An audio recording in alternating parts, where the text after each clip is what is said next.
thank you to be here. And I'd like to say that I was very happy to spend almost 3 lovely days here in your country. And I would like to thank, of course, the President Akufo-Addo and all the Ghanaian people for the extremely warm welcome. And I'd like to say that I was impressed by the creativity and the vitality and the innovation of your country and, of course, of your people. And I saw that there is a profound desire to deepen a relationship with my country, with France. So we have a lot of cooperation in various fields, such as culture, sports, education, but also heritage valorization, economic investment, and of course, the question of security, regional security. Ghana is a very important partner for France. We have excellent relations, and it is a crucial time, of course, for your country, and it was very important for me to be here and to reassert the friendship and my strong commitment by your side. Of course, this morning I had an excellent discussion with the President, and as we shared, we have many fields of cooperation and in different levels. Just to speak about the regional situation, we share a common determination to promote peace, stability, and democracy, and of course dialogue in this region. And France is fully committed to supporting Ghana and the neighbor countries in their fight against terrorism. And we are also committed to promote peace, multilateralism, and international law in a context where we need to defend these key values facing the brutality and the consequences of Russia's war of aggression in Ukraine. Our partnership is strong and productive, as I have seen these 2 days and a half. And I have to say that, first of all, regarding the valorization of Ghana's heritage, it was extremely moving to visit the Ozu Castle yesterday. This place is where it was the horror of slave trade, which took place many, many years ago. And France is fully committed to memorial dialogue and to collectively teaching, learning lessons from history. This is why, for example, our embassy here supports heritage valorization in Ghana.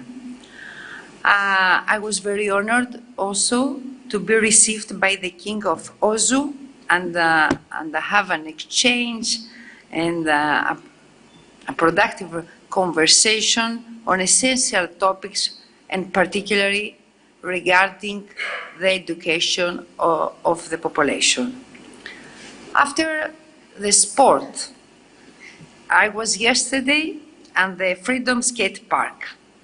This skate park was also co-financed by France, and it's extremely important for us to support the youth and the sport, and particularly, as you know, next year in France we organize the Olympic and Paralympic Games. So it will be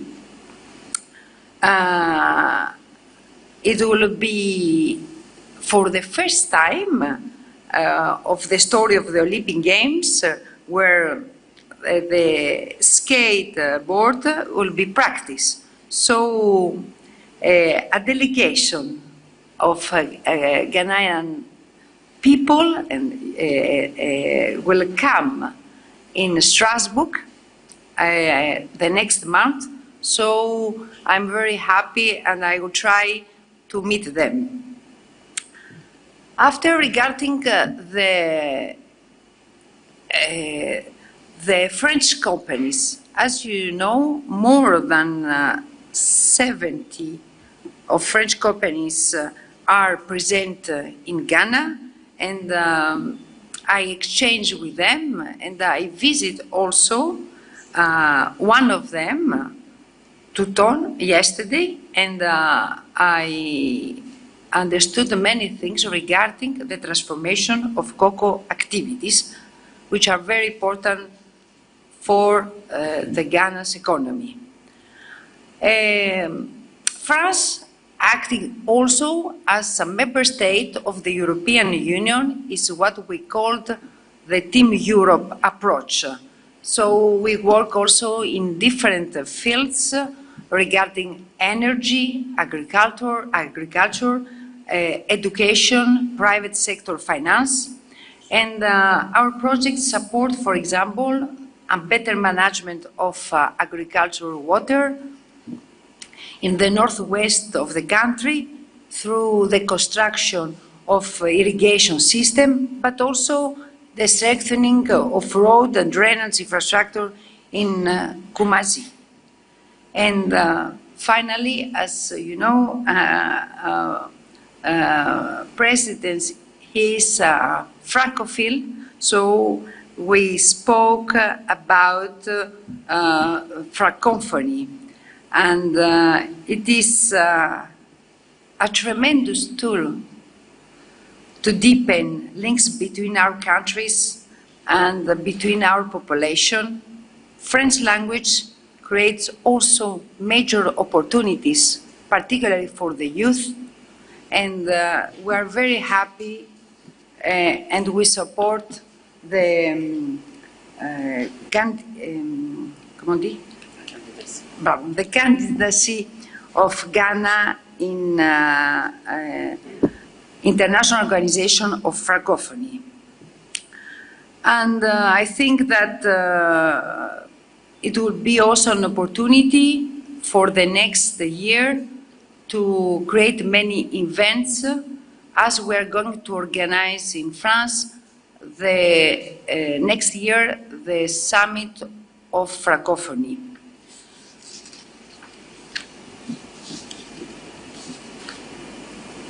You can count, of course, on President Macron and the French government and all the French actors to continue to work hard with your country, because we're friends of Ghana, and we face a lot of difficult moments, and we have many challenges, like fighting against climate change and food security and generally security. So, merci beaucoup.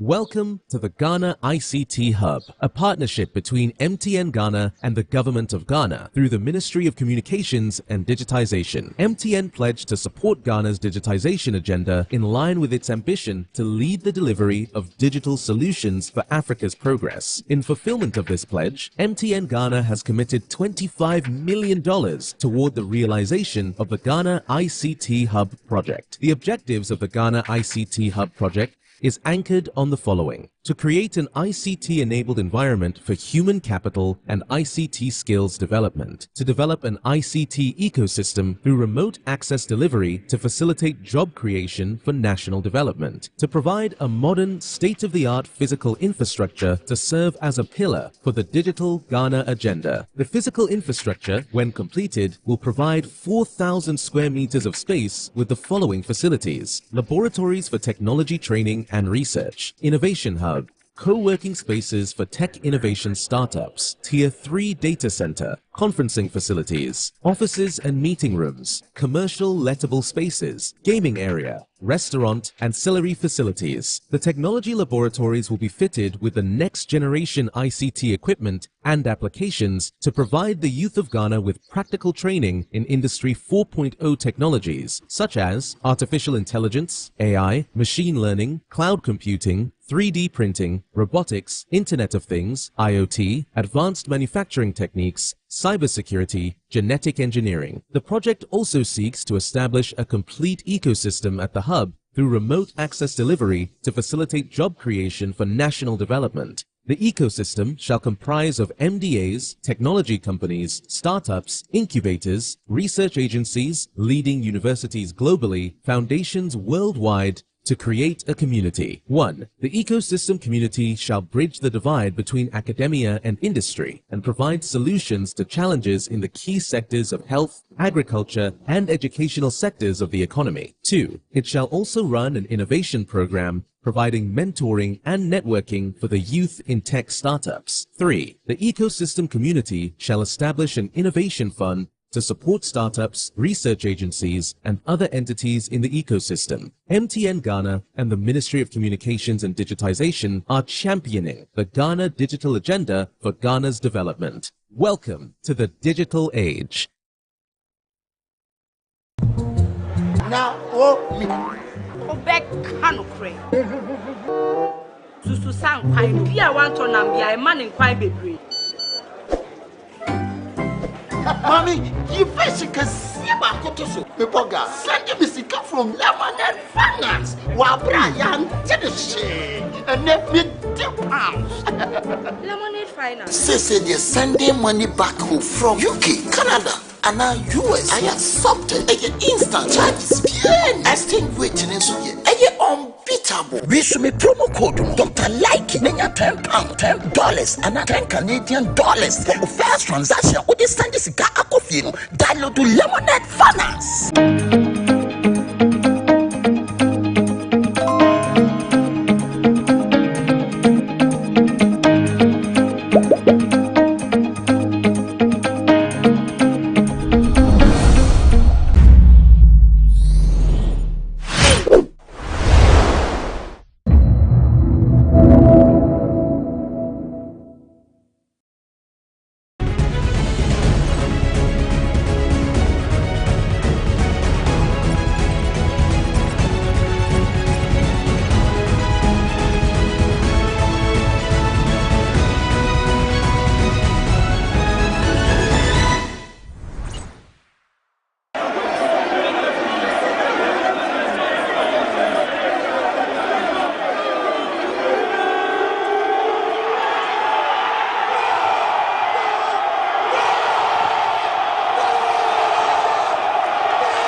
Hello and welcome to GhanaWeb TV. My name is Joseph Adamafia and I'm privileged to have the the new kid on the block doing wonders for the Black Stars and also at club level. Antoine Semenyo, welcome to GhanaWeb TV. Thank you very much. How does it feel a day after scoring the goal? No, it still feels great, you know.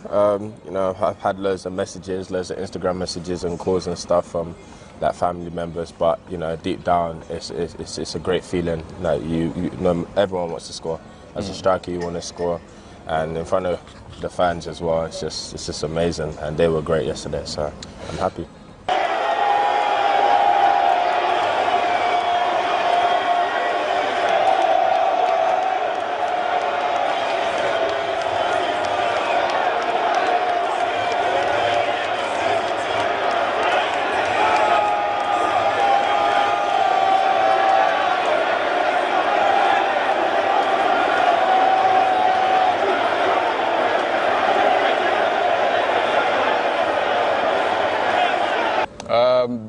with your first time scoring for the Black Stars, but this is your first time scoring on the home soil.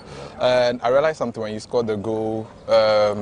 Amati took you to the fans. Were you aware that your people were there? No, I wasn't aware. I just felt him grabbing me to go. But it was actually a commemoration for Christian Atsu. So yeah, my regrets to him and his family. So yeah, it's obviously sad to see, but yeah, man, it was a memory for him. Yeah.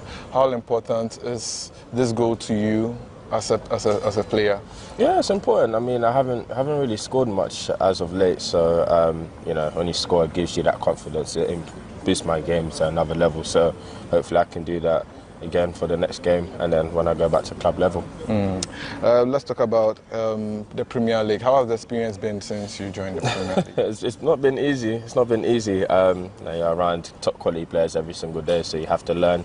You have to be quick. You have to make sure your mind is switched on every time on the training pitch. And in games, you're playing against the best in the world, so you have to make sure you're switched on. If you're not switched on, you get punished. So I'm making sure every day that I'm ready, I'm prepped, I've done everything I can to make sure I'm 100%. And talking about the Premier League, let's look at your club. What are the plans for the end of the season and stuff? Because where you guys lie on the table, I'm sure you guys want to improve. Yeah, last 10 games, it's gonna be tough. I mean, I think the approach is just to go and win the games as much as we can. We've got a lot of teams in the bottom half, in the second half of the season, so yeah, it's gonna be tough. But all we can do is approach every game like how we do, and win some games. Let's do the easy ones. Growing up, which player did you really look up to in terms of Ghana players? Ghana players. Asma Jan. Jan is a big one for me. I used to watch him when it came to the AFCON competitions and then the World Cup as well. He was such a big player, and you know, I dreamed to be exactly like him. So I'm happy I've got a chance now to try to replicate that. And since you touched down in Ghana, have you been able to meet him in person? I met him yesterday. Actually. He just gave me a few tips on improving my game. So you know, I'm happy a legend like him can help me improve my game. I can't complain. And in terms of the local league, do you have any club that you fancy? Every time I get asked this question, I don't know what to say. I haven't really watched it much. But I think I need to start watching. I definitely want to come back to Ghana and watch some games too. So yeah, I'll definitely keep an eye out. When you scored that goal, I'm sure definitely your family would definitely be elated. But at the press conference, I remember you said your father was there in the stands. Yeah. So how did no, I felt good. It felt so good. Scoring in front of him is always great, whether it's at club level or country level. But this one, it feels different. You know, all my uncles and aunties are just watching the game, and you know, Dad being there. Yeah, it's no better feeling. Okay, let's look at another thing else about not always Ghana football. Let's talk about in terms of music. Which Ghanaian musician do you often listen to? Stonebwoy. I've been listening to a lot of Stonebwoy right now. He's just on my playlist everywhere. Really? Yeah. He's Any of your songs? Chai, you've caught me off guard. There's so many songs I listen to. There's not a particular one that's my favourite because I listen to all of them. So, yeah, you've caught me on guard on that one. Caught me on guard. Maybe Rango or anything? Listen, the names, I don't remember every single name, but I know that's one of them for sure. I know that's one of the songs, so yeah. Basically, there's not much to talk about, but it was great talking to you, and hope you guys do very well at club level, and wish you all the best in the coming games against Angola and an injury-free season. Hopefully, God willing, I'm praying. Thank you very much for that. What would you like to say to Ghanaians? I would just like to say I'm here to work hard. I'm here to do well for the team. So, you know, we just need to keep going, and hopefully we can get this win on Tuesday and to go from there. Thank you very much. No problem. Pleasure.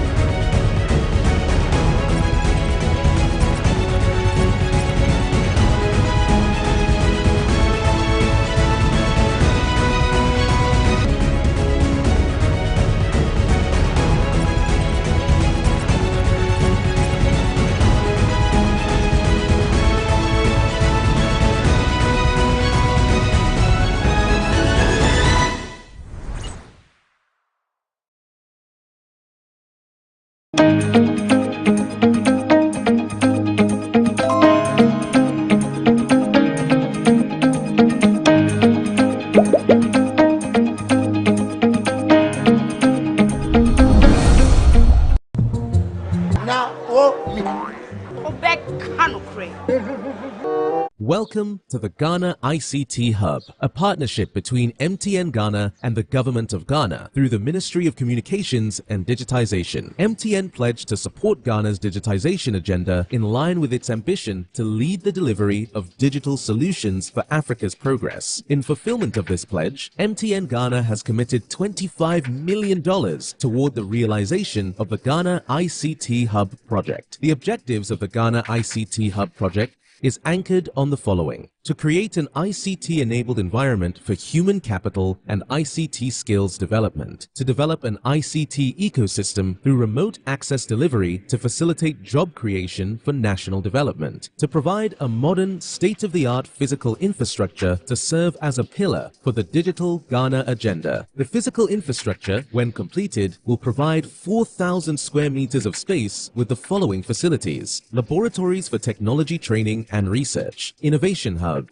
co-working spaces for tech innovation startups, Tier 3 data center, conferencing facilities, offices and meeting rooms, commercial lettable spaces, gaming area, restaurant, ancillary facilities. The technology laboratories will be fitted with the next generation ICT equipment and applications to provide the youth of Ghana with practical training in Industry 4.0 technologies such as artificial intelligence, AI, machine learning, cloud computing, 3D printing, robotics, Internet of Things, IoT, advanced manufacturing techniques, cybersecurity, genetic engineering. The project also seeks to establish a complete ecosystem at the hub through remote access delivery to facilitate job creation for national development. The ecosystem shall comprise of MDAs, technology companies, startups, incubators, research agencies, leading universities globally, foundations worldwide, to create a community. 1. The ecosystem community shall bridge the divide between academia and industry and provide solutions to challenges in the key sectors of health, agriculture, and educational sectors of the economy. 2. It shall also run an innovation program providing mentoring and networking for the youth in tech startups. 3. The ecosystem community shall establish an innovation fund to support startups, research agencies, and other entities in the ecosystem. MTN Ghana and the Ministry of Communications and Digitization are championing the Ghana digital agenda for Ghana's development. Welcome to the digital age.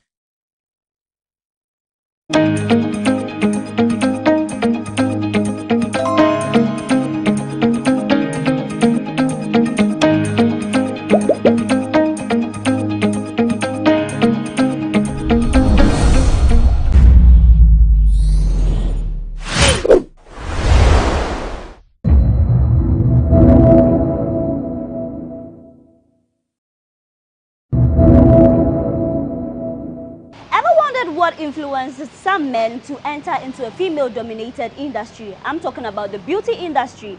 I'm here at the Maxon Beauty Lounge located on the Christian Village Church. I'm here to speak to a male hairstylist. Yes, he's called Dennis, a Nigerian who has moved to Ghana and is making it big in a female-dominated area. We're going to find out what influenced him, how business is here in Ghana, and some of the challenges in a female-dominated sector. This is a GhanaWeb special with me, Paula Amabruni. Let's get talking. Ta-da.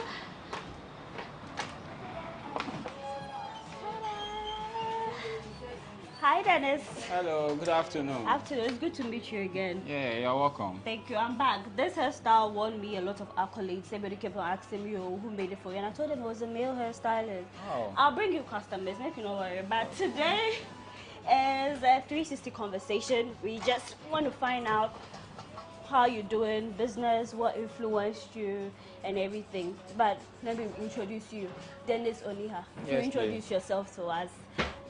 What you do and what influenced you to be in the beauty industry, which is, you know, female dominated. Actually, I've been inspired by my auntie. So she does this work, hairdressing. Okay. She has a lot of experience. So I really liked it, very long time. So actually, I've been in the work for like 8 years now. 8 you see. years. Yeah. I've been in Ghana for 6 years.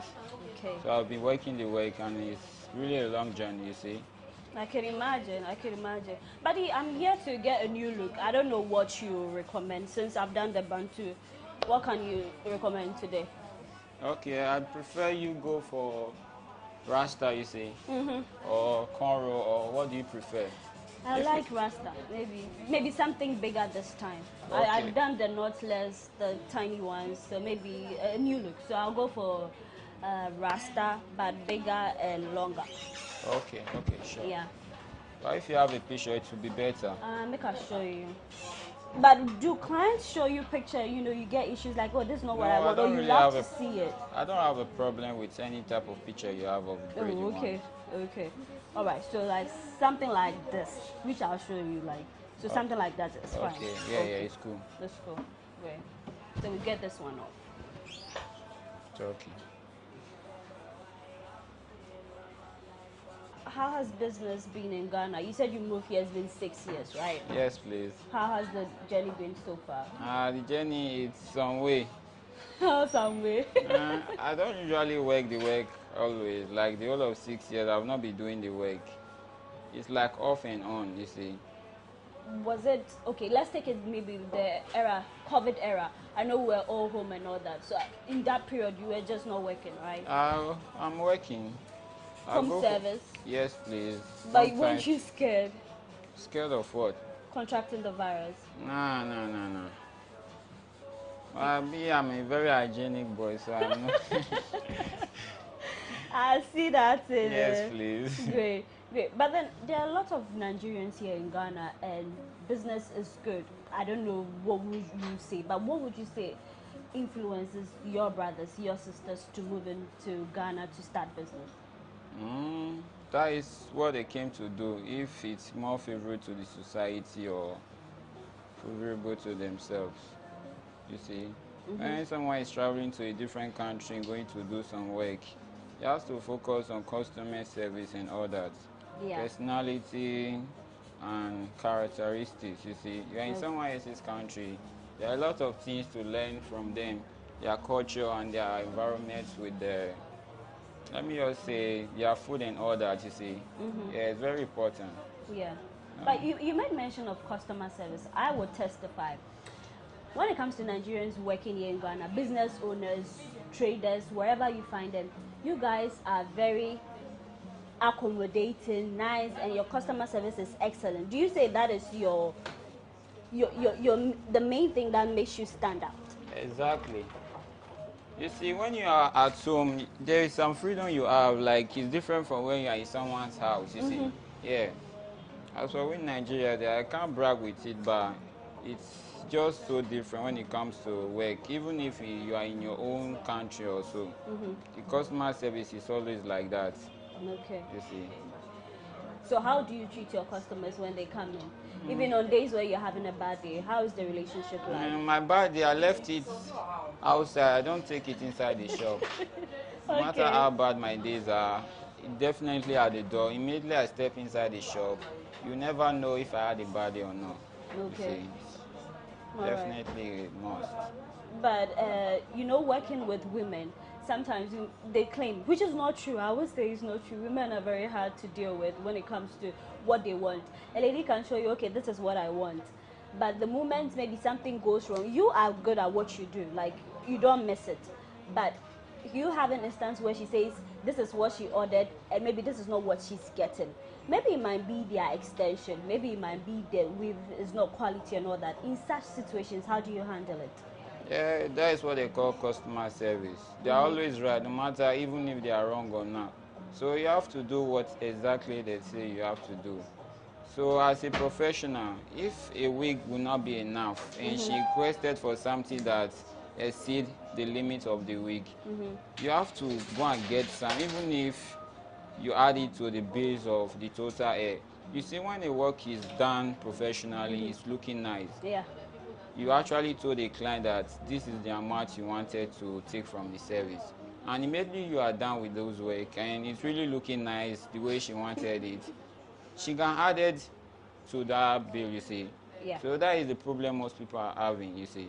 Okay, great. When they are trying, they'll think of managing wigs and so on and so forth. So it affects the service a lot. So with me, I like to do consultation. When I go, you see, when I came in, you gave me options. Yeah. there are days where I'm inspired by a style. I work and I'm like, this is exactly what I want. But then I want to talk to the person who's doing the hair. How important is it to do consultation? Maybe your head, even your head shape is not suitable for that cornrow that you so want. And should you be always honest? And even if you give the advice, the consultation, and the person is still not giving in to you, should you just go ahead and do what they want? But at the end of the day, if it's not nice, they will say your work is not nice. Yeah, that one there is true. So when it comes to a professional stylist, you see, you have to know the types of hair you're handling, the type of style, and your customer service. Sometimes clients will bring some pictures that won't fit them, you see, or some style that won't be able to do on their hair. So you have to convince them, not like tell them that it won't. You have to bring Find an a option, fine. yeah. Okay. In order for you to divide, or you have to bring different options for them. So they should go ahead with that. Alright. At the end of the day, if it doesn't fit, they will prefer, like I told you, you would have done this style I requested for you. You went ahead and doing something else, and look at what you have done. It's not looking nice on me. So you have to undo it and do what they requested for. Alright. If that doesn't suit them, so what are you going to do now? Who do you blame? Who do you blame? Yeah. That one there, you blame no one. The client definitely will send it like that. Oh, I get it. Yeah. But one reason that makes you stand out, the first time I came here, remember when we were doing this hair, it got to this part and I told you I was feeling pain. We were kind of done with the back, right? Yeah. But then when you saw the pain I was going through, you were like, no, let's take it off. And you did take it off, even though you had completed this section. That's what they call customer service. Although you told me it was okay, but I can really see the pain you are going through. So I have to undo it and redo it again, because me, I'm not feeling comfortable. No, it's not nice. But women have really suffered when it comes to braiding. You meet some hairstylists, they claim that some people, they say it's too tight, it looks like it's not their fault. Anybody that comes in, they're like, oh, when you braid, I feel the pain. Your hand is heavy on the head. Yeah. For such a situation, sometimes when you talk to the hairstylist, they are not accommodating. They don't want to accept or even take it easy with you. They say a customer is always right, and it's my hair, it's my scalp, and all that. But sometimes you meet some braiders and they don't even want to take your word or put your fillings. It's a lot of pain, especially for people who have natural hair, because my hair is natural, so I don't want someone who doesn't know how to care for natural hair to handle my hair. So what would your advice be to your fellow hairstylists who are not so okay with the feedbacks that customers give them? And they should go and look for a different work to be doing. Okay. Yeah, I don't have time to. When it comes to customer service, you have to treat your clients very nicely, including, it doesn't matter how much they are paying you. Someone might get hair done and go and bring someone else that will give you a lot of money. Exactly, referrals. Yeah, that is the problem most people are having. They feel like this service, this client there doesn't have money, let me do it for her. Any abasa, then take your money and go. It's not really nice. You don't have to underrate anyone when it comes to your work. Okay. And you have to give it your all. Exactly. No matter what client is telling you, you have to abide to what they are saying. When it's hurting, you have to adjust your hand and focus on your clients. You see, Exactly. they are the one paying you, so you have to give them your time, everything. Okay. Yeah. So Dennis, with all your years in the beauty industry, what would you say is your specialty? What do you specialize in? Is it braiding? Is it the weave on? Which one would you say is your best? That anytime you touch it, like, this is my signature. This is a go-to when you want this kind of hairstyle. The way you put it there, actually, when it comes to this service of it, I really don't know which is my signature. Yeah. But I've seen your braids, the braids that you do. I've not yet seen like your weaves. Yeah, I've not yet seen it. But then for the braids, I see it pops. The cornrows is good. You've got your patterns right. It's very neat.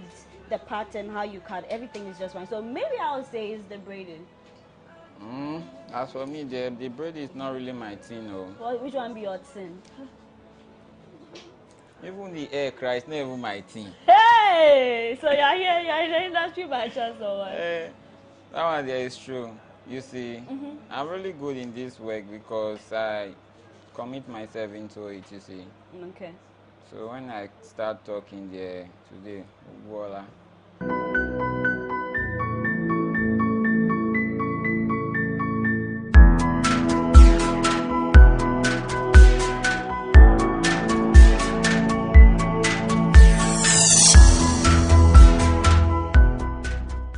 Yeah, so the conversation continues. We're done on braiding, we washed the hair, we've stretched it, and now Dennis is in full action. He's braiding. Dennis, so this one is the name of the style that we're doing. It's knotless. Yeah, it's knotless. But then there's the braids are bigger. Yeah, big size. Big size. Okay, great. But do you know that a lot of hairstylists don't love to work on natural hair? Personally, I have natural hair. That one there is true. And sometimes when I go to the salon, they look at you, okay, natural hair, especially when you have to wash before they start working on your hair. Some hairstylists will reject you. But you are not being fair to us now. Why is it so? Is it so difficult to work with our hair? No, as for natural hair there, natural hair is being done by professionals. When someone saw your natural hair, they start complaining, making some. You know that they are not professional enough to handle your hair. Okay. Yeah, it's only few people that are professional enough to handle natural hair. As for me, to be frank, I really prefer natural hair than perm hair. Really? Yeah, true. Well, why is it so? And like it has a lot of style to be done naturally without wig or extension, you see. Yeah, like twist out. Even when you do rasta, you can also undo it before. There are different styles with curls, finger curls. There are a lot of style you can do with natural hair when it comes to style. Yeah. Yeah. But my ladies who are watching, they will testify that if you have natural hair and you go to a salon, sometimes the way they handle it, they are so rough on the hair, not knowing that it's not like the perm where maybe if you are separating it, you are parting it, it hurts.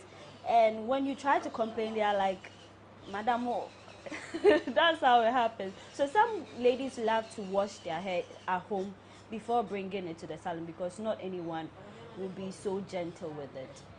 And when someone is trying to tell you indirectly that you are not welcome here, so that is how they treat someone, you see. Exactly, it happens. They can't tell you that you should stop coming to the place, so they have to treat you in a way that you have to go to a and different never side. return. Yeah, that's true. Exactly, but then we could all do better because caring for the hair is much more important. So, Dennis, with this one, how long would it take for this braids? Yeah. And it can take just 2 hours. Yeah, 2 hours will be done. Great. So on a regular, when you have knotless, like the smaller ones that a lot of women love to go for, how long does it take? That one, it will take 4 hours. Oh, okay. Like small size of knotless, yeah, 4 hours is okay. Oh, now the big question, Gary. No, I don't see a lot of women rock that hairstyle. The very tiny ones. Some takes days, but when someone walks into your salon to get Gary done, how long would it take? Gary? And we have a lot of girls in this shop. It will take just 1 day per. Although it will take our time a lot, but it's just 1 day work. So you prefer the person comes in very early? Yes, please, very early, and we'll start doing it. Okay. Yeah. All right. So earlier in our conversation, you made mention that you also work on dreadlocks. Yes, please. Okay. Dreadlocks, sister locks, false locks, butterfly, not all of them are bow, you see. They're all related, so it's just a minor work. I see. But then there's this misconception that when you lock your hair, you cannot really explore other hairstyles. Is that true? Once the hair is locked, Depends on the size of the lock, so when it's big locks, that one there is true. You just have to leave it like that, just be interlocking your hair and continue with your locks, because that was what you go for. But when it comes to sister locks, yeah, you can do some other style on it. Okay. Yeah. Okay. I see. So word on the streets is that when you are a hairstylist and you travel abroad, maybe to the US, the UK, the money is good because their industry, a lot of people love the braids, and the black women there who own salons, they really cash out because someone would love to take like a $300 for braids. Now, if you convert $300 to Ghana cedis or naira, that's a whole lot of money. That one there is true because we are in Africa, our mentality. When you go there, you think of the taxes and the things they are buying also. It's also equivalent to the prices. It's just the environment. So you converting it here is different for you being in the country there, doing the work, you see. Yeah, it's true. We have not been to somewhere. That is what we think. Exactly. Okay.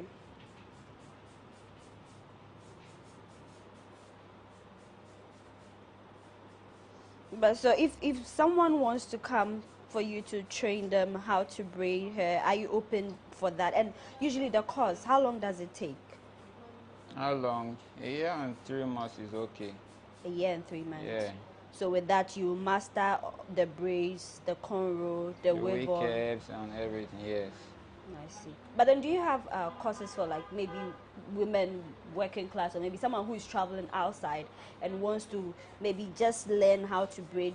If you go there, you can use it as a side job. Are there short courses? Especially when I come for what I want specific. Maybe I want to learn how to do weave-ons. Maybe I want to learn how to do actually, it's open.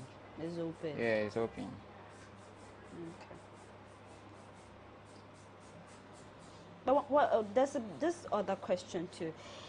I don't know if it's just superstition, but some women claim that you go to a salon, they'll work on your hair. All of a sudden, your hair starts breaking. There are some instances you visit a salon. The moment the person works on your hair, then miraculously the hair starts growing faster and all that. That is why some women love to stick with a particular hairstylist. How true is that? Do you have magical fingers? No, that is what they call professionals. Hey, this professional dear. As for that one, it's true.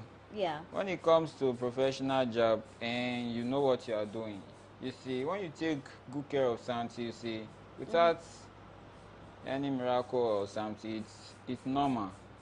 Yeah, you definitely take good care of something very carefully and it will be growing well. But when you are doing the thing basa, so definitely you end up having something basa. It's natural. Like that. Yeah, I it's get true. it. But do you speak any Ghanaian language? Are you fluent in any? And I am country. I will met it you. As for my talk, I mean. What did you do, kakra? No, as for me and tree there. Me, they don't want to teach me tree. I'm always busy. Yeah, only brofu pay. That is what I say. But you haven't made Ghanaian friends who are willing to, or you are too busy to sit down for them to take you through the tree I'm thing? too busy. I'm always at work doing one or two. As for that Ghana language, it will be very difficult for me. I see. So which part of Nigeria do you come from? I'm from Edo State. Edo State. Yes, please. So what's your official language? That one is also the Edo language. Edo language. Yeah, I'm from East and West, you see. We have different regions in that Edo State. East and West is Ekpoma, that side. Oh, okay. That's where I come from. I see.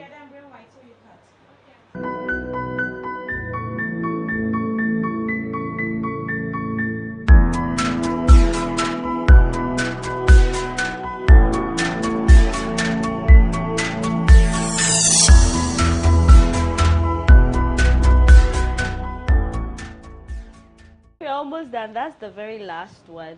So they want to say that when it comes to the beauty industry, having to be a hairstylist, is it very profitable? Money day inside. Money day inside though. Eh? Yeah, money day inside, and they should come and prove, invest themselves. Do you know how many shops are in Ghana that there's no stylist inside?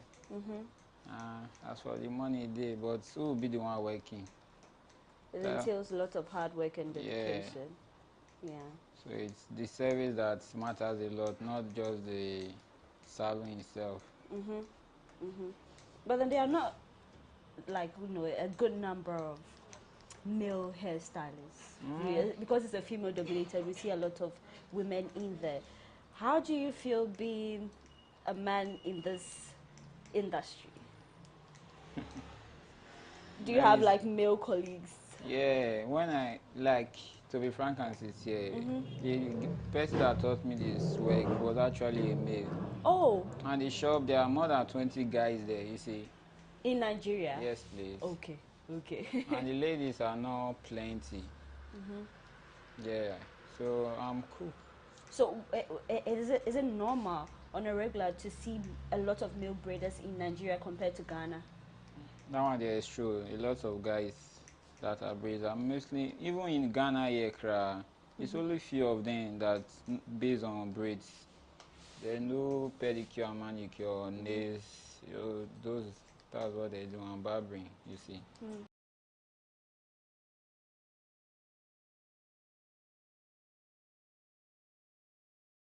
All right, Donna, so it's all done. I love my braids, I must say. It's looking good. How long did it take us? How long? I didn't check the time. I think it's 3 hours. 2 hours, yeah. So yeah, you should, if you have never had a male hairstylist treat your hair, you should. I will recommend that you visit a salon or a lounge like the Megson Beauty Lounge on the Christian Village Stretch, where you could meet one of the best hairstylists who's doing great. So this is GhanaWeb Special. I am Paula Amabuni. Thanks for doing the watching.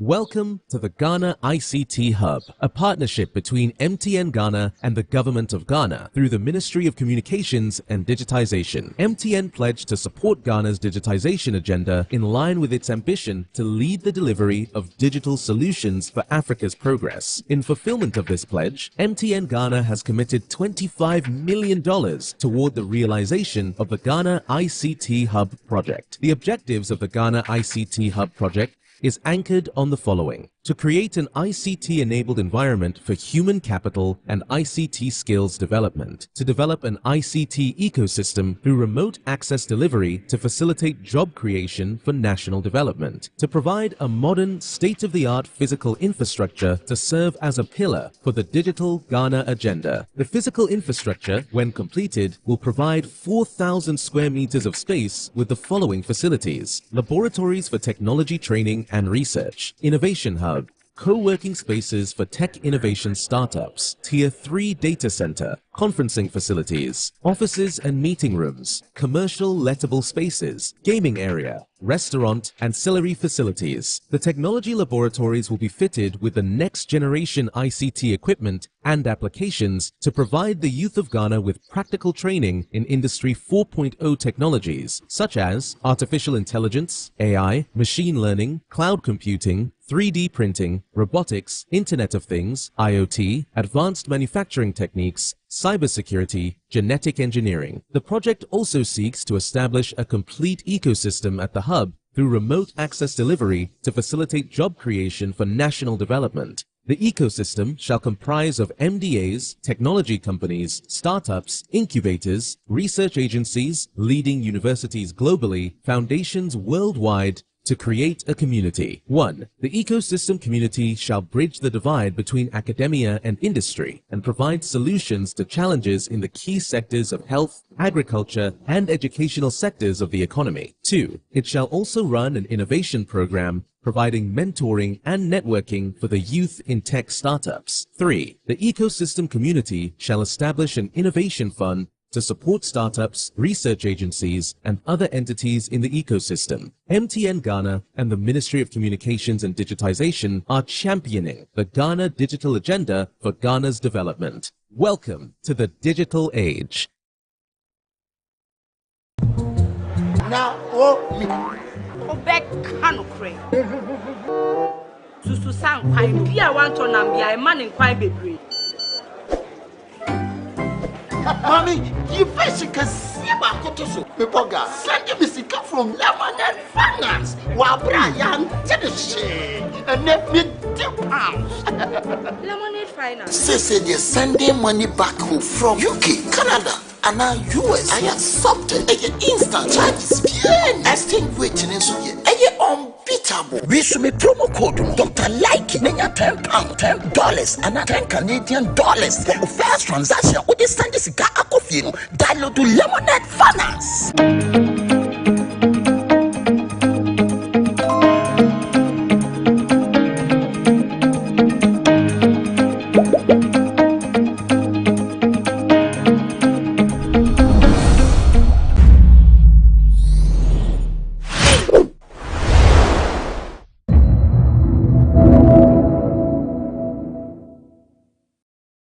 At the end of the day, we are all Ghanaians. We are trying to project Ghana, and Africa on the higher, stage. So if I am doing equally what artist A or artist B is doing, and you decided to try to put me down, and you will find peace.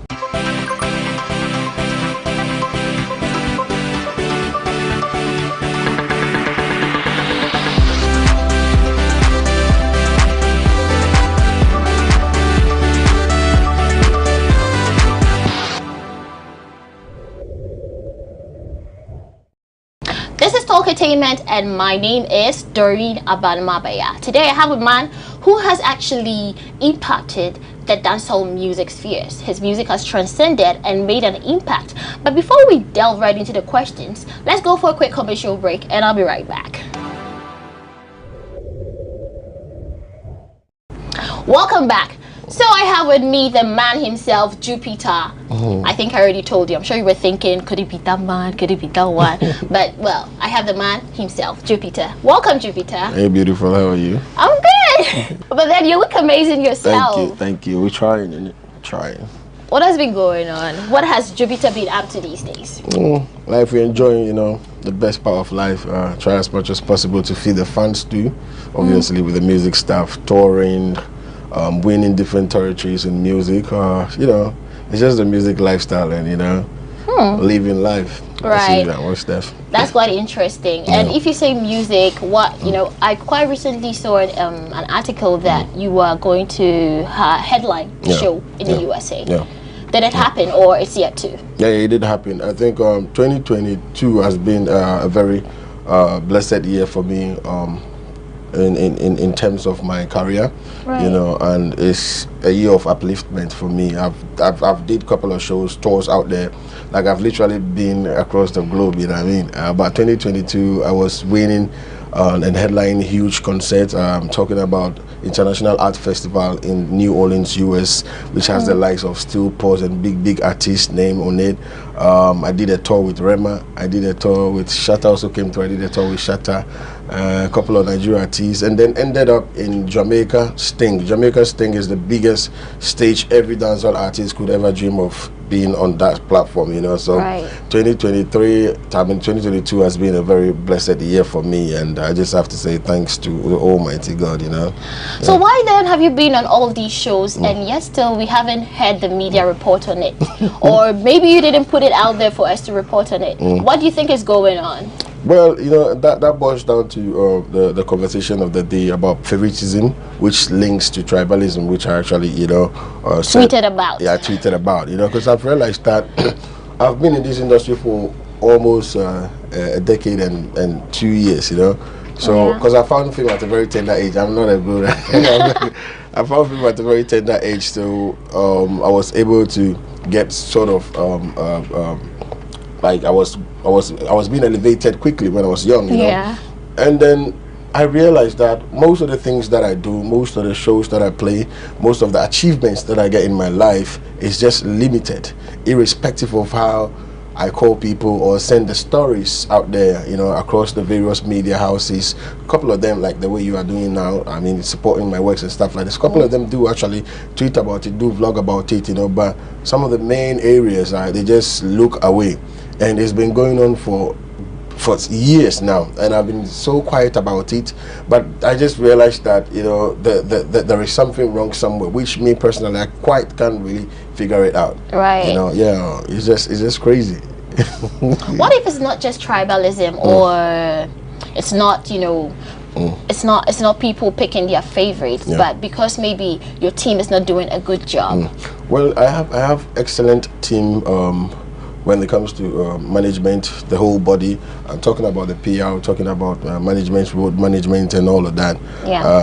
Fortunately or unfortunately for me, I don't like rolling with a whole lot of squad. You know, it's just me and my cousin over here. Yeah, you know. I saw he came with one person. Yeah, usually, that's all artists usually have a huge crowd. When you're coming, it's like, hey, what's going? To the whole Yassi, you're bringing the whole Yassi along with them. For me, I move alone, I move solo. You know, or sometimes you see me with 2 companies or 3 people around me, you know, because I don't believe in too many people, you know, so it's just me. But then I have a solid team behind me, you know, that are even fetching me shows out there. You know, because out there, like, they really, you know, dig into my situations and my issues even more than here in Ghana. Because how come they call me for a concert if they don't know what I'm about to? How can they call me to headline huge events if they don't know who Jupiter is or if they don't rate my work? Quite unfortunately, even here, even in our award schemes, sometimes I do submit my works and they ignore it. You know, yeah, of course. You know, so where I'm coming from is not just last year or 2 years ago. There is a root of it, and it started for like 10 years ago, where you realized you are doing a good job, but there are some couple of people that they've made up their mind that irrespective of how good you are, irrespective of how excellent you are in whatever you are doing, they're going to ignore your craft. They definitely are going to ignore you, no matter what you do, no matter how good you play, no matter how excellent your team work. Like, they're just gonna, you know, sideline you. And this sideline thing is one of the major factors that is bringing our music industry down. You know, trust me, there are a whole lot of artists which wish they can come out to say what I'm saying now or advocate to what I'm doing now, you know. But honestly speaking, for me personally, I think it's time, and I'm definitely going to be an untiring advocate for this until the industry change, because when it change, it's going to be for the best for all of we, the artists, you know. So it's time now that we really upgrade our game, and then, you know, we become very successful industry in Africa and across the globe. And also, you've picked on some few artists. You know, some artists and organizations you think are not doing a good job when it comes to you and are trying to sabotage you in some way. You mentioned a few on your tweets. What's happening with these artists and organizations you listed in your tweets? You're so smart. I thank God you mentioned organization, because me personally, I don't even want to mention their names so that they will get big hype on this big platform. I think they are being biased with their work. And their management is poor. I'm talking about the organization. I don't know if you want me to mention. I have. It's all up to you. If you want to. The multimedia, Hit FM and Co. They have a very poor organization. You know, when it comes to management and when it comes to trying as much as possible to position certain things. Listen, our industry is not up to date. Our industry is not even standard yet. I'm talking about our music industry or even the movie industries. You know, it's not standard yet. We are suffering. Everybody is doing hand to mouth. People are trying their necessary means to be able to build it up. You know, so it's like different broken pieces that, you know, we are collecting to connect things. It's like puzzle. You know, we've not even found out our way out here to win the puzzle, but yet we are trying to be sarcastic. We are trying to, you know, deal with certain creatives in a way where now we can't even find ourselves anymore out there on the globe. Ghana music is not there yet, honestly speaking. If you look at what the Nigerians are doing, or even what's the name of this artist? This Tanzanian artist. I mean, a couple of African Diamond. Yeah, if you watch the rate at which these guys are flowing, it's because their industry is solidly behind them. What we do here in Ghana is quite unfortunate that they choose a couple of artists that they want, you know, to promote. You know, because I remember I did a show some time ago on a Fantasy Dome. I did the one concert because I launched my album in US, you know. I think that was the COVID time, so I didn't get enough time to promote it here in Ghana. And then I was locked up in US, so I promoted it, did a couple of tours and stuff like that. And I came to Ghana to do a concert for my fans and my people. Very limited numbers, you know. Sold some tables and then did some regular tickets out there. I have pictures and videos for you to see. Like, it's a beautiful event. You know, the night was filled with, you know, beautiful performance and, you know, the fellow artists, you know, trying to support me. Then after 2 weeks, I realized this station, Hit FM, and there was this particular guys up there in East FM. They have this kind of funny award scheme that they do, like something award, where they reward people, you know, like they said it's a joke, you know. Yeah. And they said they gave me a flop show of the year.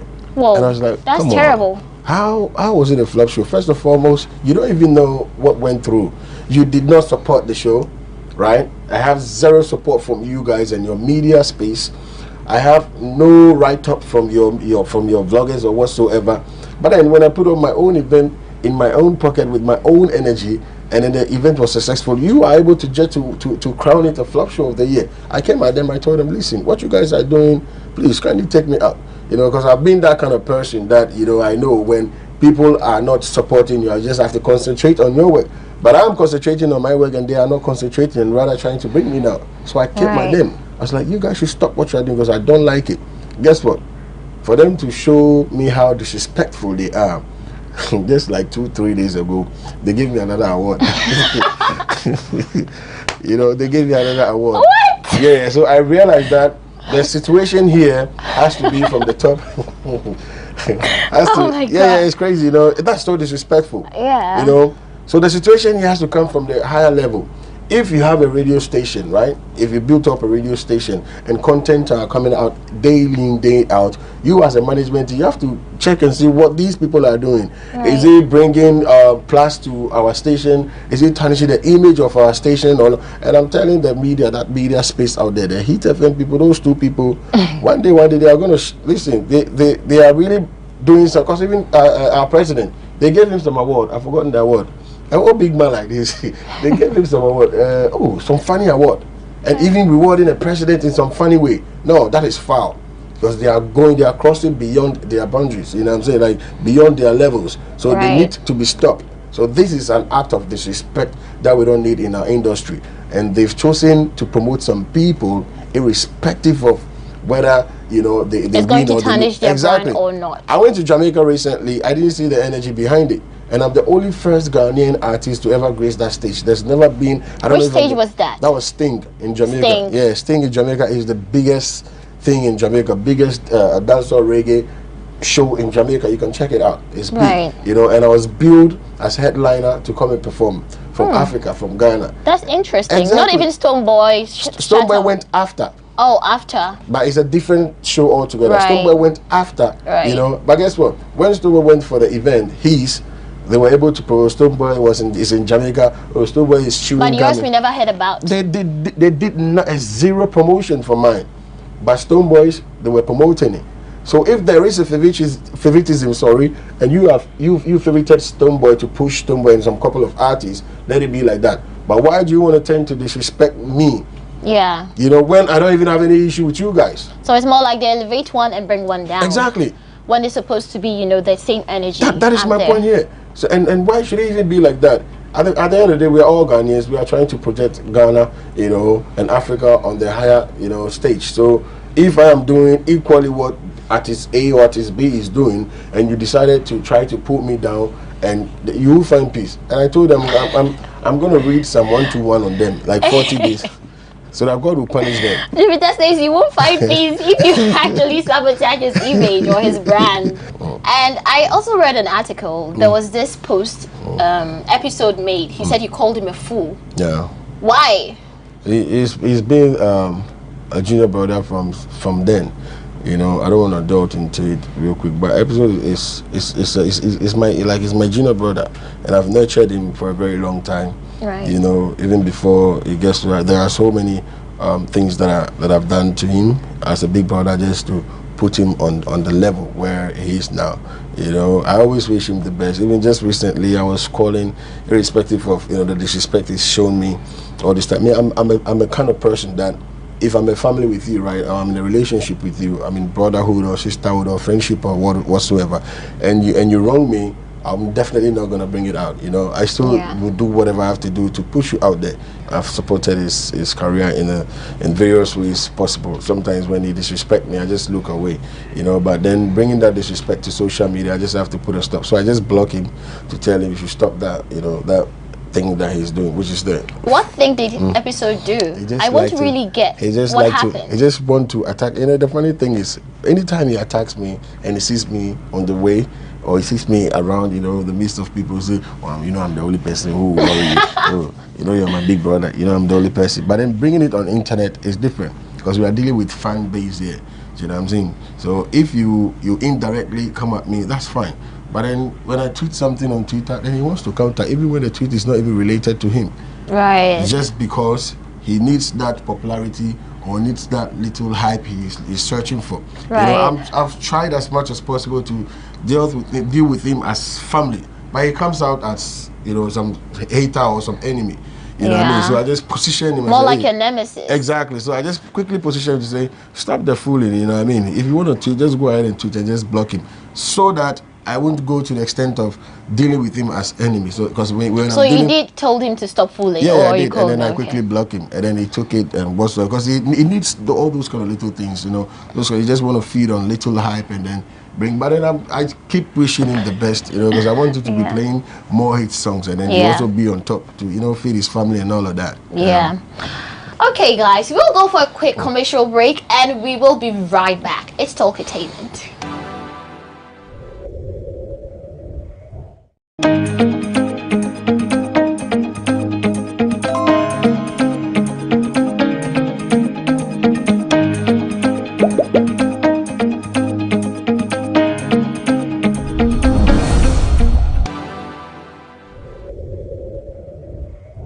Welcome back, guys. It's Talkatainment. I'm your girl, Doreen Abanmabaya. I'm here with Jupiter, and the conversation has been quite interesting. He's actually ranting out everything he's harbored inside him and trying to clear the waves with some tweets he shared and whatnot. But let's get into the details and come along. So, Jupiter, I'm really enjoying the conversation so far. I'm really enjoying the conversation so far. You know, there was this Shatta. I don't know. Do you have a beef with Shatta Wale? No. Shatta has been a godfather since. Shatta is a senior brother, you know, because from before I even become, you know, who I am today, I quite remember when Shatta was bandana. We used to go to the beach side around like 4 a.m. You see Shatta knocking on my door. Hey. And then, hey, come on, let's go and rehearse. And then we go to the beach side, and I'll be screaming, rehearsing now, and then we'll sit down and we'll be, you know, praying for moments like this. Aww. You know, saying one of these days we're gonna be big, we're gonna be one of the top artists in Ghana. Those were good affirmations you guys were making. Exactly, you know. So now the affirmation now, you know, is confirmed now, and definitely we are living the dreams that we dreamt of way back, you know. So he's been a mentor, he's been a big brother. You can really tell with our communication on the video that we shoot, because he was on my album, the album that I dropped, and then we shoot a video in Miami recently. Together? Yeah, together. It's been out like a year now, you know. That's and it's beautiful. Yeah, so Shatta is just a supportive system into my career. You know, he's someone that I call anytime, anyhow. You know, we advise ourselves, we link up, try to put our minds together, you know, invest in businesses and all of that. So he's been very instrumental in my career, you know. Yeah, but recently, you said the love he gets is all street love. Can you throw some light on that? Yeah, because then they were trying to give. I did mention that I realized that most guys in the industry, they don't get enough support that they deserve, you know, because then they were trying to pin everything on favoritism, but the root of favoritism it has linked to tribalism too as well. Because I can only, if you're a guy, right, it's different how I relate with you if I see another person. Right. Sometimes me, when I don't say I'm a guy, even me for instance, if I don't say that I'm a guy, people don't know. You know, and I realized that a couple of friends that they used to roll with me, when they get to know who I am, really like they kind of moving back. Just because you are Ghanaian? Yes, even sometimes, way back when I was coming up, I have this reputation of not being a Ghanaian because of the patwa thing. You know, a lady almost collapsed when she said, when she heard me speaking Ghana with my friends, oh my God. You know, and the crash that she had on me, everything lost, you know. So just because you were gone. Just because I'm speaking, and even it happens to airways and stuff like that. So the thing is, for us to have effective and stable, you know, industry, music, right? Music industry, we have to use the music as a tool to push away all these little vices like, oh, that stigmatization, like that stigma. Oh, guys, they don't respect. Oh, airways are dangerous. Hausa don't have patience and all of that. You know, so people that are in certain positions in their space, job spaces, especially in the media spaces that are like top bosses, managers, and all of that, they shouldn't show much more support and love and rally behind people from their same ethnicity than, you know, doing it for all, because we are all Ghanaians, you know. And I realized the Skin Promise have been going through hell, you know, lately when it comes to award scheme and stuff like that. Some of the awards, we know it belongs to King Promise, but then Gas Miller, King Jerry, a whole lot of artists, Need Funny, and those artists from the coastal area, even on our radio spaces, you know, you hardly from our airways, you hardly hear them playing these kind of songs, you know. So artists like Samini, for instance, would love to tone down and sing in three more, so that he will have that, you know, that acknowledgement and stuff like that. Look at Igbedem, for instance. Igbedem's style of rapping and pattern is solid, but because of the language, he normally there's enjoys always going to less. be a barrier. Yes, he always enjoys that less. But Nigerians, some people, Fino and stuff like that, they sing in their native languages, and they'll be playing it on the radio station. You know what I'm saying? So we should try as much as possible. There should be an equity, you know, that equal treatment in this entertainment industry. So when they mentioned and they said, oh, but Shatta is enjoying, I was like, no, Shatta don't enjoy any support from any media. Stop it. All the things that they have been blogging about is about Shatta did this, Shatta did that, not to support his career, but to paint some image, you know, about Shatta. You know what I'm saying? So it's just the street love and nothing to do with media. All this little support that you see Shatta getting is because, oh, Shatta said this and Shatta said that. Because they know when they put it online, they know Shatta is that kind of person. He'll come and reply you. Exactly. He'll joke. Exactly. You know, but he has no media support at all. It's all the street love. And for us to have a beautiful industry, you know, industry that is going to grow, we just have to stop all this little tribalism and, you know, that favoritism and all of that. If I deserve to be pushed, push me. You know, if I deserve to be acknowledged, acknowledge me. If I deserve this award, kindly give it to me, and then, you know, there will be peace. You know, peace will prevail. But going forward, you think you are going to, you know, compose a song to trash this whole notion people have about, I don't want to marry from this tribe, I don't want to support this tribe, I don't want to give this because this person is from this tribe. Do you think composing a music can help, you know, push that notion away? Or you think it's a Ghanaian thing and it's been there since time immemorial, so nothing can be done about it? What you just said is a beautiful idea, which I think not only me, but it should be like a multi-star song, you know, star-struck song where different artists are singing from different regions come together. Yeah, you can marry me, you can do this and stuff like that. For us to push, you know, that peace and all this tribalism thing away, using music as a tool.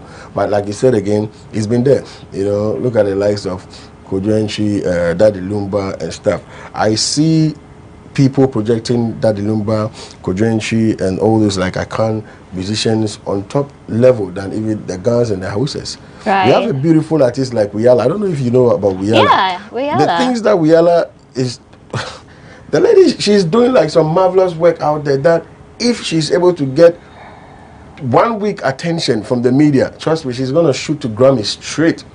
Because she's a beautiful performer. She's everything when it comes to, and she's doing this indigenous Ghana language. I'm not saying, you know, not. And it's not even loved by our people, but people from the outside. How many times do they even push his songs? You know, but a certain Asake song will be played on the radio. Meanwhile, Wiyala is fighting for Ghana music to get out there. Do you know how many shows that lady played in a year? Tell me about it. More than 60 shows in different countries. No joke. Trust me, different continents. And if listen, it's high time we have to really sit down and push away this favoritism. You know, if Wiyala sings in Dagomba, Dagati, and you don't understand, look at her works. Even Sharifa Guma. Exactly, that lady too. You know, people are doing marvelous works. Like, they need that attention, just like the ones you are giving to the people that you can understand what they are saying. You know what I'm saying? And Ghana is not just one language country. Like, we have different dialect. You know, we have the Tree, we have the Hausa. So push, have space to, when you play a little 1, 2, 3, 4 songs from this, get into this tribe too. And even with that, a radio station that is able to do that is a strategy. You win so many listeners because they know when they tune in, they're gonna hear their people. You know, their people's works and stuff like that. You know, so it's high time we support every artist from different type of ethnicity or different background and project Ghana to the highest level. Because sometimes if the Tree won't sell, you might not know. Maybe you forget the Dagomba will sell, right? Or the Dagati language will sell, right? And if you're able to give chance like that in our radio space, you will see the number of talents that will be popping out from different zones. You see, there is another talent from North that is making some serious, because he knows that when he makes his music, he will get airplay in Accra. Artists like Fancy Gadam, right? Yeah. They have some serious songs in North. When it's being played, trust me, people go crazy. But they don't play that song in Accra until they feature Sarkodie. That beautiful, why we say I marry you beautiful, and now they are playing it. But you know, then you are trying to put some sort of barriers into, you see, creativity, right? If you are being creative, or you have that instinct to be creative, you know, it shouldn't be limited to language, you know. So, but even here in Ghana, they've set up some boundaries where if you are not able to break it, then your creativity will be limited to a particular source. You know, I speak a lot. I don't even know how to write song in Ghana. And when it comes to tree, I don't know how to compose song in tree at all. I don't know how to do it. You know, so I can't be forced. That's how come fortunately for me, I was able to tap into this dancehall thing, because that's what I grew up listening to. Right. You know, so now do I have to tone down a bit to do what others are doing? It's gonna be one way. And trust me, I'm winning in so many ways with what I believe in, with my own creatives. You know, so we should also allow people, the youth out there, to feel free to create in their own language, and then we push Ghana to the limit. Yeah. So you believe if we actually allow our youth to create music using their own dialect, Ghana is actually going to go far like the Nigerians have? In a second. And not just creating the music, but then if the media spaces are able to push them while they are creating in their comfort zone, in the language that they will feel comfortable in. You know, because people sometimes when they are speaking to you, you know, it doesn't sound right. Whenever people are speaking to you, you know, it doesn't even sound right? Or they are trying to speak other dialect, it doesn't sound right. So for us to push our music, we have to push away that language barrier. Say, oh, tree is universal in Ghana. That's what everybody speaks. Fine, no two ways. We can use that as means of communication. But when it comes to sound and melodies, let people feel free to be able to express themselves in their own language and be able to push them on your radio, just like the one that when you understand, you push it. But I'm saying is that they play some songs from artists from Nigeria that they don't even understand what they're saying, but they play it. You know? I think a typical example would be Black Sharif. You know, he sings more in the Chi language until quite recently he now shifted just a bit. But then most of his songs that have made waves are the ones in Chi, The Traveler, First and Second Sermon. Typical Chi, but people don't even know what it means, but they vibe to it because they feel the energy. Most definitely. You know, I think I do quite, you know, agree with you. That we actually have to work on building our dialect. And about music, what's the new project you're working on? Okay, so I think I'm just done with my tour now currently. The album that I released, it was 2 years ago or a year ago, I don't know, but I did some couple of tour out there, and then I kickstart with high school tour. I went to Trifo Parcel recently last weekend. I saw that tweet. It was crazy. The really students, I was like, oh my days, like they really enjoyed themselves. They are screaming on top of their lungs. I think I should be going to Koforidua. I'm touring about like 60 schools in Ghana. Oh wow! You know, and I need this whole year. Yeah, this whole year. I think I'll be using 2 months too. I've already started. You know, so from here I should be going to Koforidua, you know, for another schools, like 60 schools. And these are students that are wildly waiting for me to jump with them. You know, because education and entertainment, you know, is exactly, to make people come to school more. Because when the youth realize that, oh, Jupiter will be performing in my school, they'll go. Yeah, exactly, they'll come back to school. Especially with this education system now that we have. Is it 6 months track or whatsoever? Like that one I don't even know how it's done. Since I completed school, I don't even look back again. I think it's 6 months or 4 months. Students goes to school for First, 4 months. Second, and third tracking system. You know, so some of them, when they go and they come back home, they don't feel like going. But when they get to know that, oh, there is some part of entertainment, oh, then let me go. So it's a way of trying to, you know, push education into the minds of people that irrespective of how the system is now or the structure is now, you still have to come to school because there's going to be entertainment and we're going to jam together. I share 1 or 2, you know, stuff for them too as well, you know, just to support them and all of that. So yeah, man, I'm on my high school tour. I released a single called Control. It's out there. I did another single with Busy Signal from Jamaica. It's out there. It's booming. And then hopefully we're just going to drop an EP. And if that station loves to support, that's fine. If they don't want to, we leave them to God, you know. So who are some of the top artists you're looking forward to performing or having on your songs? obviously Seta is a family, so he's gonna be on there. And one thing about me is I don't really push myself too much to artists when it comes to collaboration. You know, maybe I might try once, and even with that, unless we meet in the studio, you know, because. You know, Ghanaians, sometimes when you call on them and stuff like that. Well, that takes me to the Samini and Sarkodie's issue. Have you actually experienced that before? That you sent an artist a message that can we do a collaboration and they never, you know, got back to you? Me, I won't even send you for you to come and style me. But you know, with Sarkodie, I've never had any issues featuring him. Yeah, we did. He was the one who actually featured me first on a song with me and Stoneboy. And then in return, I asked him to do a song for me. With his enemies, which was, you know, global. Yeah. That was 7 years ago. Yeah, 7 years ago. It's crazy, and he's still on my album. 7.4 million views. Yeah, you got it now. Imagine if you release it during this period. Exactly. You would have actually accumulated a lot of views. And yeah, he's also on my album. A track I did with him on my album. So featuring Sarkodie has never been a problem. I think maybe with him and Samini, there's something that they really have to, you know, come out and trash it out. Exactly. But I mean, I don't send song for artists unless we meet at studio. You know, like Daku Vice, for instance, I was in the US and we happened to be in the same studio. We did some beautiful magic, which is going to come out soon. Artists like Patawanki and his family. So all the time we are together recording songs, you know. But for me to send a song for Samini too is a veteran. I did a song with Samini, beautiful song, you know. So these are the likes that, you know, normally you see me rolling with them and we are creating beautiful songs when we are in the studio.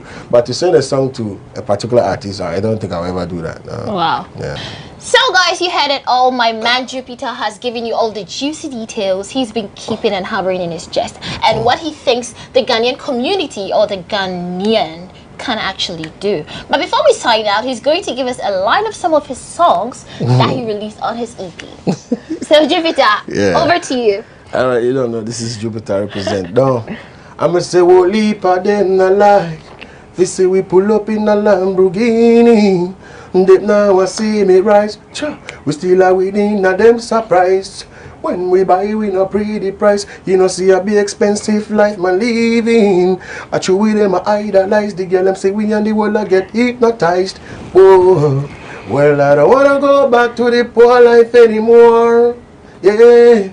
Never wanna see mama crying anymore. Yeah, man, you don't know. This is Jupiter. The EP is coming up very soon, you know what I mean? So look out for it. And I have the best interview ever in my life today, you know what I mean? Shout out to Doreen, yeah? We did it, and we are finally out. Guys, you had all the juicy details. We out. Bye.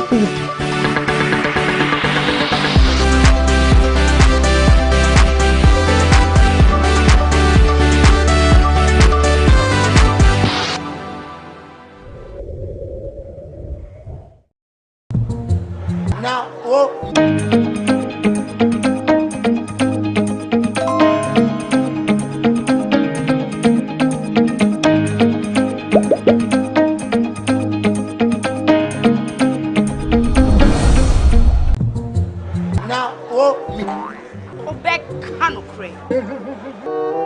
Susu sang pine, Pia want to Nambia, a man in quite baby.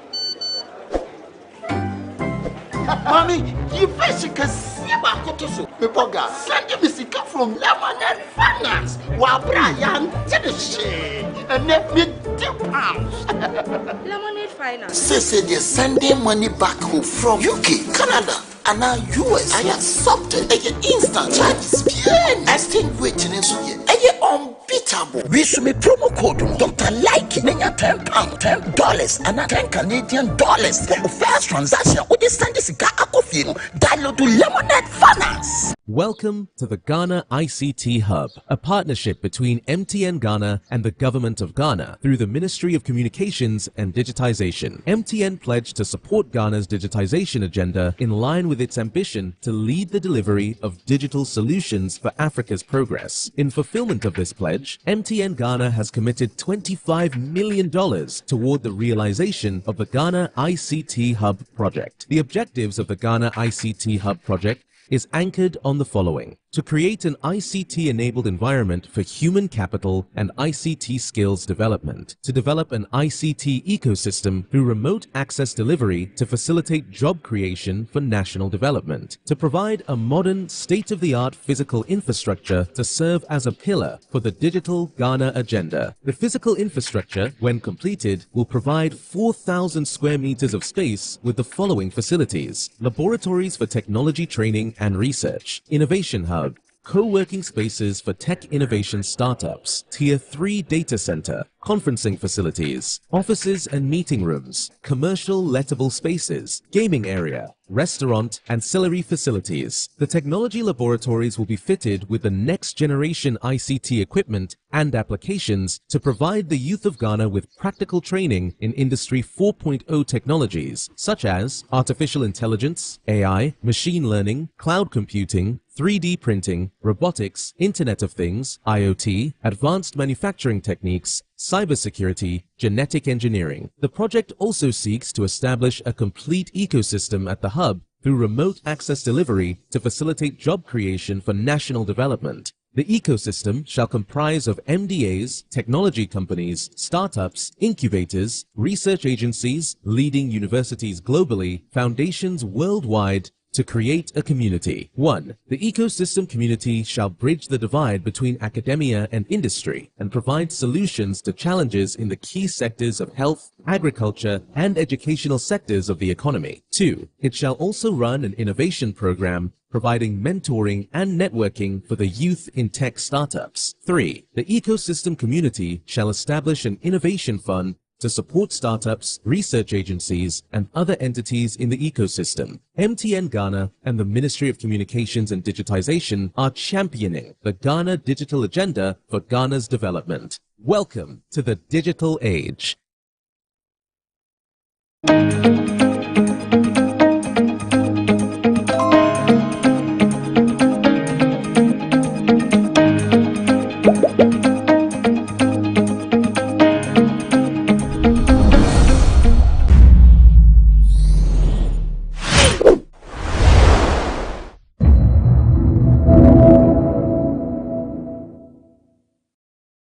We went through Kpong and then we arrived at one of my favorite places when you're traveling to the Volta region, at Timpoku. Just see how everybody rushes onto you when you stop your car.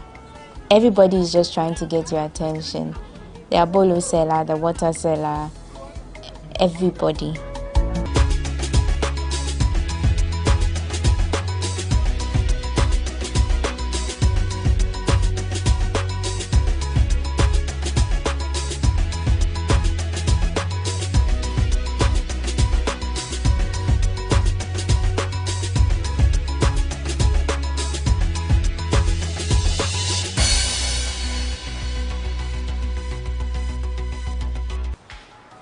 Hi guys, it's 2023 and I'm so happy we could all make it. Thank you for sticking with us. It's an all-new season of the People and Places show here on GhanaWeb TV, and for our first episode, we're going on a road trip to the Volta region, specifically Amejope. And it's going to be exciting because there are a lot of things we're going to find along the way. So come along with us, let's do this. See ya.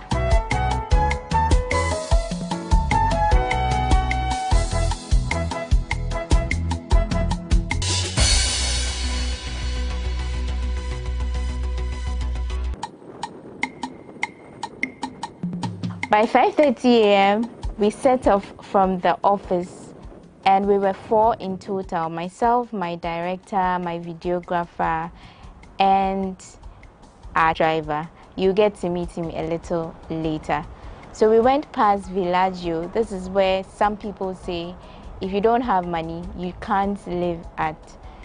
And then we went through the Akramo area, onto the motorway, and then onto the Athenia Road.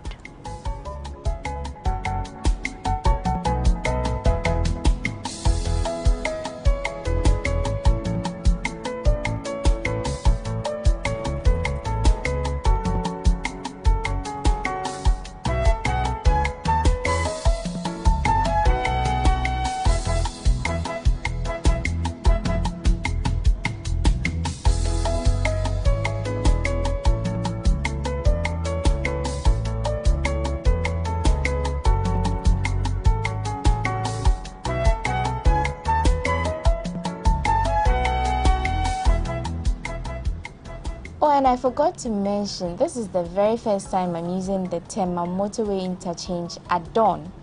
Emphasis on at dawn. And the lighting system and everything just made it stand out. It looks really impressive.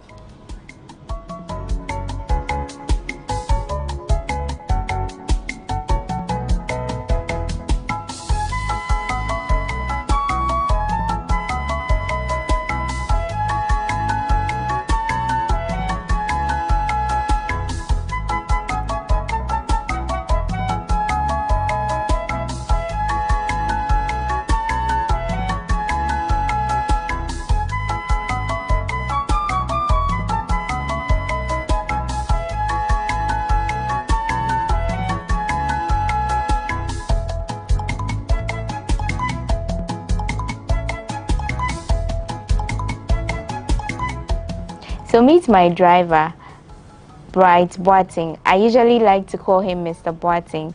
And for a road trip like this one, you definitely need a Mr. Boating because the roads are terrible.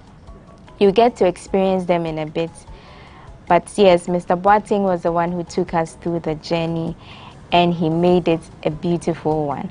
So that's me in the back seat thinking about how this is going to turn out.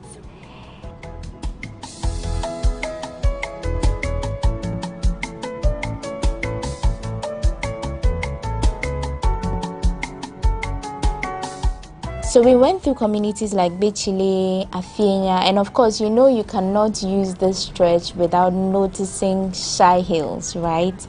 So we captured the Twin Rock and then some of the hills and the caves from a distance.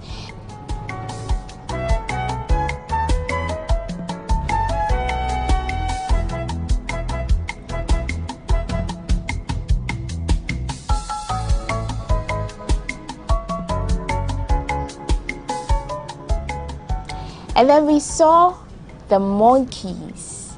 It was morning, so they were now coming out in their numbers. There were not so many of them when we were going, but later on in the day when we were returning, we saw some more of them. We didn't stop to feed them, however, because you would remember in our previous episodes about Shy Hills, our tour guide said it was very dangerous to feed the monkeys. So if you want to just to go back to history or those episodes, you can check out People and Places, the episode on Shy Hills, just to refresh your memories.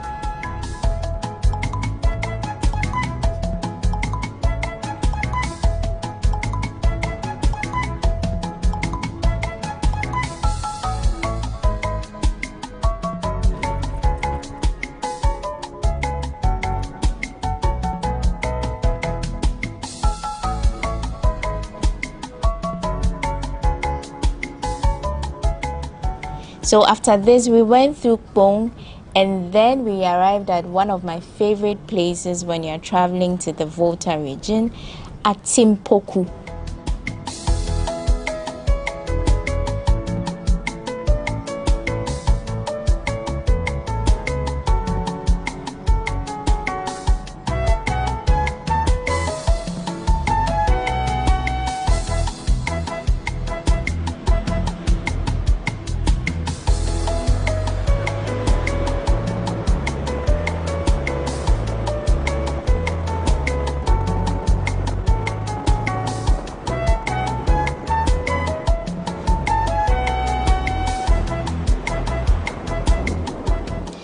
Timpoku is noted for the famous abolo and 1,000. When you get there, you get shrimps, you get fried yam. There are so many things, and the way the traders just come onto you, that's even more interesting. But when we got there, most of them were seated. So usually, it's only when you park that you would see them come around. But this time around, they were not so happy with our videographer because he was capturing them. We saw some of them, rain a few insults on him, but it had to be captured just for you to see. We didn't stop when we passed by in the morning because we planned on stopping later to buy some of the items when we were returning. Just see how everybody rushes onto you when you stop your car everybody is just trying to get your attention. The abolo seller, the water seller, everybody.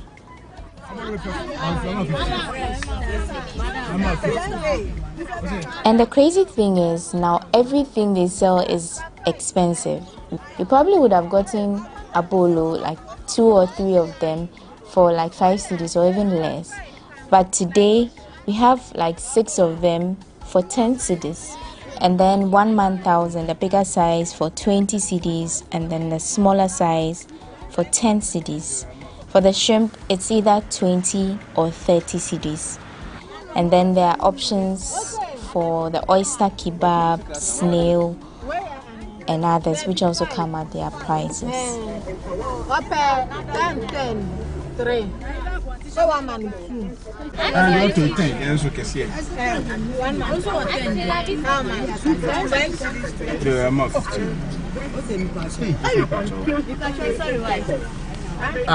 on the thing.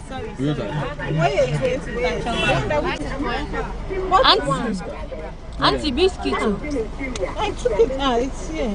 This Right, yeah. Auntie biscuit.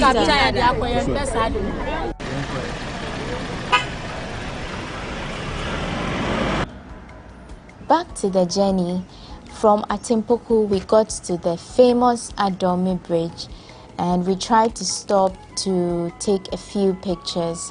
I mean, we were able to capture a few of those just before we were stopped by a military person who told us that now it's illegal or, wrong to just take pictures and videos without seeking permission. So we had to continue our journey, but we got a few shots which you see in the videos.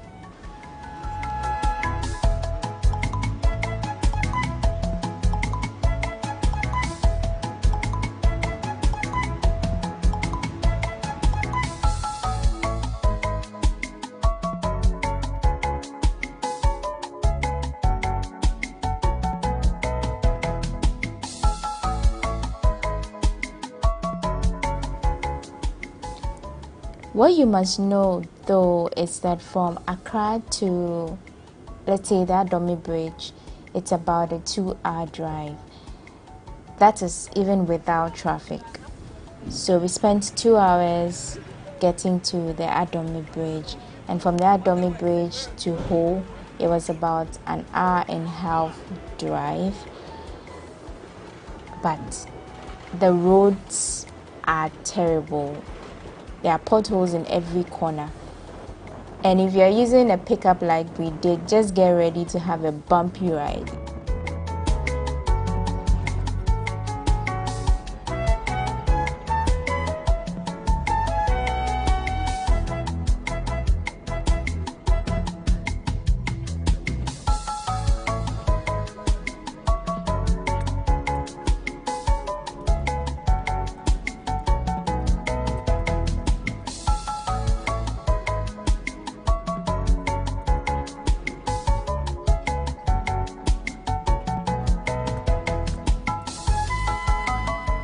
But we managed to take a nap in between despite the bumpy ride, and by the time we realized we were in Ho, I'm sure but for the bumpy roads, we would have arrived a little shorter than an 1.5 hours. So yeah, a few scenes from the township, the whole township. We went through the Volta Regional Tourism Authority, and then we were ready to climb up the Ahmed mountain.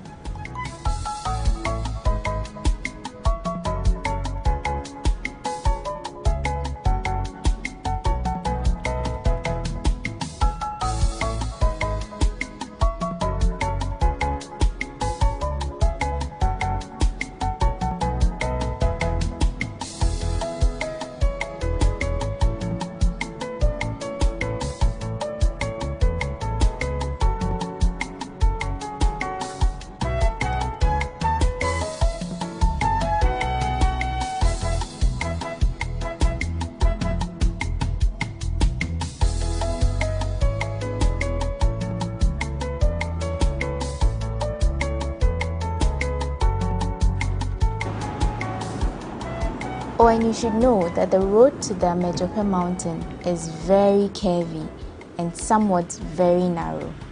It's actually very dangerous, so you need an experienced driver to go with you. And that driver also needs a lot of patience, because at some point you need to be honking a lot to alert the oncoming vehicles so there are no crashes on the road.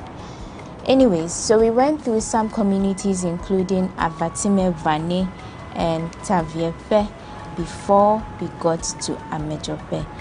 And from a distance you can see the peak of the second highest mountain in Ghana, the Mount Gemi, and it's a beautiful view even from a distance.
Well, it's been a 4-hour drive. Of course, we made a stop at Ho for a little while, but technically it will take you 4 hours to get to Amejope. And now we are at the highest human settlement in Ghana, Amejope, in the Volta region. I'm sure you'd like to know what this small town holds for you, but we'll bring you all of those in our subsequent episodes. For today, however, let's just get you a sneak peek of what to expect. Come along. Good morning. Good morning.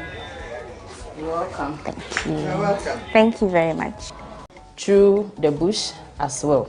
And we also have the newly created canopy walkway at the Ote Falls. So the canopy walkway and the Ote Falls are now 2 sites, but one. Okay. Yes. And then we also have other potential tour sites. We have the lower falls at the Ote Falls. And we also have beautiful rocks at that place that form some smaller caves. A place where our great-grandparents used to go and then relax themselves. Our first stop was at Mount Gemi, and we had our tour guide, Daniel, to give us a brief of what to expect when we take the full tour of the mountain. And from what he told us, from the tourism center to the peak of the mountain ordinarily should take about 30 minutes to climb. But if you are moving with a vehicle like we did, then you have a shorter time, which is about 15 minutes from the entrance to the very peak of Mount Gemi. We'll be exploring that in detail when we return next time and in our subsequent episode. You wouldn't want to miss that. So from here, we moved to explore other areas in the community.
We're still giving you a bit of what to expect in our subsequent episodes. Right now, we are at the entrance of the canopy walkway.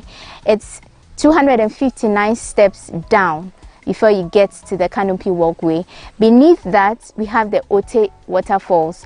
So after 259 steps, you would go about 40 steps more to get to the waterfalls. And then beneath that, there are some caves, more to expect, more to explore. So you don't want to miss the subsequent episodes. We are exploring so many things, interesting things about Amejofe.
We began from Accra, a fun road trip, and then we got to Amejofe.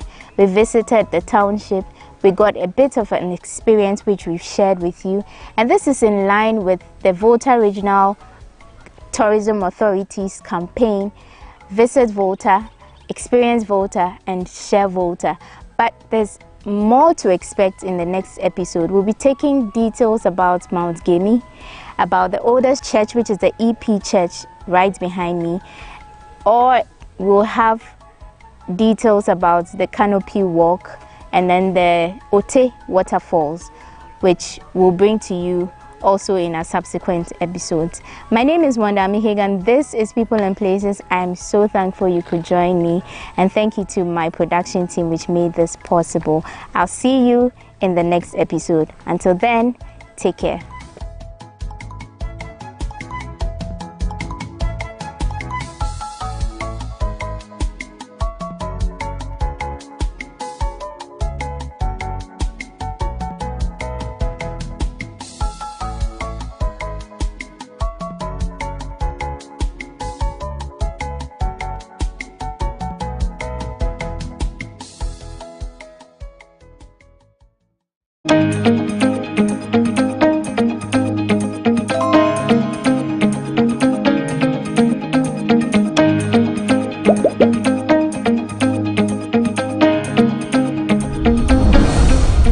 Welcome to the Ghana ICT Hub, a partnership between MTN Ghana and the Government of Ghana through the Ministry of Communications and Digitization. MTN pledged to support Ghana's digitization agenda in line with its ambition to lead the delivery of digital solutions for Africa's progress. In fulfillment of this pledge, MTN Ghana has committed $25 million toward the realization of the Ghana ICT Hub project. The objectives of the Ghana ICT Hub project is anchored on the following: to create an ICT-enabled environment for human capital and ICT skills development, to develop an ICT ecosystem through remote access delivery to facilitate job creation for national development, to provide a modern, state-of-the-art physical infrastructure to serve as a pillar for the digital Ghana agenda. The physical infrastructure, when completed, will provide 4,000 square meters of space with the following facilities: laboratories for technology training and research, innovation hub,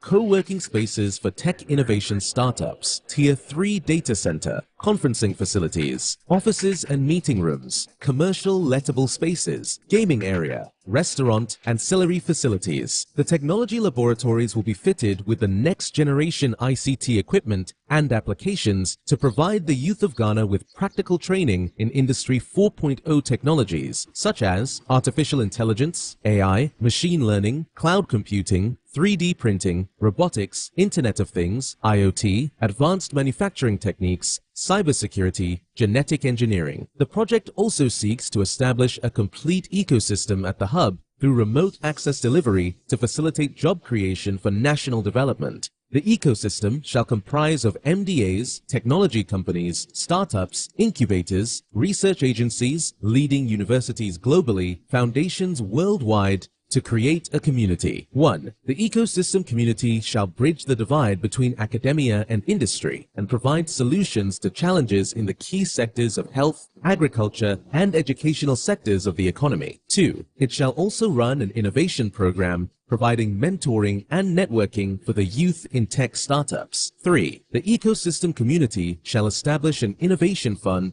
to support startups, research agencies, and other entities in the ecosystem. MTN Ghana and the Ministry of Communications and Digitization are championing the Ghana Digital Agenda for Ghana's development. Welcome to the digital age.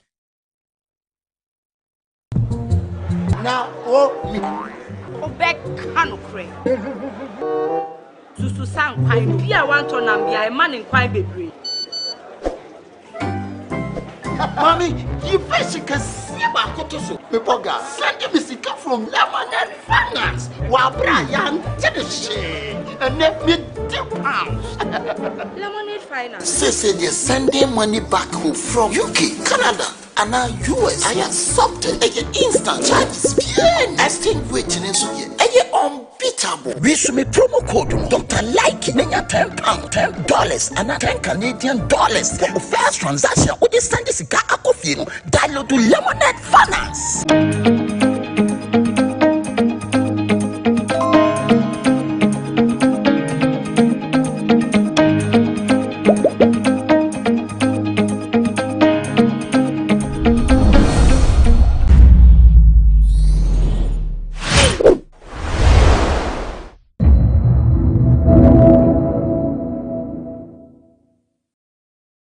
See na wo paint wo former employees even if you poke across support to crab kase to bo na ye wo bad systems so baby ye wo bad colleagues nso baby a ho a wo koi unnim nipa on ne ko ye adwuma baby edu be kwa wie sankrofo a wo katia o they are all connected o and as media channels ni sikafo na ye omude ni na they are all in the same circle into the audio ye ni no tie kira o sababa we ma signing on my brand so but ochine bia nko yi a interview so be kwa akoye na odi ehia ketenie sa de obeye de obe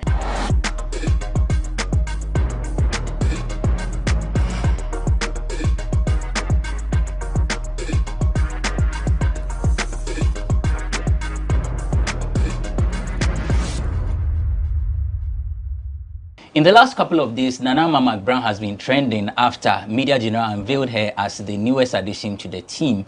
And she has actually had some staff of Despite Media label her as ungrateful and disloyal. But some say, you know, I mean, the comments from Despite Media employees are unwarranted because when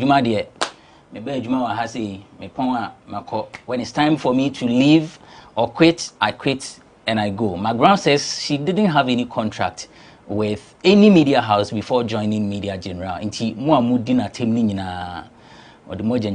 I leave my accusers to God.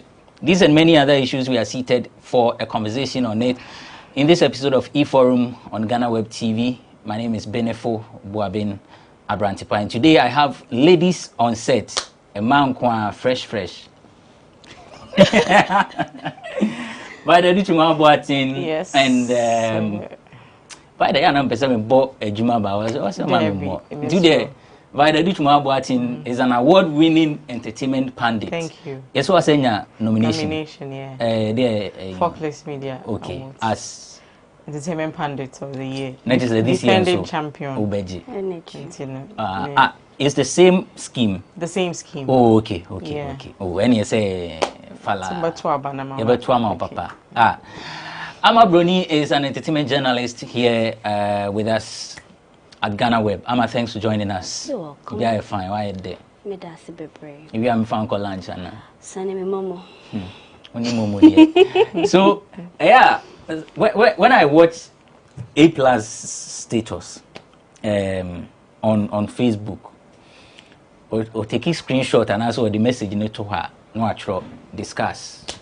And no. As I'm not that way, when discussing it. Did my Brown's exit come as a shock for you? I mean, I'll say yes, because I felt say the kind of bond that now UTV was something and not a be perpetual. Because on what can I say, or by no becatre or say Kwame despite say on my opposite ban TV so on money ejumanye e won TV so, and they already agreed say why not come and let's put something together for you now. But let's not forget say for her to come to that point I'll be making that decision. No, we should know say that movie na managing na nice no industry na air crumble. A collapse into share the colleagues need be started doing YouTube. Abrewa Mafia, Vivian Joel, Lawrence Nemu, and Emilia Bobea, Tenedie, Kwakumenu ya aggressive. Inti I was so acknowledge say and sana over to that point no. Now what she was holding on to a yesini no. Na emuago. Inti na was say otimi pebi before 4 years. Inti oba no more man show ni I mean Ghana for be were happy. Because aside seeing her in Kumasi, Yonkon, and all those other movies, no, they felt say live engagement with them, no, and Maninya a refreshing image, refreshing brand, refreshing connection with the fans. Osha said, no, we don't watch the shows from the perspective say, oh, you're fan in Gua.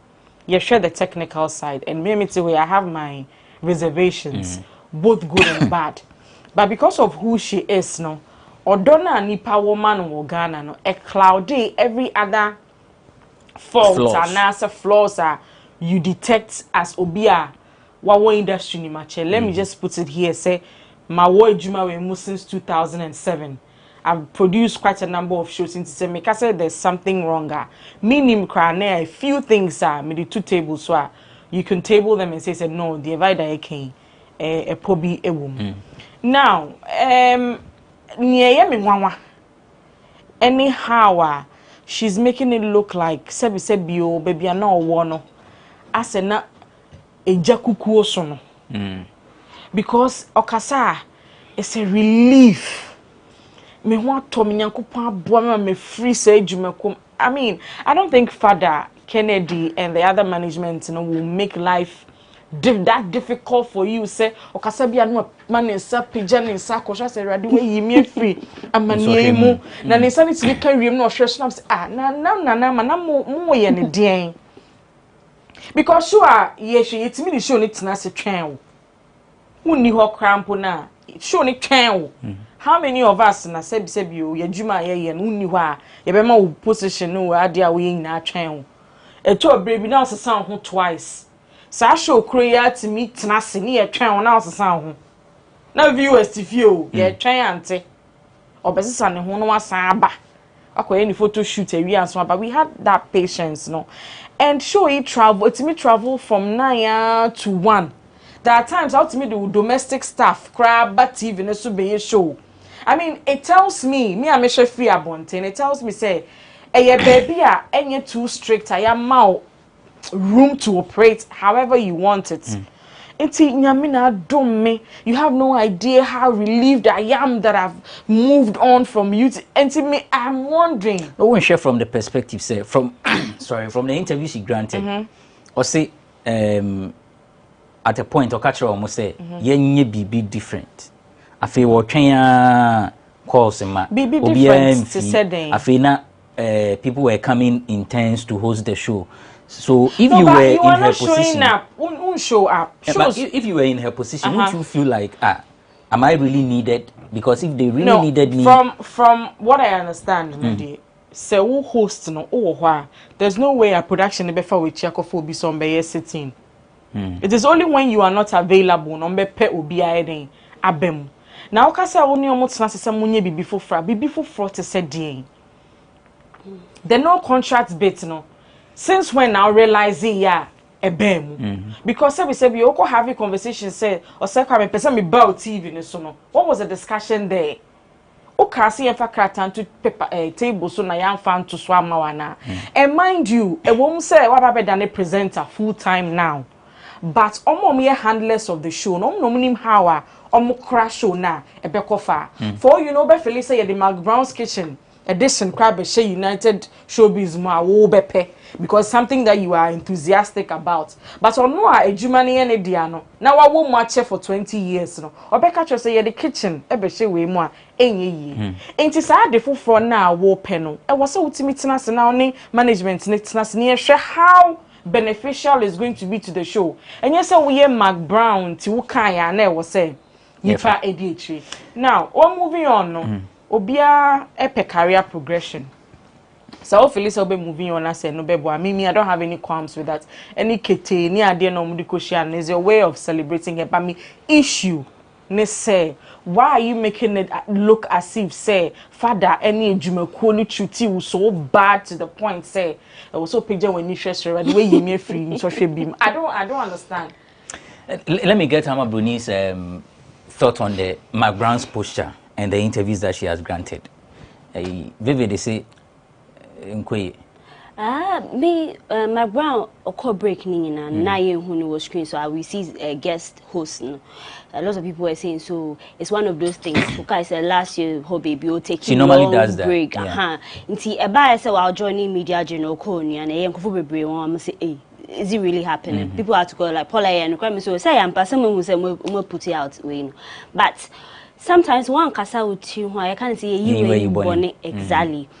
Me baba cry he knows my hairstyle but me do or say how you the want time. I say wo kasa. Ye nyina ye wo ha yesterday session na Mark Brown say no person boni din na nye ne.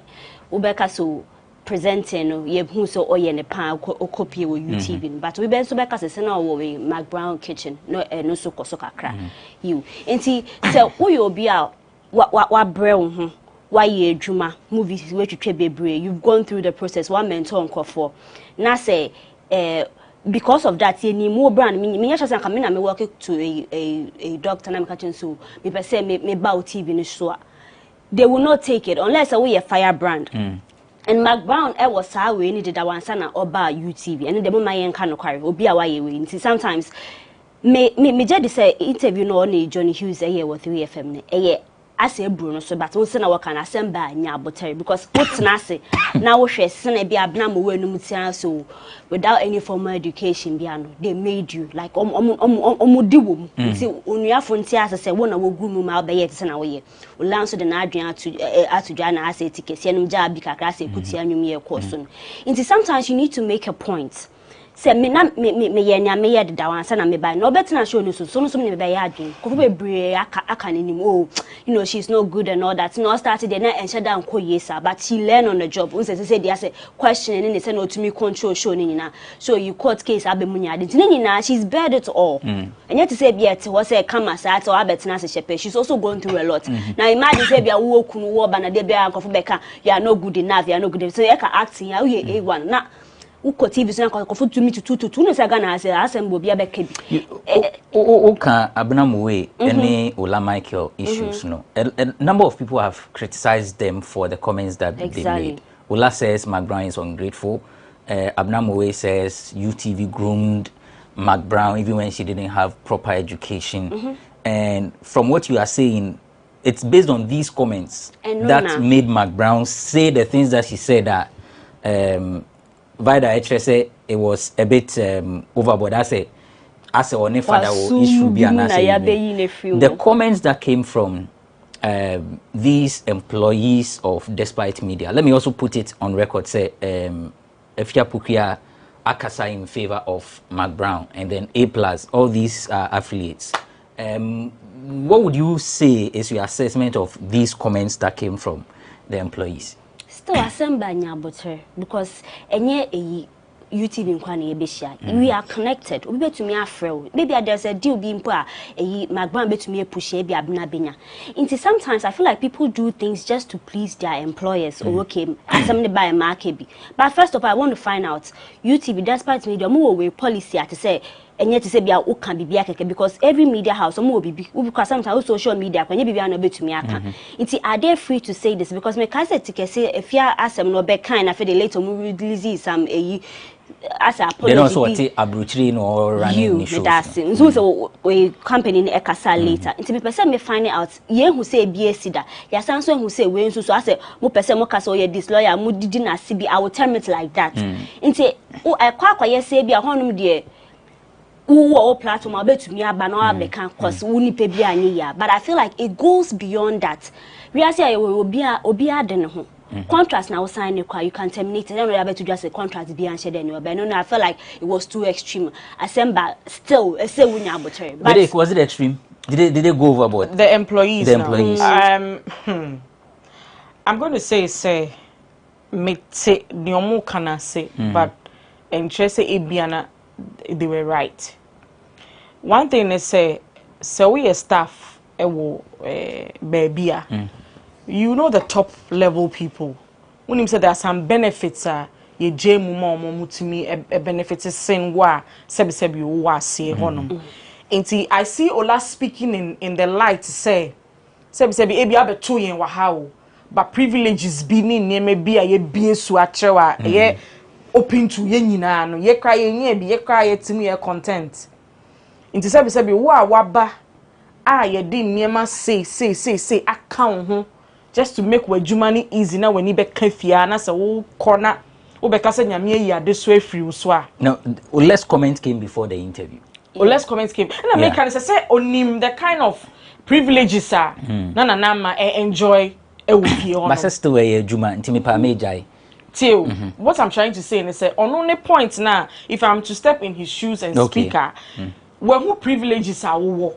into would they say privileges when you will say let me put it that way answer na interview no o say and you are basing it on the point say amount food do attempt to do afa so we contract ejuma we aye attempt di is part of it me ba fia ebe kan say Kofi Kinata nyoma ke university for select say omuko understand nyum ko be kan bi ofia twa ye twa ball me no den wo nyum ye hu pa mo ye twa ball me papa mo platform so because makoka say adinti ne akofa na nyum na enu nti o fra me amesime ma ha biem baby awo kono nim de etwen e wo honom so I don't say you're right but ono kasa say it said there wo ti we ye ma wo salary 100,000 ni ma obi Yema 1,000 cities. Etie for sure. Men can say yema 1,000 cities. Because 100,000 yema 1,000 na ma bronia ba abeji 100,000. Or say 100 name so no. Maybe obi ka oba abeji. What's about say? Then you are 1,000 you go like, "Hey, me 1,000 kram chichem de bo me ho bra na wo ba na 100,000 na say, "Oh sorry is it not about you knowing your wealth because you know your wealth but no who ni say a privilege at that level no who ni say chale a bibi kese a what say you hold on to Aban say come has say a lot of people make him move because of nyani pabeka tie nyani pabeka untumi nko woni and sometimes bibi to me too now be feel so way there it's the worst situation but you never know that is going to be your card to a greater height whatever happened say if you na man or kaso person take a break and I say bia bibi na esi we don't even know the real backstory but some okaso she took a break no okaso won pe bibi man I'm thinking say nkofo kekase your social media when the issue happened so it was after wound to me assembly but I know that we don't have concrete when to me in can assembly so whatever the case is no she has made the decision and then as humans yeah obia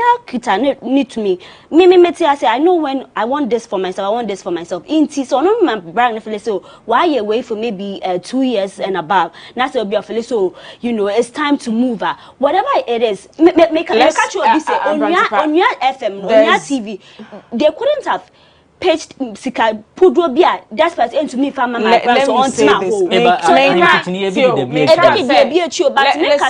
So, like, you know, she had everything. She was so comfortable. So now, colleagues in Becca, so crowd better and so share all the things. So to miss a sound, who to me could break. See all the time, I will take it break. He not the Bama was our time, but sometimes it's a personal decision. We respect that. I think some Makawa has said, I'm not against her move. Obia per career progression, like I said. But say see now who painting with former employees. Even if you poke across support to crab because to bo na ye bad systems so baby ye bad colleagues and so baby wow kwe unim ni pa one ne koye adwuma baby adu be kwakọ wie na mekra so many baby all corner management maybe some so chene bi so felisa wa outgrow me brand no ko baby fufra e dey no be can na say see how see movies no watching trend so over be presenters ho as far as uni television stations are obedan obi to show your talent, you know. I was say winya abotre because sankrofo a wo katia o they are all connected o. And as media channels ni sikafo na ye omude ni na they are all in the same circle. Into the audio ye ni nua no tie kira o sababa we. Ma signing on my brand so but ochine bia nko yi a interviews obekọ akoye na o de ahia ketenie. Sadi obey no, I'm just saying. No. Like withdraw kakra. And come escafo ni nyina say dey here for ye namfo, sa na escafo so ye namfo. You get it? It me can say wako wani ma akọ.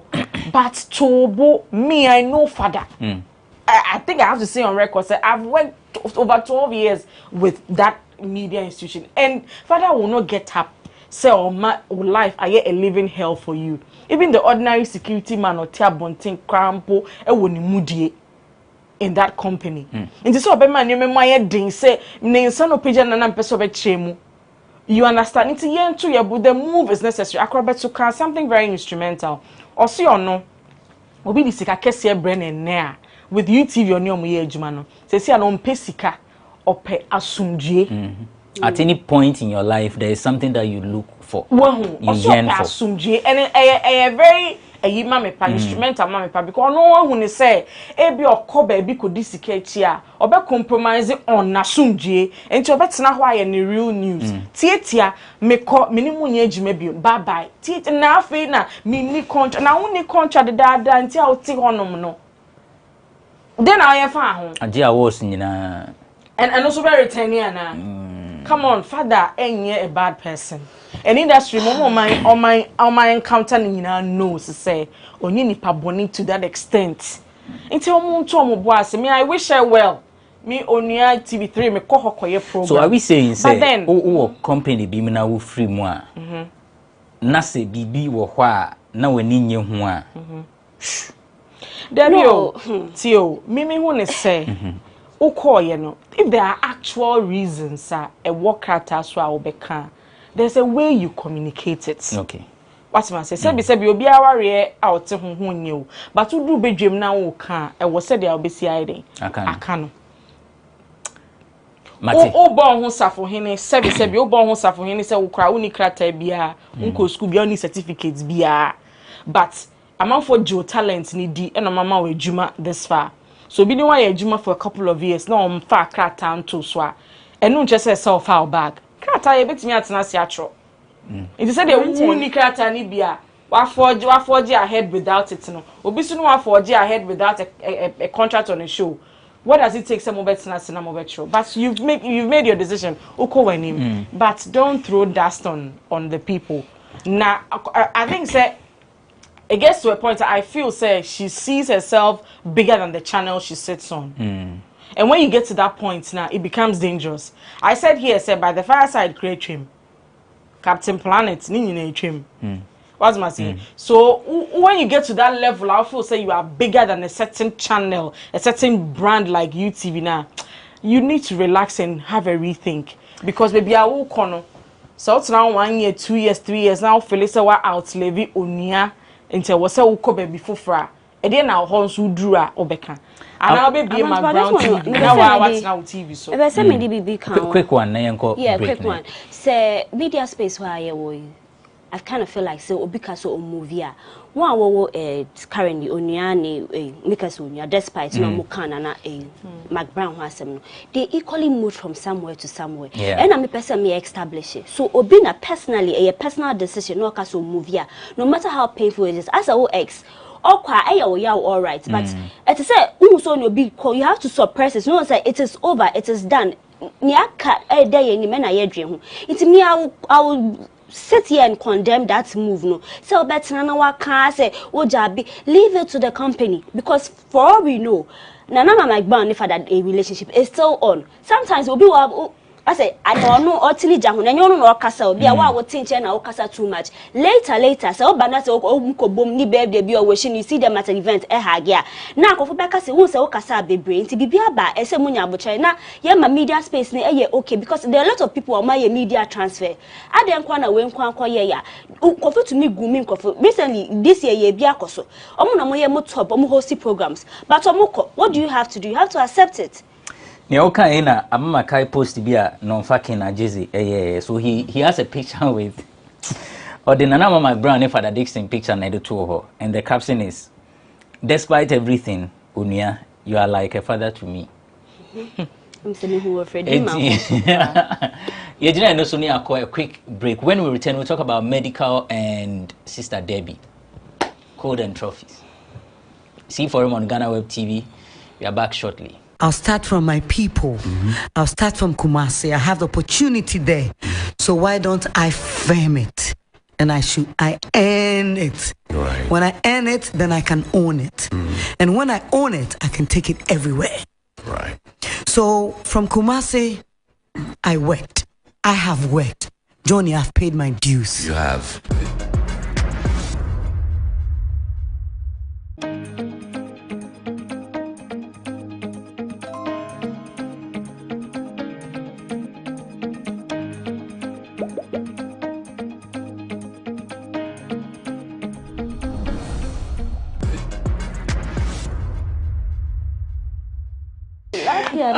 That's true. I say tilapia no body mama Kobe. We marry you. So medical MDK and Sister Debbie.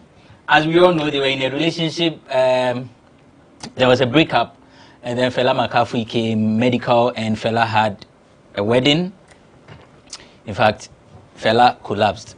And no one said he ever can actually. Fela says he was stage bank of course or Boa. And Omudiawo Island from Pong. So actually, for me, it came as a shock. I mean, one of those things, just like Mac Brown, even though we're like sometimes it's not like BB intimacy, but you don't expect it to happen. Because Mac Brown beja UTV, like in Prim, said yeah, Prim for Bekana. I would have doubted. Same as Sister Debbie and then MDK. No, Makobonyum, code and trophies. So it's 2-in-1 song. The first, the code, right, and then the trophies continue. Inti line back on am the man, me marry you. Tilapia no boy. Mama Kobe. And you know there. Me who some omo kase omo de nyum about and I was wondering say na be kwafa because ye nim too risky. Yeah. Too risky ma de be kase we dey there be a blessing medical with a head too risky and no me identity for more the too risky abebe toward then we expecting say marco break now upon all the messy way ni asema media ne kan ye ni nyina na say mo amaka say ma sort am different some dey no bad then we expecting something way bigger but no currently there was say ba kope me dey too risky ho ameka say code and trophies say that nye but then we love the fact say kofo na nka won ni hia wan bom na wan ye we nti wuti enwum na kofo kase ne views dey share dan ko enim bebre say but it's encouraging nti say na kofo kan wo say enwum na share dan but then as usual medical ne punchlines ne ade e okay but then enya nya say anka ko bi nya ade nkeka mo wo say he has a style enya say be a punchy hardcore rap but say ya ni we now ye wan kasa be me hu no so with Sister Debbie too I will say in trophies on a medical I can't kind of feel like say the workers or your trophy in and then say utiemu kwase kakra betumi aka say asa no person or job oh they be no quarry there no ex aboyo man now be ka say you are the trophy even kwade wa say unzen atare na say echi ho kakra me say but then you know it's one of those things and a lot of songs about out ebia artists no ebia go through a breakup divorce release project is perfect no way so it's good but I mean I'm happy for them. Say any is so no ex ben. I don't buy that him say any. But I come ex contact me come just cabebro because they only my family na. We are nice pa. Give nice comments. But maybe the mechanics will be Jimmy and mommy and Tia no so Jimmy. Are they then? I didn't know. More than a commercial song, commercial music sa ebe kakaka me hu asem mbeka wonyu mu biem so odonya me onware for 3 weeks yeah na tone no krom de tonyum ne ka I mean they are meant for each other fella ba be how mo to be honest anya fella do fella has worried these two chaps because you can imagine the kind of music they could have created if they were alone in their bedroom for the rest of their life. Enfam so papa bi answer that very industry but then omo ebe mo manije because o show me no na de omo ye no they are in another world of their own omo nya ji omo ho but ye na ye fa hu tipaye that the song I mean me di tufu ana me di diasa na ye di tena kwankwan ni ase ye di like e call Grammy ye di den say enye enyumbia na ye di call Grammy na enye enyumbia na ye di win award. And you just want to do it for the records. I'm just waiting for a day. I mean, who's so to amount station more performing. Maybe I just want to see that thing because I feel like almost the about be too area. Almost by your thing. If I direct that performance, I'll let Fela McAfee also pass through. Like the latter part of the performance, Fela should just come in then. Yeah. But then I think medical too. No, so you listen in shock. Like I said, I was saying, it's when so you don't see I watched alone. I ended up asking my computer. I said, when I expecting a response from the computer. So you don't see anything positive about the song? The positive thing is the bars. Hey, boom. But we boom project, you know. What are they? Daddy. Do you expect a concert to follow? Well, so on a shatter, almost Philly Stadium. Freedom concert. A be annual event na say a few years be hu say Debbie for na me don't yari me enjoy me could even what is this? Are we serious in this country? Are we serious? The camera guy is being I don't know why do we do this to ourselves? Why? Now everyone's to say na like to what end medical? To what end? But would you accept that there are people who love this kind of style of medical? Right. So like I mentioned, no,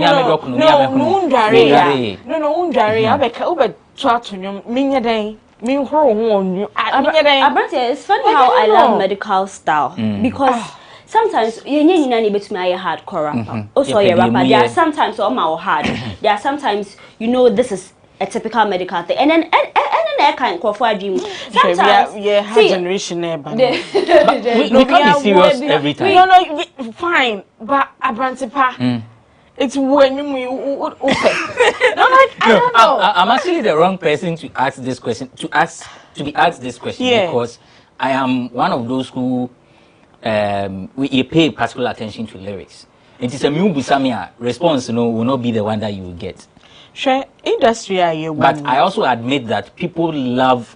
You have to get something and be known for it on that space. Yeah. You get recently only guy back could be here. He's not so popular, and the guy was rapping and say, medical they are selling because in the style. There's some do out here.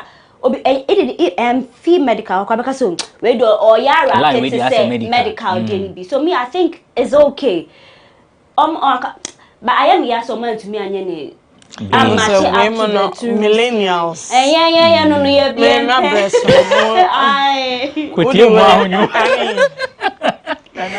No, Charlie. No. So based on what has happened, you don't expect another one from them? Ebia we no mudi bejeje and keke no mudi papa na. And I can forgive them. But as it stands now, enti eno na for set one there's like then I mean let's try a new project, you know, Abrantipa. It teaches a lot about your culture, ni how I am. I have a few foreign friends omote sakodi ni Castro Adonai. They make me translate it to them. But in some people to say we know if you have to translate to somebody, what would you then I become? I'm not taking my bag for 3 days. Give me Kobe. Kobe is one tilapia. It's a tilapia garnishing. Oh. But I that song brought up the as a fuel rumors they say a Fela medical divorce. But the reason this week or the Abetuja so he would choose a hair over or loving and yada. But I kind of feel like these people, they know how to play with our minds. Because answer na cold and trophy some be releasing. Now Fela McAfee or Pia Bonti and she doesn't wear her wedding band. Or kosa or some so called Instagram cause on the medical pictures now call for our own medical photos be unless it's Twitter. I had to check and see. So all these things now omujai no I better drop it. Then one more drop in so you say kotie kofukotie I say me Debbie Jabe. So I kind of feel like this omodo margin and omodo margin because they kind of attention that they got last week when the song was released and the whole band until say medical now clarify Debbie on why they na secret why they na secret but we can say we collapse na on any ex into me Debbie is a grown woman she at a jai era mommy auntie jai. It has to stop at a point. Shame the couple only gentleman ni basa relationship week or we now fell out through job now we yes now we yes no asan be found now make it more commercial like the biba bottom not just the fun of it. But I say the woman commercial. You know my one that say streams near saying views the guy saying on YouTube Charlie. And no,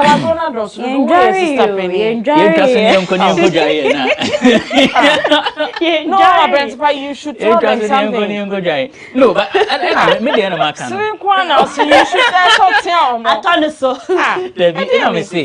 if you ask me, I am the wrong person because I pay particular attention to the lyrics even before I listen to the melodies and Kronibano. So I am a typical Obrafo or Chame Kwame or comfort type of person. Me probably a lyricist. What I say, Minister Oji Mo, Omo talk about him say yes, Akwabua, Watro Nyumuno. So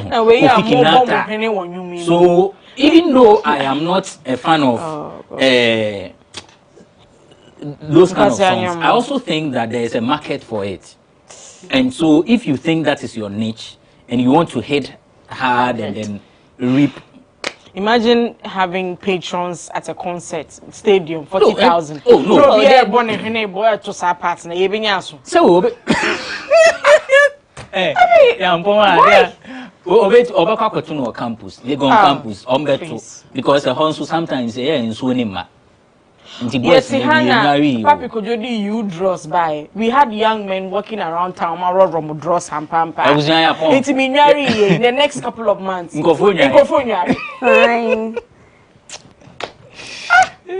Oh, you was at a show. Thank you for coming. You're welcome. You're welcome. Yes, I know. Hey. Oh, by now.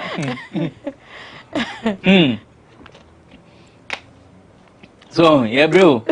But this small Boatin is a journalist. She's a columnist. She's an award-winning entertainment pundit. She has a nomination for Folkless Media Awards. She's actually supposed to defend that title because last year, Onuna Urini nti code number 1 yeah, but voting best at April 3rd. Oh, okay. Any between you drew her and say yeah, their womb. Amabroni is with GhanaWeb, host of Nkomo and Talkatainment. She's with the entertainment desk. Thank you for watching this episode of eForum on GhanaWeb TV. My name is Benefo Boabin Abrantipa. Upon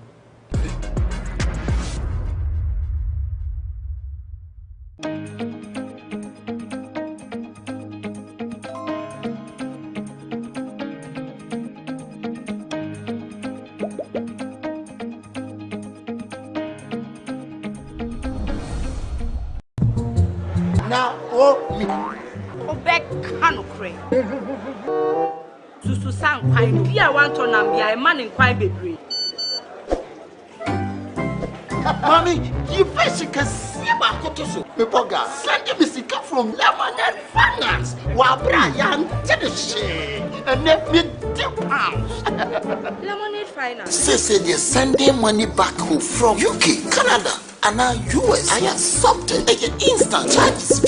Extinguishing in so unbeatable. We should make promo code Dr. Like £10, $10, and $10 Canadian dollars for the first transaction. Or they send this guy download to Lemonade Finance. Welcome to the Ghana ICT Hub, a partnership between MTN Ghana and the Government of Ghana through the Ministry of Communications and Digitization. MTN pledged to support Ghana's digitization agenda in line with its ambition to lead the delivery of digital solutions for Africa's progress. In fulfillment of this pledge, MTN Ghana has committed $25 million toward the realization of the Ghana ICT Hub project. The objectives of the Ghana ICT Hub project is anchored on the following: to create an ICT-enabled environment for human capital and ICT skills development, to develop an ICT ecosystem through remote access delivery to facilitate job creation for national development, to provide a modern, state-of-the-art physical infrastructure to serve as a pillar for the digital Ghana agenda. The physical infrastructure, when completed, will provide 4,000 square meters of space with the following facilities: laboratories for technology training and research, innovation hub,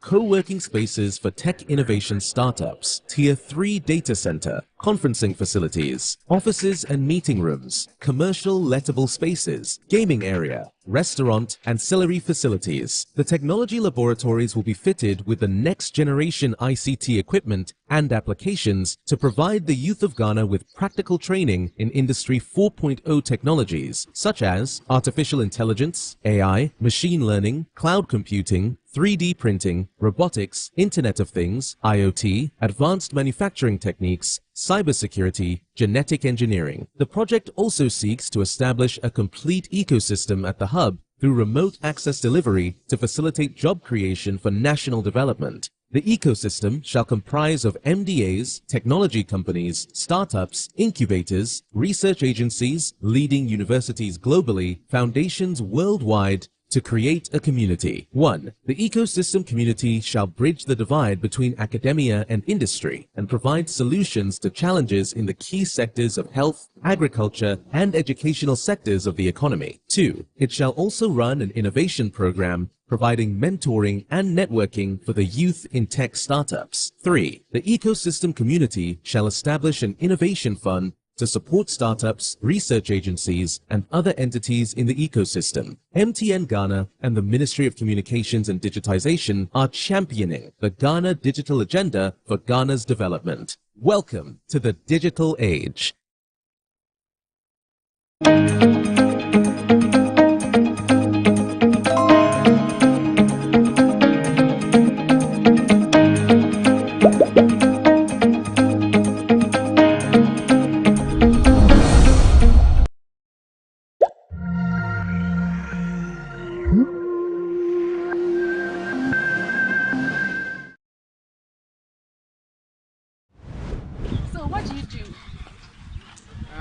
I'm an electrician.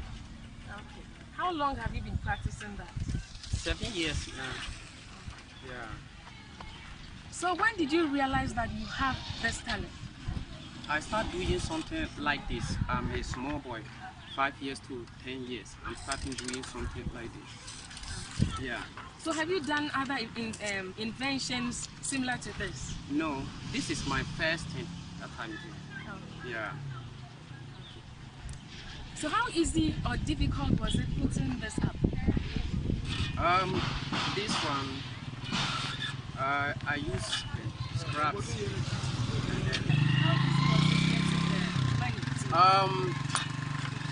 Since I was an electrician, I'm a apprentice, and if anytime I get job, I can use my job money buying things small, and then go scraps buying some things small that building is.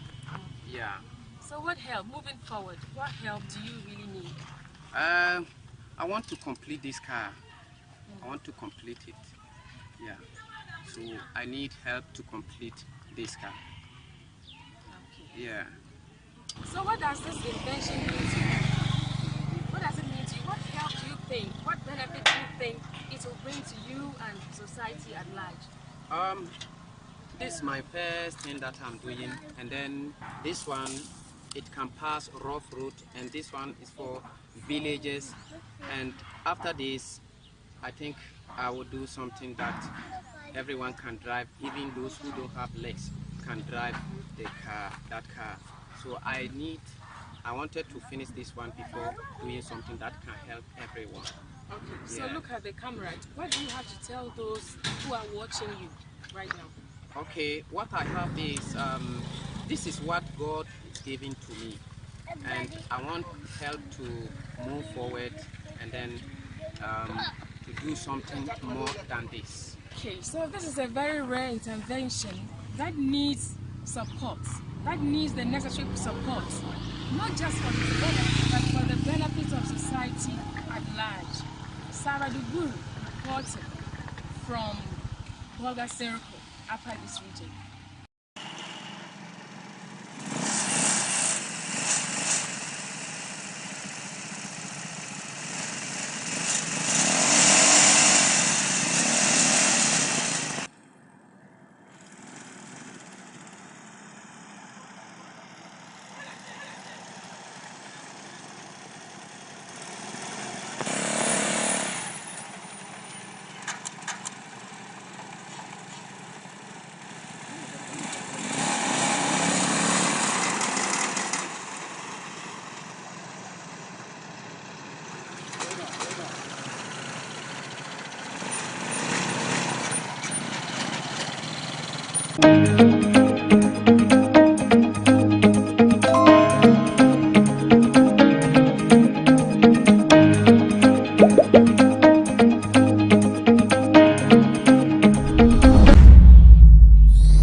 When you go to Volta region, it's the worst of all. Volta region, the cocoa that we bought this year, if you compare to last year, which was our lowest in recent years, it is not even up to 10% of what we did last year.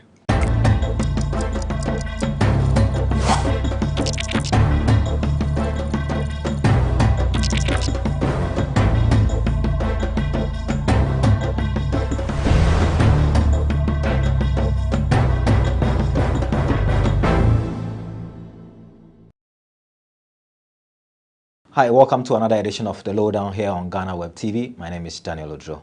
Ghana prides itself as the second largest producer of cocoa in the world. Together with Ivory Coast, the two countries provide and produce more than 60% of the world's cocoa needs. But Ghana is facing an existential threat to its cocoa production, mainly because of the activities of illegal small-scale miners, popularly known as galamsey.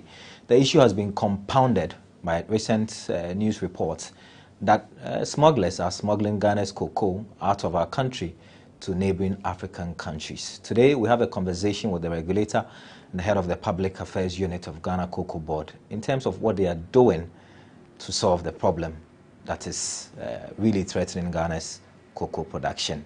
My name is Daniel Odro. You're welcome to The Lowdown. My guest is Fifi Boafo. He's left the journalism field for us, now doing public affairs at Cocoa Board. Senior, welcome to the show. Thank you. It's been a long time. Wow. We speak on phone, but we've never met in a long time. I'm hanging in here. The pressure is just real every day. I can imagine. You have to juggle between things. But hey, I can imagine. We are here to serve. I know. Yeah. Let's delve right into it. So these days, what are the burning issues for you? There's been a lot of Cocoa Board stories in the news, mainly about the task force and the ability to arrest some smugglers smuggling Ghana's cocoa out of the country.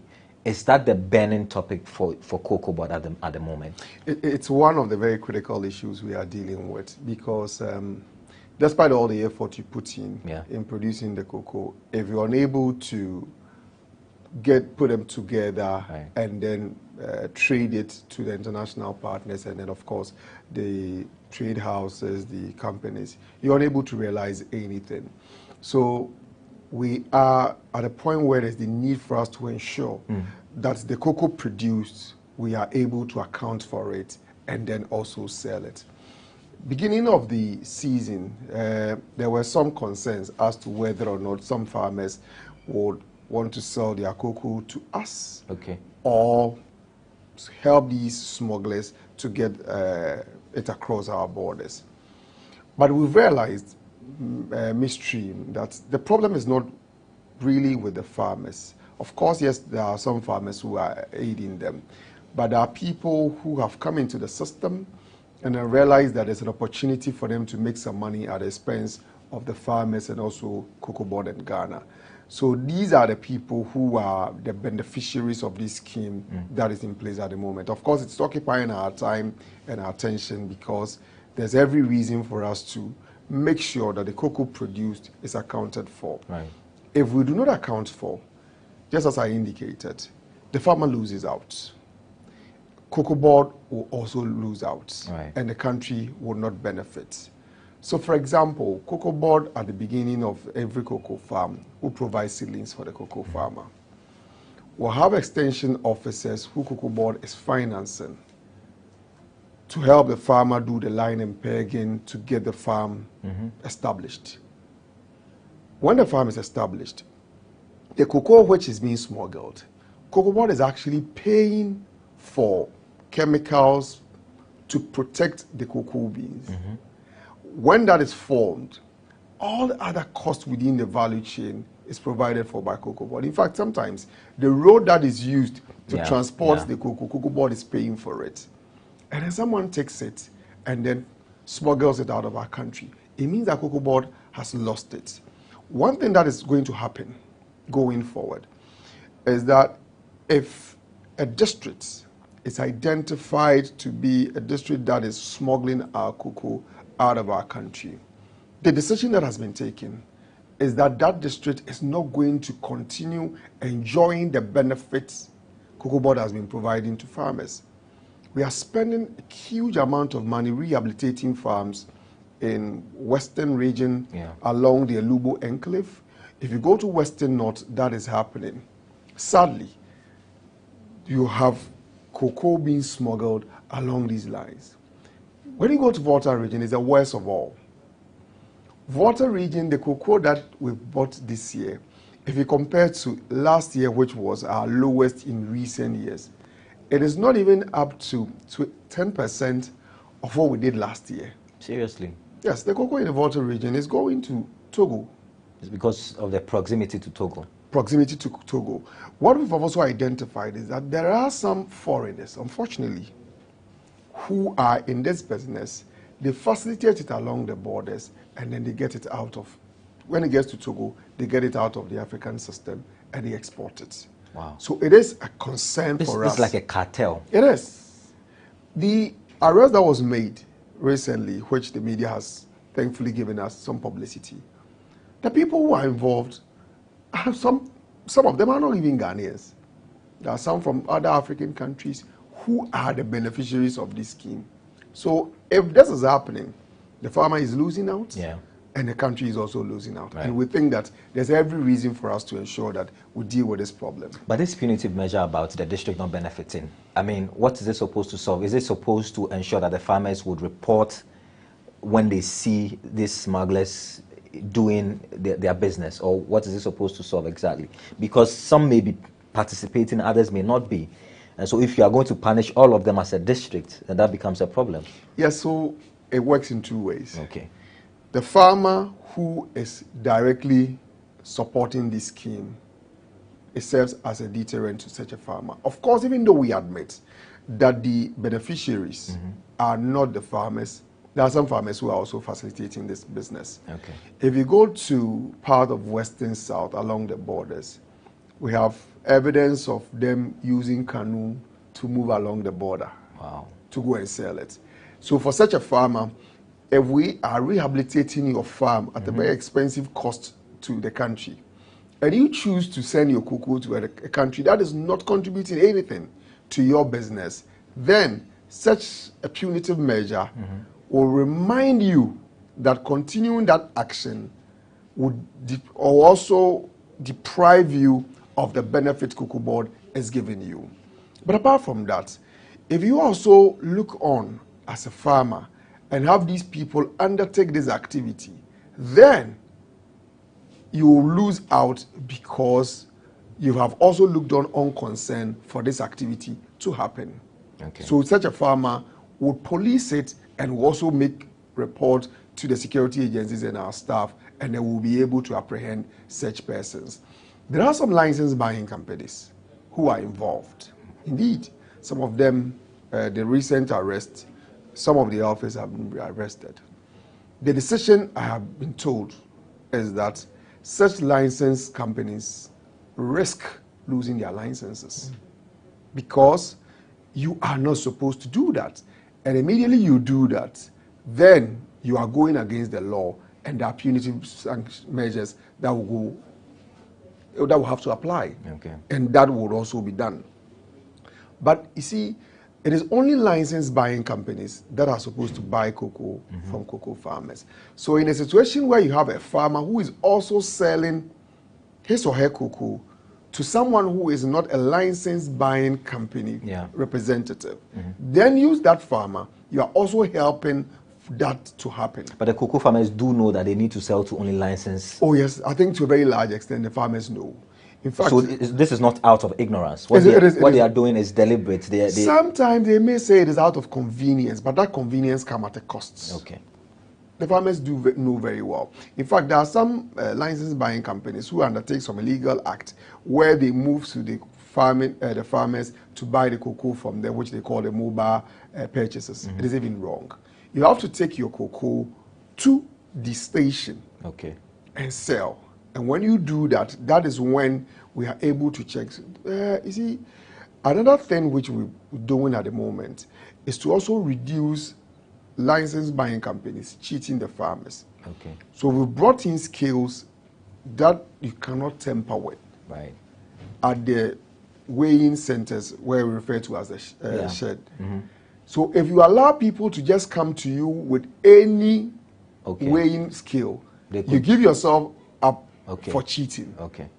And there's the reason for you to go there. So if you allow people to just come to you and then you sell to them, then you are allowing yourself to be cheated, and also the possibility of the people smuggling it out of our system. Okay, but let's talk about the convenience issue that these farmers talk about. How do we ensure that that problem is fixed so that they don't make that as an excuse, so that they don't necessarily have to drive out of their district to go to a far away place to go and have their cocoa weighed and bought by these license companies? How do we get closer to the farmers? In fact, because of competition, now most of the license buying companies have, to a large extent, set up in our local communities. Okay. So the distance between where the farmer is producing the cocoa and where the shed is, it is not like moving from one district or even going to the district capital. No. So then the convenience excuse is not well, really... it's a bit lame, but of course someone may say that, okay, well, I will have to probably do a 1 mile or 2 before I get it to the shed. So, well, if somebody is coming to me, it is easier, it takes away that cost. But that cost could cost you actually more if you allow yourself for that to happen. Okay. So let's talk about the motive. You've done some arrests. Are you seeing a pattern, or are you getting some intel? Obviously, I don't expect you to give me all the information, but are you seeing a pattern emerge in terms of the way these smugglers are operating? Beginning, they used to carry it in smaller trucks. Okay. The pattern now is they are using bigger trucks. Wow.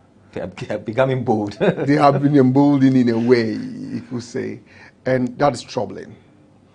Usually when they get the cocoa, they take it from the sacks, the recognized sacks, the one we all know, put them in either polythene bags or containers that you find it difficult to identify it to be cocoa. So that is how they operate. So they take it from one center, go to a different location repackage them or rebag them into something different, and then they get it out of our environment. So sure, we have been able to identify exactly how they are operating, and that is also the reason why we are able to make the arrest, which is also happening. We have people who are given tip-off, very important, and they are also motivated to do so, because if, for example, Drew should identify, oh, someone has 100 bags of cocoa and is smuggling, you stand to be a man with some good cash in your pocket. Because immediately you alert us and an arrest is made. The people who helped in arresting that cocoa, you gain 2/3 of the amount. So 100 should give you about 800,000, and 2/3 of it is yours. Wow. Straight away.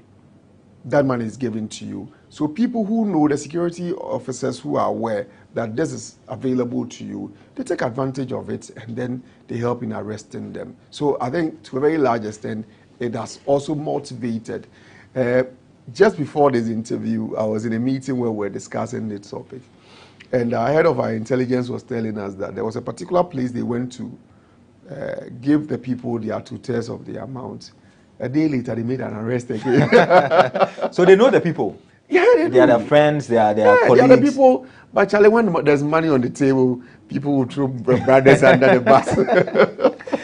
Anyway, this is the lowdown here on GhanaWeb TV. We're having a very serious conversation about Ghana's cocoa production. As you know, the government is trying to raise revenue as much as possible. But Ghana's cocoa, which is one of the biggest revenue earners for the country, is being smuggled out of the country. This has also become important because already the cocoa production sector is struggling with galamsey and all its attendant problems. There's climate change to also talk about, and so the smuggling has really compounded the problems of our cocoa sector. Ghana stands to lose its ranking as the second producer of cocoa if immediate steps are not taken to address all these challenges that are affecting the cocoa sector. We'll go for our first break. When we return, we'll continue with the conversation with Fifi Boafo, the head of the Public Affairs Unit of the Ghana Cocoa Board. Stay with us. We're back after this break.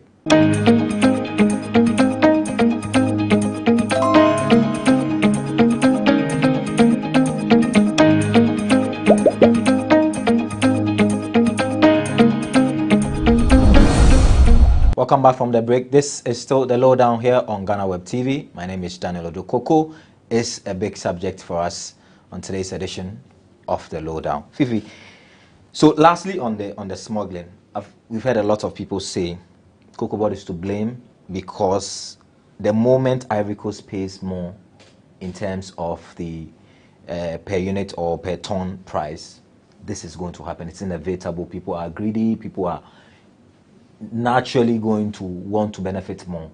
Is that the problem? If that is the problem, what are we doing about it? Can't we at every point in time match the rates that Ivory Coast is giving? The last 5 years, Ghana has paid more than Cote d'Ivoire. The last 5 years. But is the story that because Ghana was paying more, we're having smuggling from Cote d'Ivoire into Ghana? The answer is no. So if we are paying more and they don't smuggle, so their farmers who are doing the right things? Well, it's the entire system. The farmers, the security agencies, the people within the country realizing it. And of course, the aggressive nature the security agencies, I think, operate along their borders also so very deterrent. Yes. But apart from that, recently, there was a meeting in Kumasi where we met all districts and regional chief farmers to discuss the system of payment to farmers. Because in these countries, or our neighboring countries, there's nothing like free seedlings. There's nothing like chemicals. There's nothing like all the support we provide. That we give to our farmers. No, there's nothing like that. It doesn't exist. And they are able to get away with it because there's a huge part of their farming environment as we have people who are doing large-scale farming. And when someone is into large-scale farming, there are things they can easily do. In Ghana, we have a number of smallholder farmers. The large-scale farming is very, very small. So these smallholder farmers will require some support. and if the support is non-existent, it is difficult for them to stay in business. So that is the reason why you have some amount of money which you should readily pay to the farmer going into these interventions and support programs for the farmers. Okay. So we ask the farmers, if you say that Cote d'Ivoire this time round after 5 years is paying slightly better amount than Ghana, and you prefer to be paid the same amount of money, do we now cancel all these interventions and give the money to you? Okay. And you take care of it? The farmer says, no, we don't want it. So they want to eat their cakes and have it back. But So that's not fair. That's the situation we find ourselves in. And that's the more reason why we are letting everybody know that if it continues, then Cocoa Board will have to take a decision. Okay. Because if you spend all the amount of money buying fertilizers, buying insecticides and all that to support the farmers, and it is smuggled out of the system, where because would you of be a little able, differential. Yes, where would you be able to have the money to pay for all these services? Because day in, day out, you have farmers making demands legitimate. And sometimes, of course, out of expectations that we want this done for us. How would that services be paid for? Yeah. It will be paid for out of revenue from the industry. But if revenue from the industry is now going into different countries, then it will be difficult for us to support them in this regard. So yes, we are mindful. Yes, it is our wish to be able to pay how much our neighboring countries are paying and pay them more, just like we've done over the years.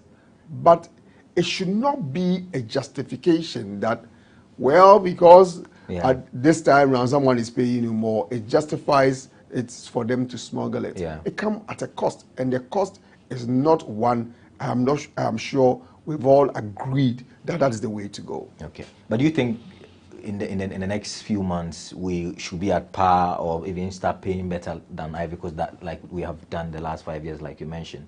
I wouldn't want to usurp the powers of a very important committee, that is the Producer Price Review Committee. What is chaired by the Minister of Agri. We have farmers and all industry players who are part of this committee. They take the decision as to how much farmers are supposed to be paid. As we speak, that committee has not met. And I will only wait when there's a signal, then I can speak to you about it. But of course, the concern has come up. People are discussing it, that if you do the cost-benefit analysis, what should be the way to go? But we are not there yet, so I will not be able to speak to that. Okay. So away from smuggling, Kalamse, climate change. So a few days ago, I was in a climate change training. Very big topic, and it looks like we're overlooking it. But how much impact is climate change having on our cocoa production? It's huge. Very huge. The impact of climate change is huge because if you look at production trends, it has changed. In fact, now our research wing is even developing a manual on how we even do our farmer education and sensitization. Over the years, we know, like, okay, between this period to that period, that's when you have the rainfall pattern. You have the rain at a point. You have Hamatan at this season. These days, you sometimes have rainfall during December. And June, July, where you have rainfall, you have dry spell. So even when you are supposed to apply the fertilizers, because if you apply the fertilizers, the granular fertilizer, you need rainfall for them to melt in order to get into the soil to get production. Your expectation is that you have rainfall within the period. You apply it, there's no rainfall. It affects your production. So its effect is huge. And I think the period where you have the cocoa also flowering. So the reason why we have the light crop and then the main crop is that the main crop beans meets the rainfall. So when the cocoa flowers and there's a huge rainfall, it helps with pod development. This time round, we are having incidents of dry spell within the period where you're supposed to have the rainfall. Yeah. So there will be there will be flowering, but then it will not meet the rainfall, so you will not even get your cocoa. Meanwhile, you've spent money too. You spend money. You've prepared, you've done your pruning, you've sprayed your chemicals that is supposed to help with pod flowering, flowering inducers.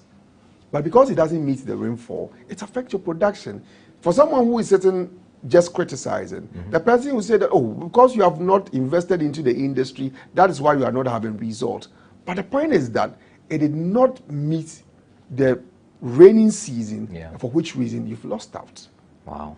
So, and that is just to give you an idea of the impact or the effect climate change is having on our industry. Unfortunately, we rely on rain-fed agriculture as a country, and we are not there yet. At present, Cocoa Board is piloting. In fact, we've done the pilot to a state where we are supposed to roll out fully irrigation. The cost involved so far, those that we have tried, is a little bit on the higher side, so there's the need for us to find one that the farmers will be convinced that indeed it serves the purpose. Because yes, it's about the mathematics. You need to do the cost-benefit analysis. So yes, the effect of climate change is one that is telling on our industry. But what are the scientists saying? We have the Cocoa Research Institute, no? Yes, Cocoa Research Institute. What are they saying? Is it something that we can do to reverse this, or this is out of our hands and is up to nature and we have to just study the pattern and realign? We need to protect our environment. It is critical. It is critical to protect our environment because if we look at the geography of our country, cocoa production is within our forest zones. And our forest zones, that is where the rainfall pattern is better. In a situation where we are cutting our forest and doing illegal mining, definitely it will have effect on our production as a country. So if we are able to deal with that, it helps. One problem which we've also even identified, and it's even the major problem when it comes to irrigation, is the galamsey, where the river bodies, which we are supposed to use for irrigation. Now the color is polluted. Yes, hugely polluted. So you're unable to use it, and it's even adding to the costs of the irrigation system we are trying to introduce. Because you have to then use boreholes, so sinking the boreholes and all that. And sometimes the water quality and the water levels, the quantity you'll be able to get for the purpose is also problematic. So it adds to our cost. So yes, we have a challenge. The scientists are still exploring. They've made some recommendations. They are not sufficient yet, but there's still a need for us to explore further. Yes, their initial proposal is for us to go irrigation. But with irrigation, how do you use the polluted water to irrigate? As we speak, I've even said this on radio before, farmers who are supposed to spray their farms, the water they need to spray their farms, they will have to carry it from home to the farm because the river bodies have been polluted and they are unable to use it. So the fight against illegal small-scale mining it goes beyond the fact that it's polluting the water bodies and a threat to our, if you like, the supply of water in the coming years, but it's also affecting our cocoa production. It's huge. Wow. The fight against illegal mining, for us, it's at the heart of the survival of the cocoa industry. I say so because I've talked about the water bodies being polluted. I've also spoken about the weather pattern in this area. Another thing is also increasing the costs of farming. Because if the farmers will have to carry water from home to the farm, obviously that is a cost to the farmer which hitherto he wouldn't have to deal with. Another thing is that now even access to labor is difficult for the farmers. They prefer to go and do galamsey. Yes. Wow. I was talking to a cousin who, she's a lady a cocoa farmer doing very well. She's unable to even harvest the pods alone. She will need farm hands to do that. But this is a very Galamsey endemic area. So the young boys are at the Galamsey site. So it's even difficult to get people to help you harvest, not to talk of help you maintain your farm. Yes. So that's an additional cost. The another thing that illegal mining is also, the effect is also having on cocoa farming is that they use force in taking their farms from them. They induce them into selling it. Yeah. And those who refuse to sell, what they do is that they wash the tailings from a nearby farm or a nearby site into the cocoa farmer's farm. Destroy it. And destroy the fertility of the land, and the farmer is forced to give it out.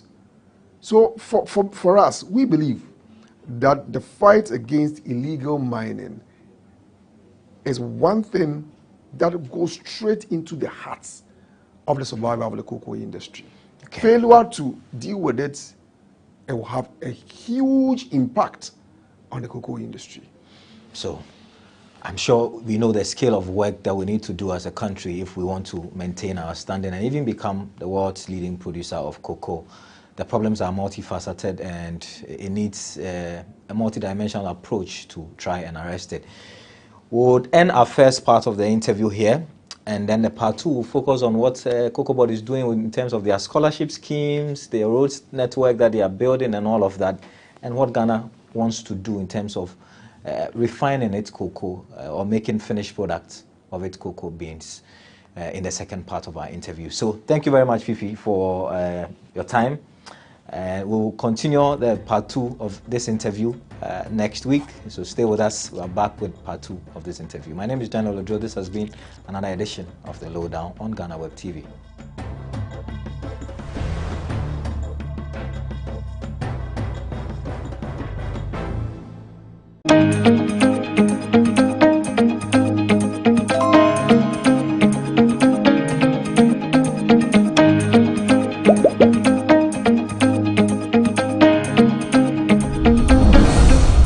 Welcome to the Ghana ICT Hub, a partnership between MTN Ghana and the Government of Ghana through the Ministry of Communications and Digitization. MTN pledged to support Ghana's digitization agenda in line with its ambition to lead the delivery of digital solutions for Africa's progress. In fulfillment of this pledge, MTN Ghana has committed $25 million toward the realization of the Ghana ICT Hub project. The objectives of the Ghana ICT Hub project is anchored on the following: to create an ICT-enabled environment for human capital and ICT skills development, to develop an ICT ecosystem through remote access delivery to facilitate job creation for national development, to provide a modern, state-of-the-art physical infrastructure to serve as a pillar for the digital Ghana agenda. The physical infrastructure, when completed, will provide 4,000 square meters of space with the following facilities: laboratories for technology training and research, innovation hub,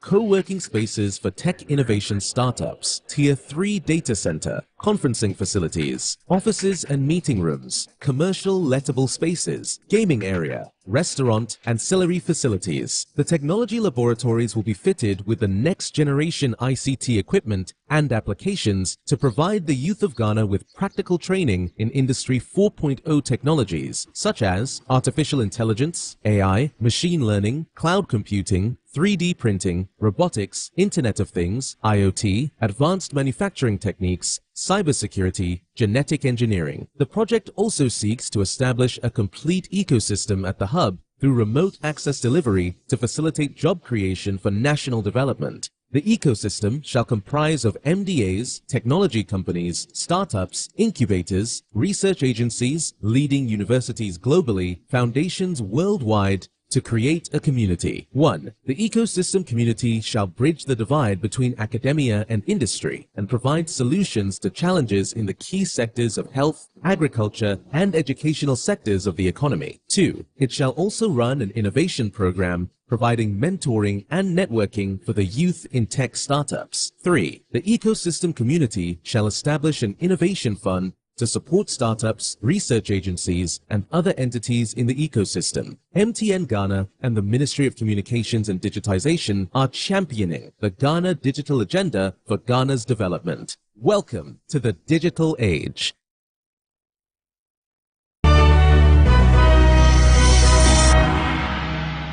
We've always been told to be security conscious, but what measures are we putting in place to ensure that both our lives and properties are secured or safeguarded? Today on BizTech, my guests, Ebenezer Osei-Bonsu and Michael Chum, will tell us what to invest in to safeguard our properties and lives. You're welcome, sir. Thank you very much. So first off, tell us about Eben Security Services Ventures. Well, I came out with this idea, I think, about three or 4 years ago when my mom's house was broken into. And the thieves, I mean, they take a lot of stuff away.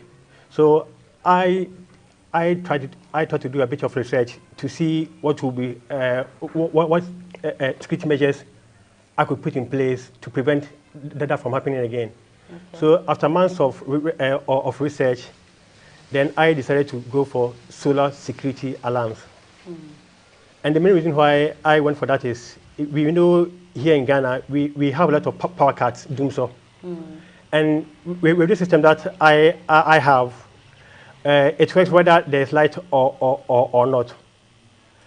So that's the main advantage over CCTV and the others. So that's the main reason why I decided, after I have done for my mom, and I've seen that it has worked with no fault, then I decided to enter into that business.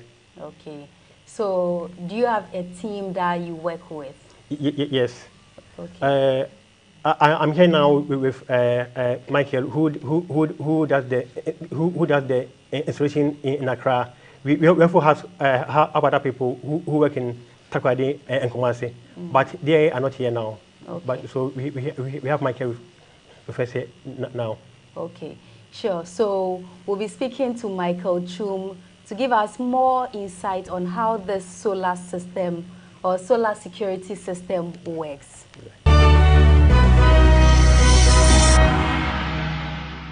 Hello, Michael. Hi. So your boss was saying you are the field man. Yes. Tell us how this solar security system works. Okay, thank you very much. Thank you very much. Yeah, so the solar system, just as the name goes, it uses the solar energy, and it doesn't use hydro, or it doesn't use hydroelectric power. So with the system, we have the solar siren.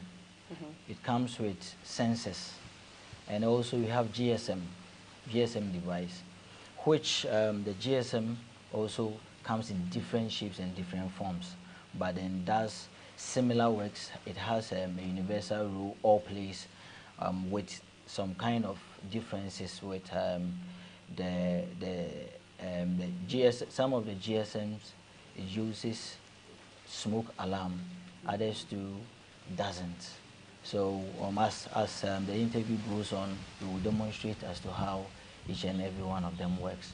And also ESSV, which is Eben Security Systems Ventures, also we deal, just as I've stated earlier, we have the GSM, we have the solar alarm, we have sensors, which it also comes in different forms. We also have window connectors, and with the window connectors, we put it behind your window or your door. Okay. It comes with, it's in two shapes. It has a slim magnetic substance, and then it has the setup part, which when paired to the siren, the solar siren, as soon as it separates or an intruder gets in, it pushes or opens the window. It sends a signal to the siren, and then it blows. So as it happens that way, the GSM also comes to play. One will ask, what does the GSM also does? Exactly. Good. The GSM comes with a SIM card. Basically, it is also to bridge the gap between the property owner and then the census. So with a GSM, it actually calls or tests the property owner, being it a store, being it a house, being it a warehouse, being it school, churches. It only calls the numbers that it also gives room for number inputs. And a GSM, with a GSM you can input about 4 to 6 contact numbers that when an intruder falls within a range where it is secured, as soon as the siren sounds or alarms, the GSM will phone these numbers that are inputted in it. It will call just as the phone, it will give a phone call, it will ring and then you pick up, it will give an audio message indicating that there is an intruder in the house or at the area where it's been secured. Okay, so how do the machine detect that there is an intruder? Because anyone can, maybe your sibling can just also come visit you. So what's the process like? Okay, thank you very much. Yeah, so the solar alarm system, the whole system comes with an alarm device, which is embedded with a solar panel just for energy generation. It also comes with a sensor and a remote controller, basically. Yes, and also has the GSM attached to it. Now, quickly, I want to walk you through how this whole coordination works for understanding purposes. So let's say that an intruder is in a house or someone has jumped in or unawarely had come to your house or had visited you. So you have to mount the sensors in vantage points. It could be an angle, it could be a corner, it could be any area where you want to secure. You have to mount a sensor which serves as a detection device. And these devices are all paired to the solar siren or the alarm itself, and then also with the GSM. So as soon as the intruder enters the range where the sensors are installed, it will quickly send a signal to the siren to alarm. It will sound. There will be an alarm sound that your neighbors, and even if you are asleep, it's so loud that it will quicken you up. You'll be awake. Okay, how different is that from the CCTV cameras? Yes, the solar alarm system is a proactive device. It actually scares, it actually drives the thieves away, because as soon as even if I was the thief, and then as soon as I enter a house and there is an alarming, quickly I will have to revert, I will have to go back.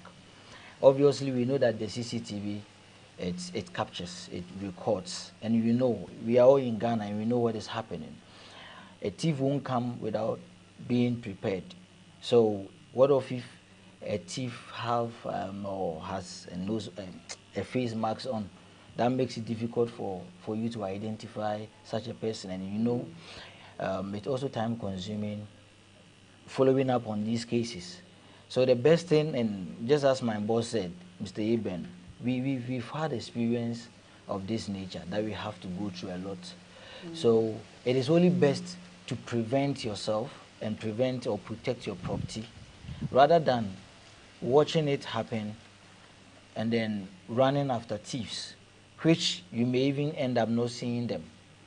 So ours is a proactive device that it actually drives them rather than seeing it and then having them destroy your property. What if a life was lost in the process? You have the video, but then you can't replace life. Okay. So it's only better. How has business been so far? Yes, it's a new business. We've been in existence for 4 years, so we have a lot. By the grace of God, business is moving on smoothly. Though it's a new business, we have schools, we have churches, we have a lot of homes, not just in Accra, but also in Takoradi. We have also clients in Kumasi that we are hoping and praying that the people of Ghana will hold on to the message, and then they will buy into that. So it means that your target markets are the school, the churches, or which people are your target markets? No, we've targeted any kind of property. Okay. We have sports. For example, in Ablikuma, we have a client there, or we have a customer who has secured a sport. So anything at all that you want to protect, anything that has to do with safety and protection, ESSV is there for you. Yeah, exactly. So we are good, and then we are giving Ghanaians actually the best device that they will never regret having it. Yeah. Okay. So you heard it from Michael, but we are going for a quick break. When we come back, he will tell us about the installation process and how we can maintain this device. Stay tuned.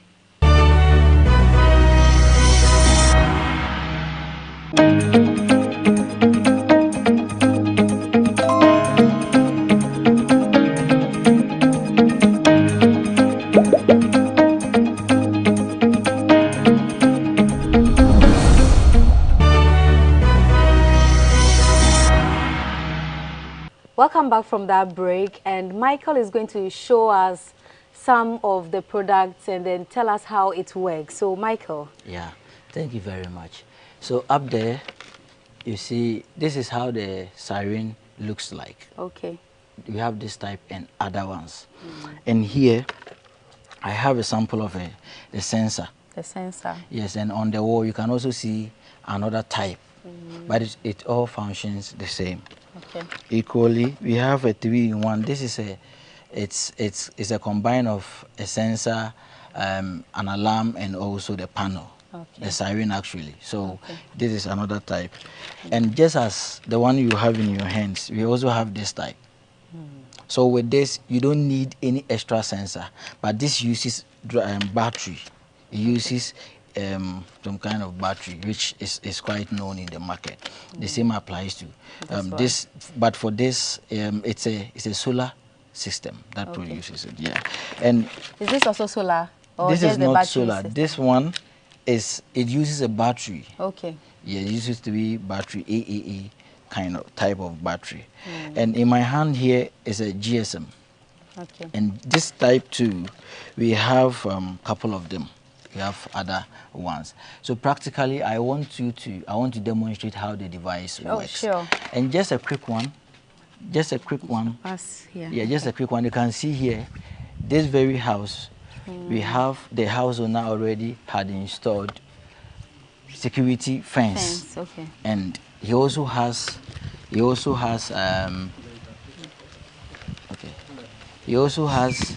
CCTV camera too. And again, he has the solar alarm system. So just a quick one.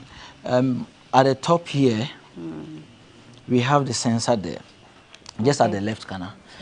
And then at the right corner, just behind you, we also have another sensor. That means that this whole range is secured. So all we need to do is to arm the device. By arming, what I mean is that you have to on and activate the sensors. Okay. So you can, in my hand is the remote controller. So you just arm it.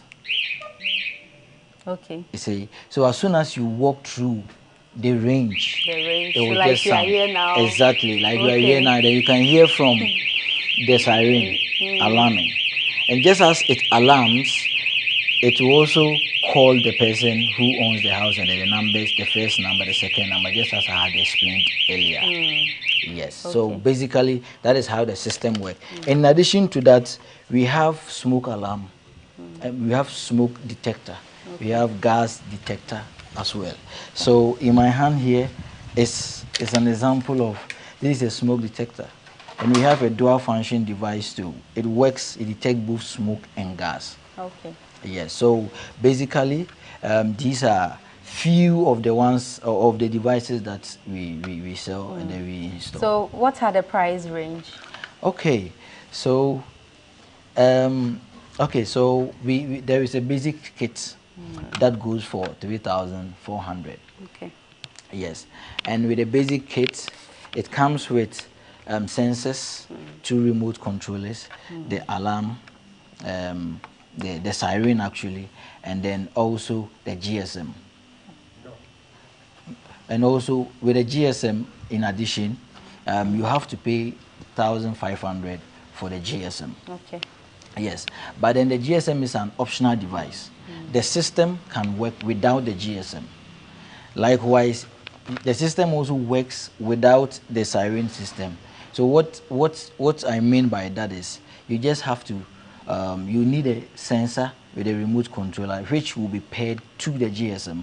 But in that case, in case of light out, the device can work for 4 hours. Okay. Minimum of 4 hours.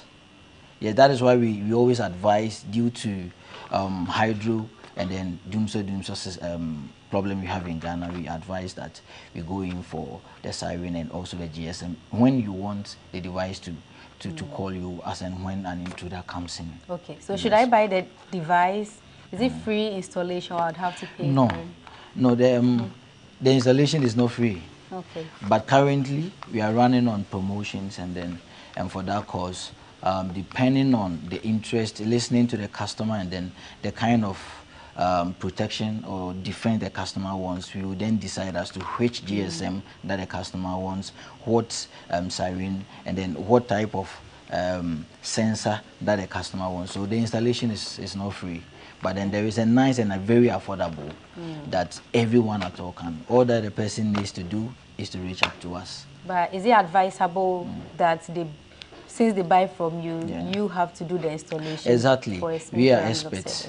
We are experts. We know how the device behaves. We've studied it. We've been with it for long. We've used it for long, so we can attest, and then we have enough experience. So we do installations actually. You contact us, and then you have one-on-one conversation with you. Listen to the situation that you find yourself in, and then you see the best suit for you. Okay. Yeah, so it's not just a constant package. We have various devices that will serve you on a good cause. Okay. Yes. Yeah, so, and then we also have we have warranty. We give warranties too. So all this, we have terms and conditions which are very fair to our client and also for the business purposes. So very flexible to trade with us, and then we are willing and ever ready to serve everyone. Yeah. Okay, so if we buy, or if people want to buy, based on this video they are watching, what means are we going to reach you on? Okay, so we have a website. Yes, and then the website, I think, should I call on the website? Yeah, so it's essv.websites, as in websites.co.in. Okay. So I repeat, E for Eben, as in the first initials of Eben Security Systems Ventures, the first letters of them. So essv.websites.co, which is co.in. Or you can also reach us on 0557-626797. I repeat again, 0557-626797. Yes, so when you log on to our website, and we also have our socials, which will give it out, and then you also put it out there. Okay, so it was great talking to you. Thank you very much for your time. Thank you very much to you. And to you watching, don't just use CCTV cameras to protect yourself and your properties. Do make sure that you buy any of these solar systems that we've spoken about on today's edition of BizTech on GhanaWeb TV. My name is Ernestina Sewa Asante. Biz Headlines follows.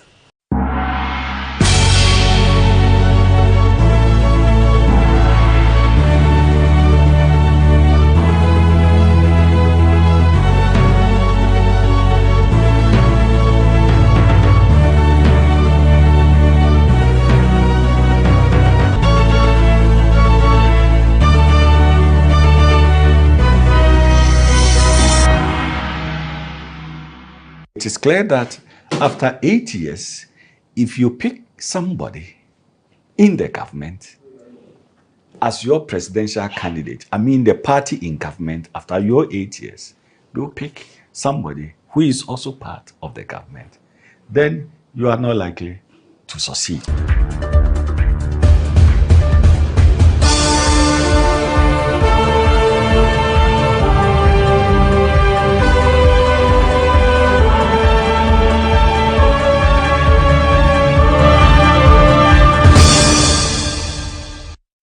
lot of election watchers and persons interested in local politics in Ghana, their eyes will be firmly glued to the two leading political parties in the country. I'm referring to the National Democratic Congress and the New Patriotic Party. This conversation is about one of those persons who are eyeing a high office in the incumbent MPP. My name is Eche Atisu. Welcome to Election Desk on GhanaWeb TV.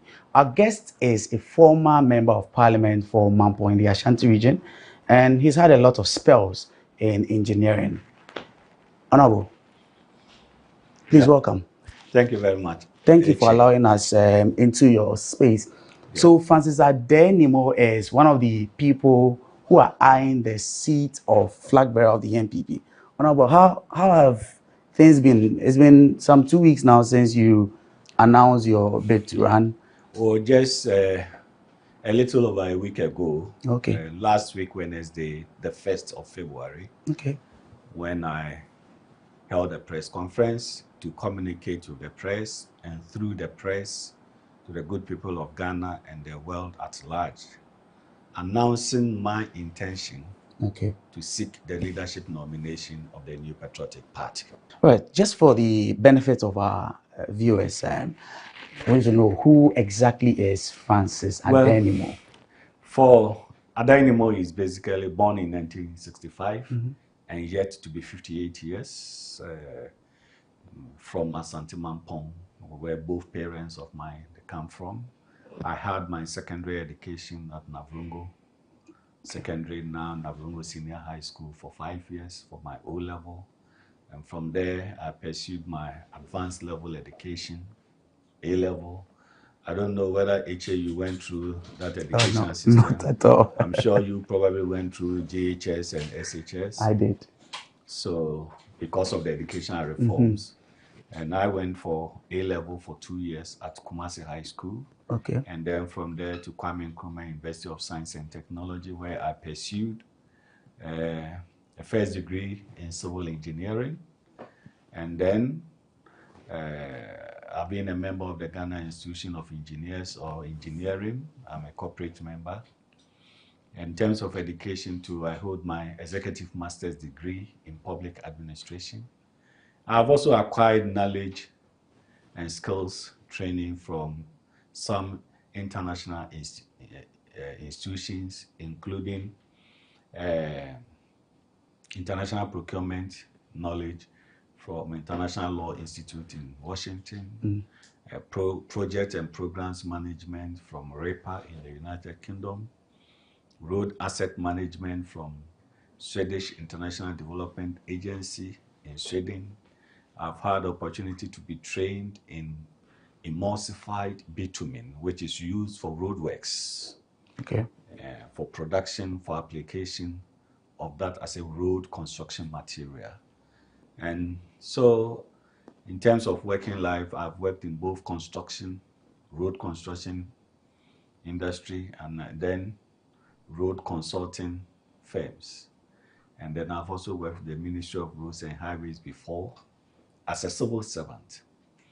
So it was at the Ministry of Roads and Highways as a civil servant, then I resigned in the year 2008 to contest for the first time to be a member of parliament for Mampong constituency. So I won the primaries in May 2008 and went on to win the general elections of 2008 and entered parliament on the 7th of January 2009. So for 2 terms, I served the good people of Mampong. Then 2014, I made my first attempt to seek the leadership nomination of the New Patriotic Party. Out of 7 contestants, I came in 3rd in that contest. And then after that, we supported our candidate, then now sitting president, Nana Akufo-Addo, and the party won in the 2016 elections. It appears you've done nearly everything, your political life and all of that. Now let's just come down to the main crux of the issues. Now you want back in the race. Why now? Well, this is an ambition that was based on my personal conviction And my first attempt was in 2014. And you know, in life, you make progress. And that ambition has not been truncated. So if the opportunity has come for 2023, the new patriotic party will search or look or elect a new person to lead the party for 2024 elections. Once I have not truncated my ambition, I need to put myself forward. You believe it's the right time? Well, the timing cannot be more than now. In any case, in 2014, I was 49 years when I made my first attempt. Okay. And in interacting with the rank and file of the party in 2014, they saw the potential in me, and some encouraged me that even in 2014, if I was not successful, I should consider that in the future, I will still have the opportunity to lead the party. So we move on. It's not a step by step. And so if this year, which will be a competitive elections to be run by the party, and let me let you know that after 2014, the party has not held any competitive presidential primaries because the sitting president won. And then 2020, he had to run unopposed on the ticket of the party. So almost 8 to 9 years now, we are now going to have another competitive elections in the party. It's interesting you mentioned that because as you are well aware, there are a number of faces, names that have come up who are also interested in this same position. How well do you see yourself in terms of performance? Well, how well would I see myself in terms of performance when because there are a lot of 2014, big names, actually. Big names do not win elections. Elections are won by your character, by your good self, endearing yourself to the electorate, articulating your vision, and they having the acceptability for you that you could be and you are able, qualified to be their leader. Not necessarily any name as such. And so, similarly, in 2014, when the 7 contestants that I was one of them, I was seen to be the underdog. I was seen to be somebody unknown in the political environment of our country. The other 6 contestants had all worked under J. Kufuor's administration, either as ministers of state or deputy ministers of state. And Adenimo had not been in that position before. But when we went through that process in 2014, I came in 3rd, which was an enviable position that I secured for myself. And that shows the potential that the MPP delegate found in me and then encouraged me to make progress with this ambition. So currently, we are all expressing interest to seek the leadership nomination. The race itself has not begun. Sure. It will officially begin when the party opens nomination. And then one is able to pick the nomination form, complete it with all the supporting documents as it may be required by the party, together with the prescribed filing fee. Once you submit all these things, then you are in the race.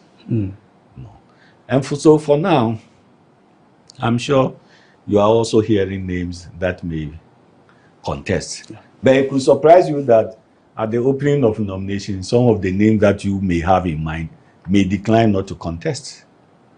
Because conditions, every day, conditions are changing. Now I am championing the cause of a new phase for the party. Why do I say so? Since 1993, it has been an 8-year cycle between MPP and NDC. NDC had their first 8 years under Jerry Rawlings as their leader and president of the republic. In the year 2000, we had Professor Mills as a sitting vice president. He became the candidate for NDC, the presidential candidate. But he could not bring the 8 because he was part of the government. He was in the government as a sitting vice president. So he couldn't break the 8. Then in 2008, under J. Kufuor-led administration of MPP government, the current president, Nana Addo, was a minister in J. Kufuor's administration. He also became the candidate, the presidential candidate for the MPP in 2008. He was part of J. Kufuor's administration at that time. He also could not break the 8. Then 2016, which is the latest one, he had Mr. John Dramani Mahama as a sitting president with NDC 8 years. His effort to break the 8, he couldn't make it. So you're drawing all of these on a pattern? Yes, of course, and that is clear. And it is clear that after 8 years, if you pick somebody in the government as your presidential candidate, I mean the party in government, after your 8 years, they'll pick somebody who is also part of the government, then you are not likely to succeed. But be that as it may, the MPP seems like a very unpopular party right now. Well, don't you agree? No, I do not agree with you. Maybe some people may be disgruntled, some may be unhappy, okay? Some, the appeal may have declined, but it doesn't mean that it is unpopular, okay? You don't agree it's unpopular? No, the party is made up of individuals. We are all party members. I'm a party member. Okay. And so our base as a party still remains. And usually it is what we call the undecided voters or the floating voters that we want to appeal to, because by your own base, you may not be able to secure the 50% plus one to win the general elections. Then you need to stretch your hands and appeal to the undecided voters or the floating voters. And so if one wants to make a claim that the party is unpopular, you may be dissatisfied with the character and behavior or performance of 1 or 2 or 3 people in government. But to make a general conclusion that the party is unpopular, I beg to disagree. Because it shouldn't be all the people in the party. It shouldn't be all party members whom that you or other people may be dissatisfied with. And that is why I say that it is not appropriate to describe that the party is unpopular.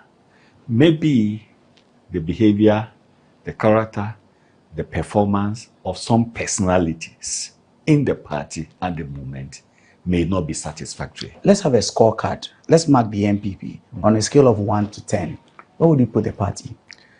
In terms of what? You know, if you want to score, you must have your criteria. Maybe we can start from the economy. On the economy, score the MPP. Well, I mean, it will not be prudent on my part to give a score from 0 to 10. Honestly, it will not be appropriate. Maybe let's move away from the economy. How about on the delivery of promises? But of course, we are experiencing difficult times in the economy. I agree. We are experiencing difficult times because of the level of indebtedness that we have, both external and domestic.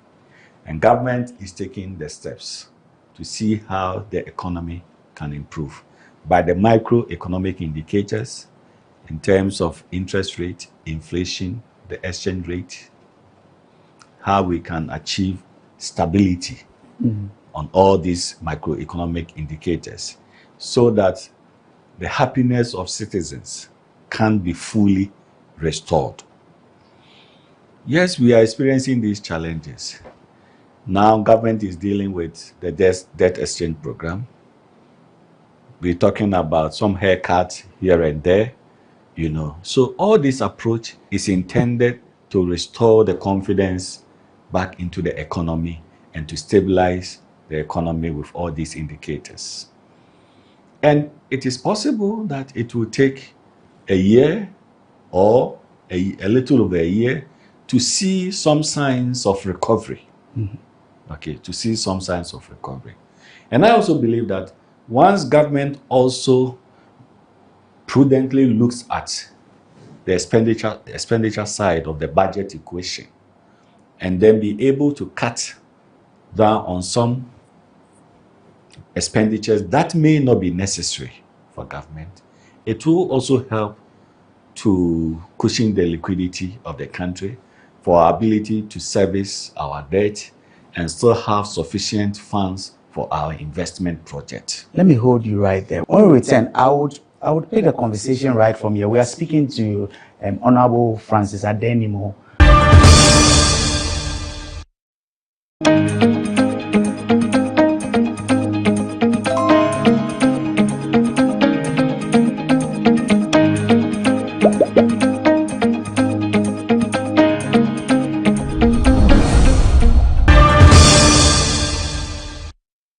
We're still here with Honorable Francis Adenimo, who is seeking the nod of delegates of the NPP to become their flag bearer.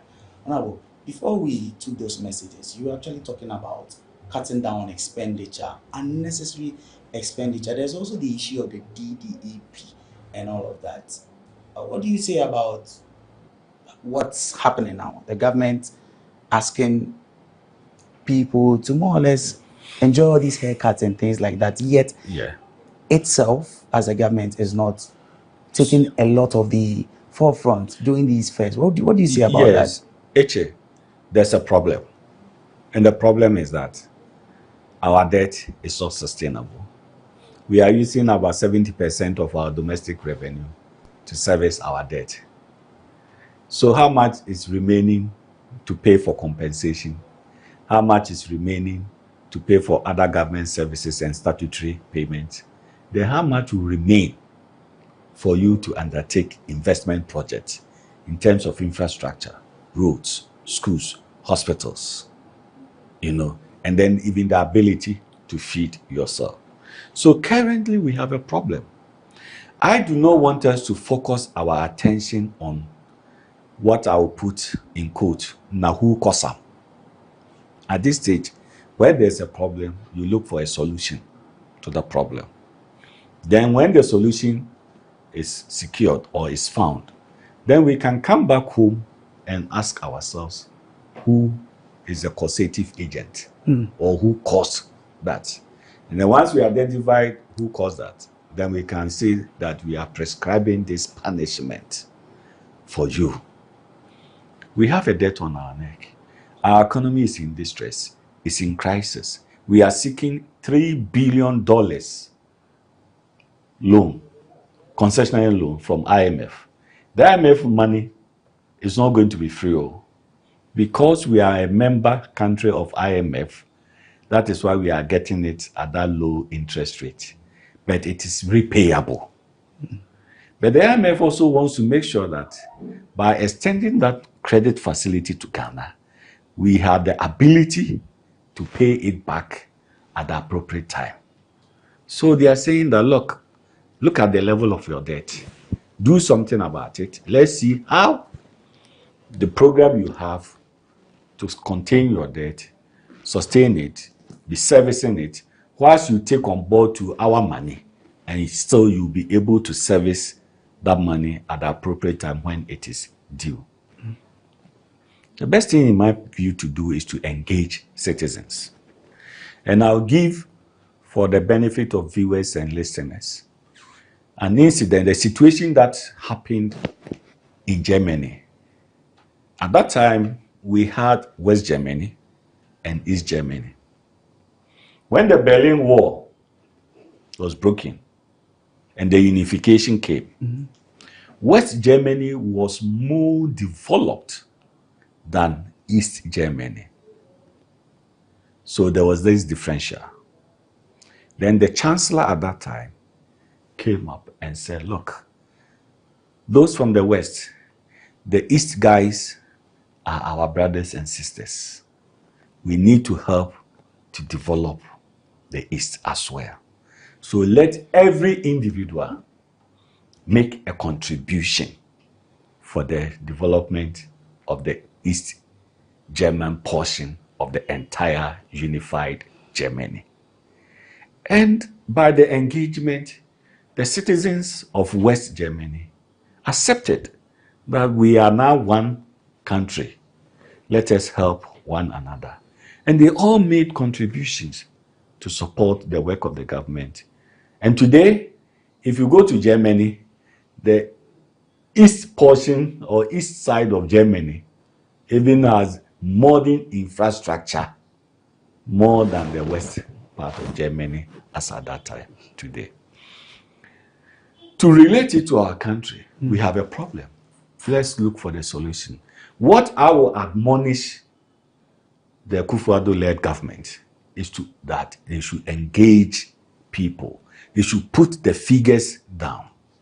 I know pensioners who have invested their pensions in bonds are so dissatisfied and they said they will not participate in the debt exchange program.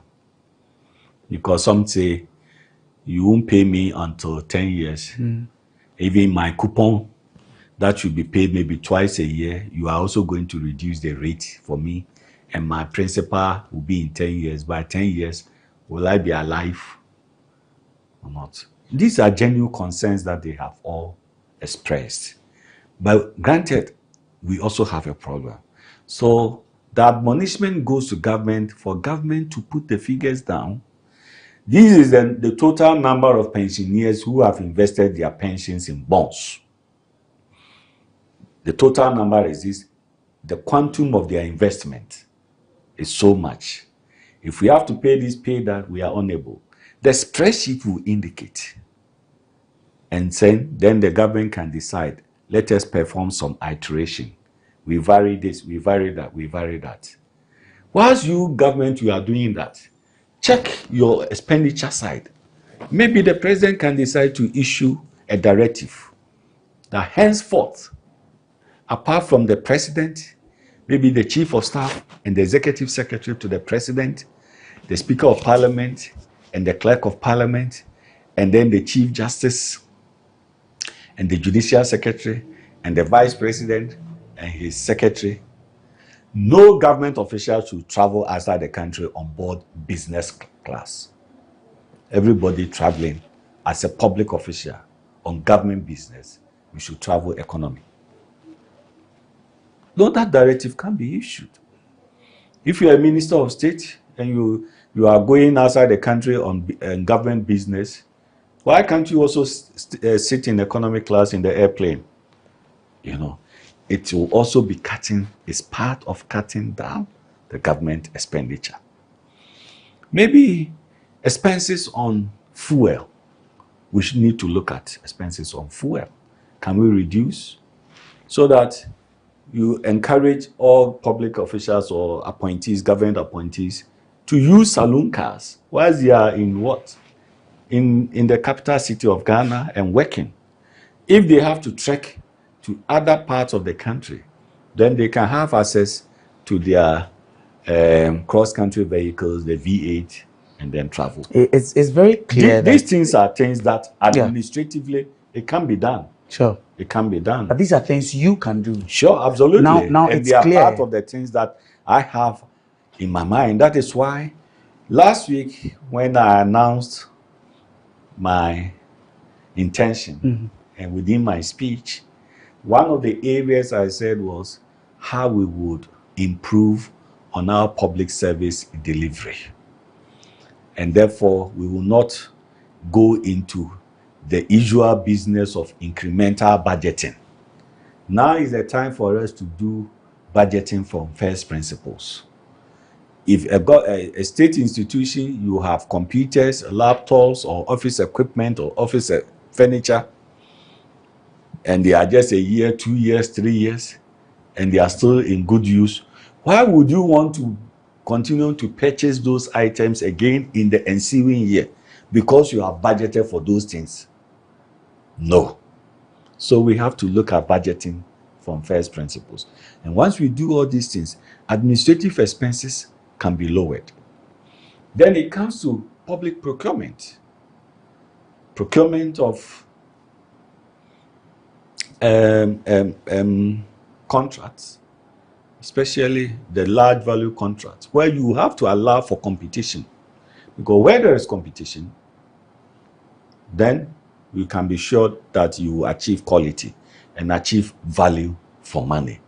Because all players in the game, everybody is now going to the drawing board to be very competitive in pricing, in all the proposals, the technical and the financial proposals that they will submit for the job that they have been asked to tender for.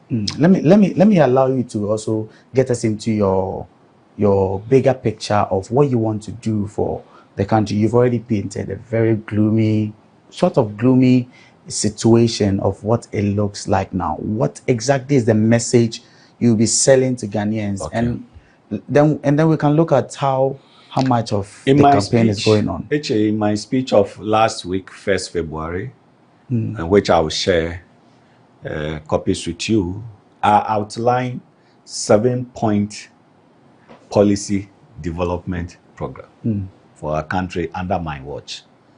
My team, my good self, we have studied the situation and have developed the 7-point.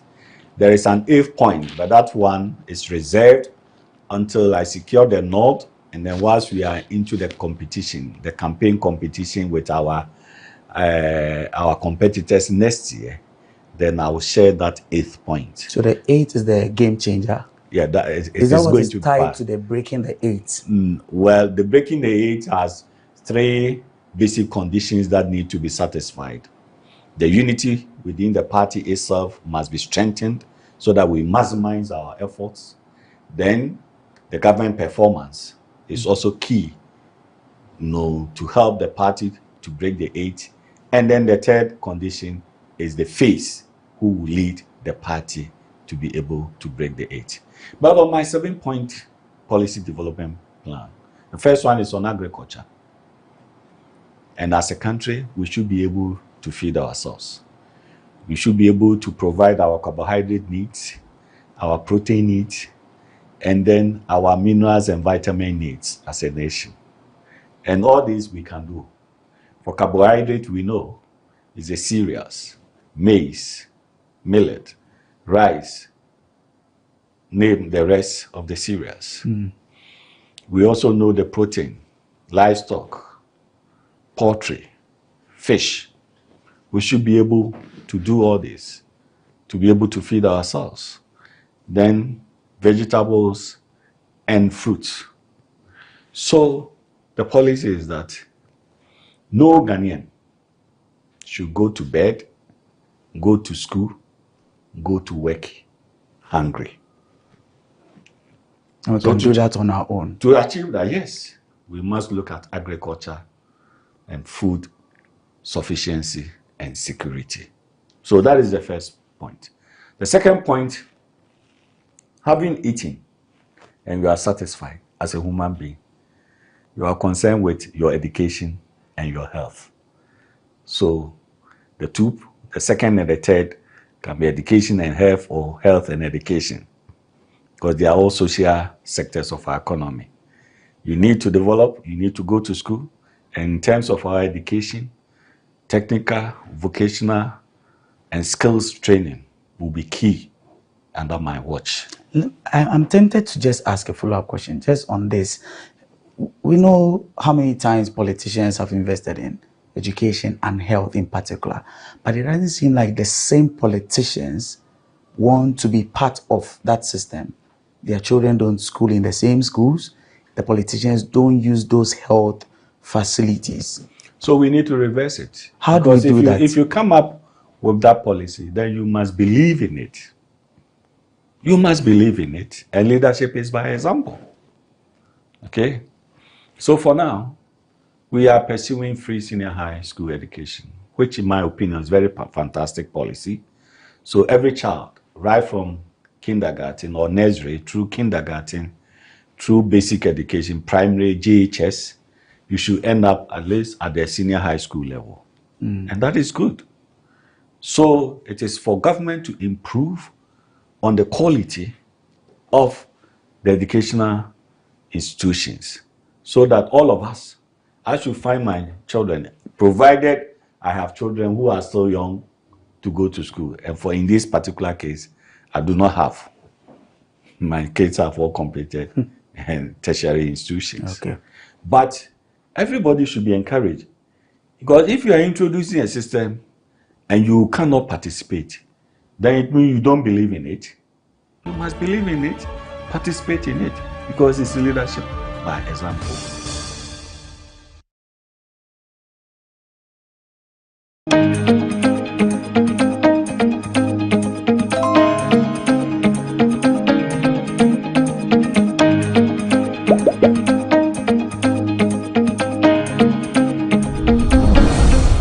There are about 208,000 people who are delegates and who will be voting to elect the flag bearer. How much can you give to each of the 208,000 delegates?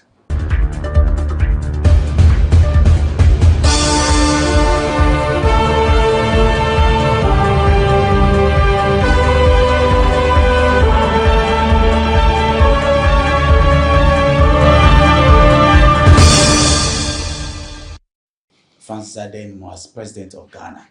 First of all, how many ministers do you think Ghana needs if you were president?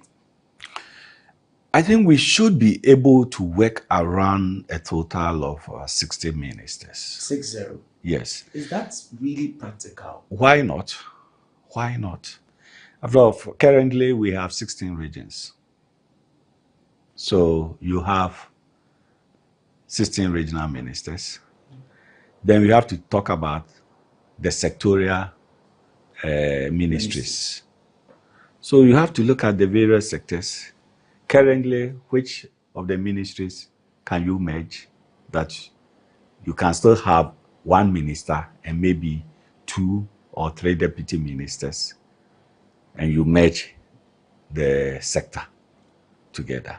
And so I believe that we can scale the numbers down.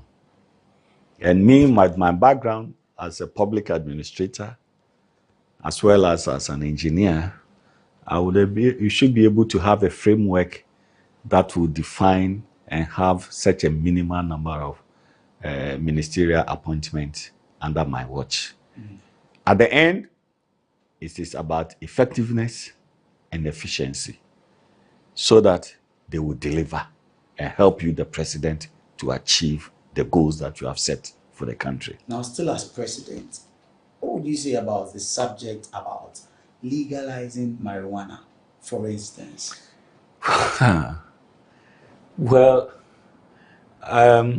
because a lot of economies around the world are actually cashing in from the legalization. Well, I will need to consult all my experts, those in the health sector, those in the legal environment, because this is a heavy loaded question that I cannot just speak to it. I need advice and the recommendation from the experts, those from the health, the legal, and from the agri sector or whichever. That's what can be done about this. That this is a suggestion. Look at it, advise me, the merits and the demerits of that. And the merits and the demerits will look at the financials, the technical, the health, the social aspect of it. And then looking at the framework, that should be able to help me to take a decision. So that's something you could consider? Well, why not? Because anything that should inure to the benefit of the country, to the citizens, it should be something that should inure to the benefit of the country. And inuring to the benefit of the country means that the citizens will be happy about the happiness of the citizens. That issue will contribute to that. So we have to look at it, because you are a leader, you are seeking the welfare of your people. Anything that will bring a satisfactory enhancement in the welfare of the people, why would you want to put it aside? No, but to pursue it. Where do you want to see Ghana in the next 5 to 10 years? Where exactly? In the next 5 to 10 years, we should bring our debt level to a sustainable portion of maybe 50% to our debt GDP ratio to about 50%. In that case, we would have more resources on our hands, prudently utilize them, the scarce resources we have, to develop our infrastructure, to develop our human capital. And until we are able to control our current debt situation and bring it to that level, we'll have a lot of challenges. Today, as you drive around in town, in the city of Accra, even traffic lights, some traffic lights do not function. This shouldn't be a situation that should happen to Ghana, because we should have gone past this situation many years ago. So signalization of our intersections should be something that should be able to function 24/7. You see our road network, the rate of deterioration. The maintenance of it has to be done. Otherwise, the movement of people and goods at a point in time from one place to another will be extremely difficult, and the cost will be high for us, because vehicle owners will be crying for increase in fares because their vehicle operating costs will go high. Spare parts will increase. The cost of spare parts will increase. So we need to look at our infrastructure and build it. Okay, I'm taking you back to the seat of of president, because that's where the whole campaign is headed at. How would you handle the issues of corruption? The recent corruption perceptions index didn't paint the government really well. Eche, How would you handle it differently? I know now these days people even don't want to talk about corruption. And if you talk about corruption, people now don't have that interest in that subject matter. And many people will say, but you are all the same. You are all the same. So the perception of corruption, I believe accountability is one of my 7-point policy plan for the country. And so we have to scrutinize government expenditure. Improving our public service delivery is also one of it, where waste, we'll make sure that we reduce waste in the public sector. So on the question of corruption, as we've been saying, we have to allow the government machinery to work. We also need to talk about it to our citizens, to all Ghanaians, to have a mindset that seeks that we want to sanitize the system. It wouldn't be only the president. The president as a leader, and if I secure that opportunity, I have to demonstrate that with my personal character and the decisions that I will be taking in my government. But as I said, first, we need as a country to talk about it at every level. At every level.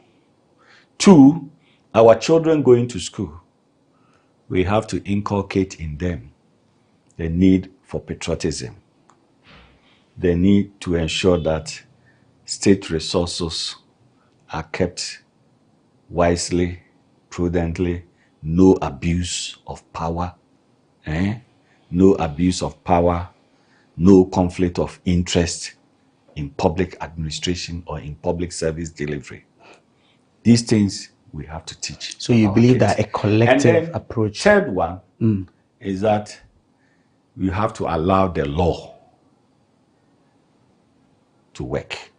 If somebody goes against the law and the person is culpable, the necessary punishment must be meted out after going through due process. All right. This is Election Desk on GhanaWeb TV. We are with Honorable Francis Adenimo, who wants to become the MPP flag bearer.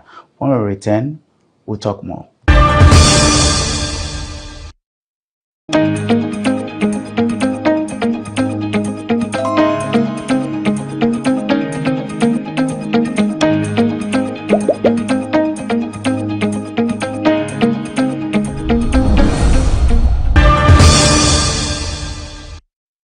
Thank you for staying with us here on GhanaWeb TV. We're with Honorable Francis Adenimo. Now, Honorable, you have some 7 pointers. You believe these are, and you mentioned there's an 8th one, which we'll get to know about much later. You believe these are the pointers to transform the country. Let's take them one by one. Okay. The first, second, third, and fourth, everything. Well, let me, as I was outlining them, the first is on agriculture and food security. So as a nation, we should be able to grow and feed ourselves without recourse to import of food items.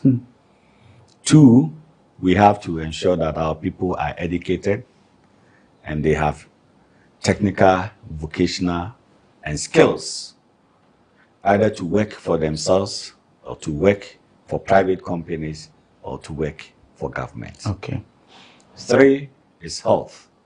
And we believe, under my watch with my team, we believe in prevention is better than to cure. So prevention aspect of our health service delivery, we will pursue. Let me, one example is about malaria. Malaria can be prevented. We know the source of malaria. So if the mosquito can be eliminated, then we will not have malaria. In that case, we will have a lot of foreign exchange savings, which hitherto should be used to import malaria drugs for treatment. So that is on health. Then the 4th point, having eaten, gone to school, you are in good health, you need employment and entrepreneurship. And that is the 4th one. So everybody should be on board to find something to do, to work. And in terms of employment, we'll look at how we will make agriculture lucrative to the young ones. For some of the young people, they think if you are doing farming, then you should be a poor person before you go into farming. Otherwise, there's a perception that agriculture is not even lucrative enough. But it is. Even me, myself, I try to farm about 30, 40 acres of maize twice a year. And this year, by March to April, I'll be preparing my land to plow about 35 acres to grow maize on it. And if I'm able to harvest about 300-400 mini bags or maxi bags, and currently a bag of maize is in the neighborhood of maybe 500 to 600 Ghana cedis.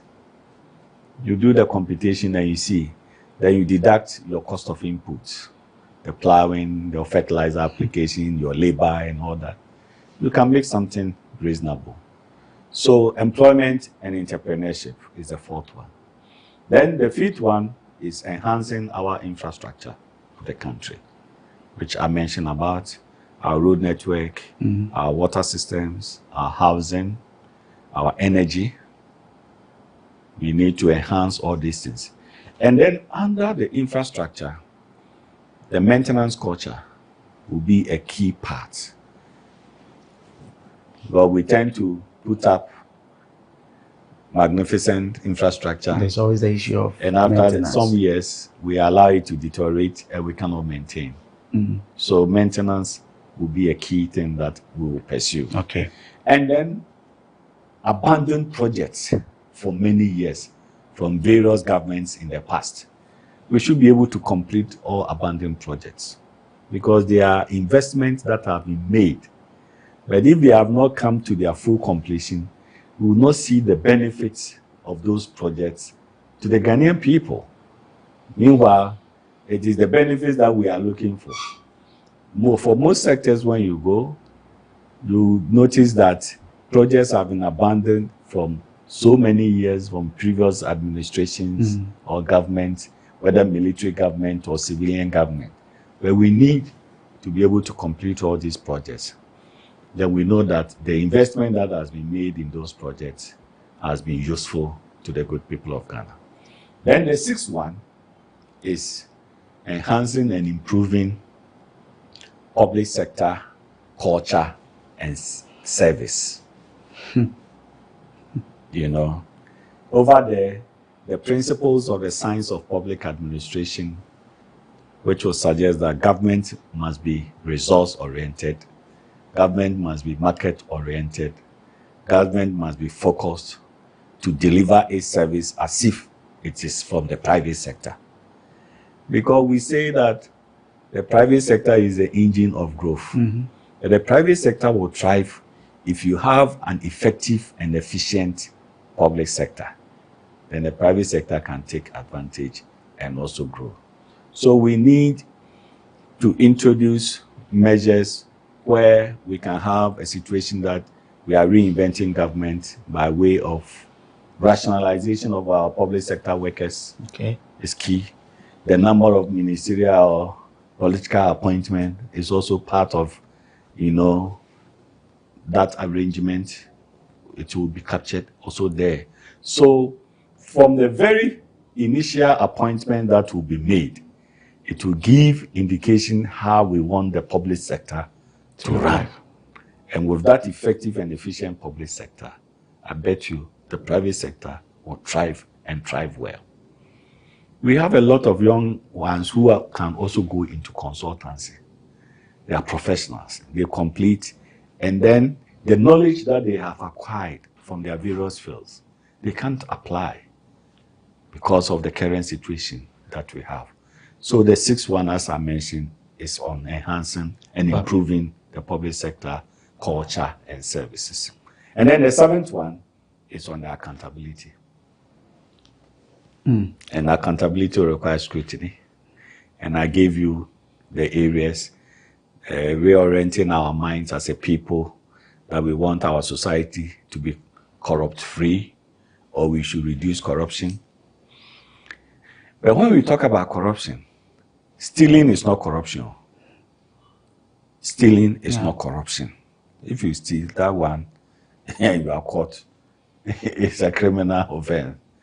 Causing financial loss to the state, abuse of power, conflict of interest,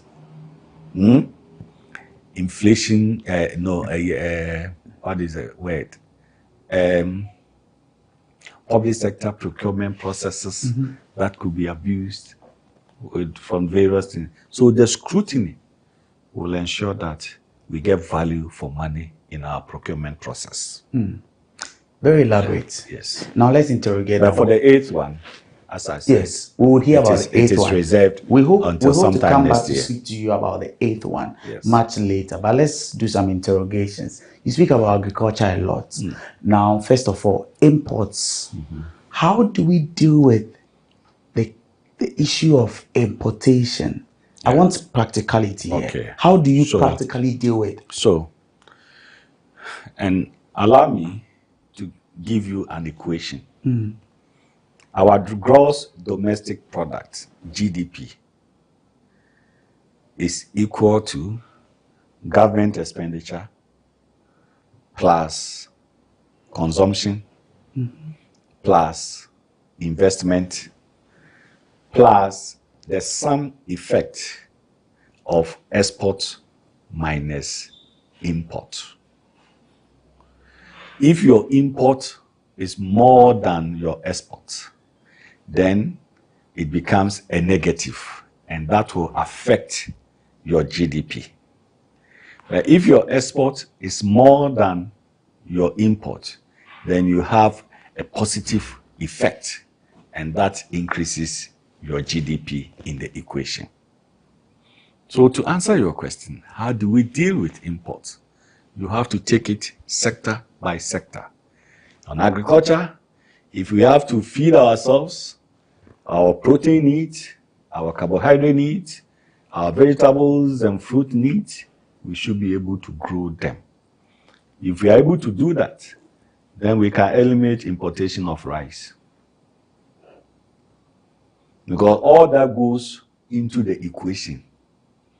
Now we are importing turkey, frozen turkey, and even poultry. We are also importing poultry, isn't it? We import fish. Now, even these days, I'm told that we import vegetables, onions, garden eggs or what. But these are all items that we can grow in our country. So why don't we focus on that? If even we focus on that in terms of agriculture, we can make so much foreign exchange savings. Also on agriculture. Now, if you want to encourage people to go into agriculture, there's a bigger menace issue about the destruction of our land through galamsey. Yes. How differently can you tackle this to ensure that our land is safe for us to be able to plant? Sure. I know the situation of galamsey.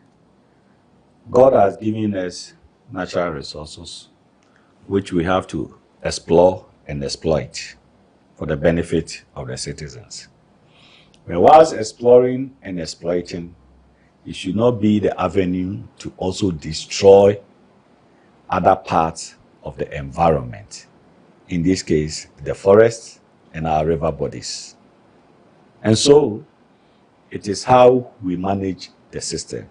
Whilst we are exploring and exploiting the natural resources, gold, bauxite, manganese, and the rest that we have in our country, we should also ensure technically that we do not destroy the other aspects of the environment that we should coexist in.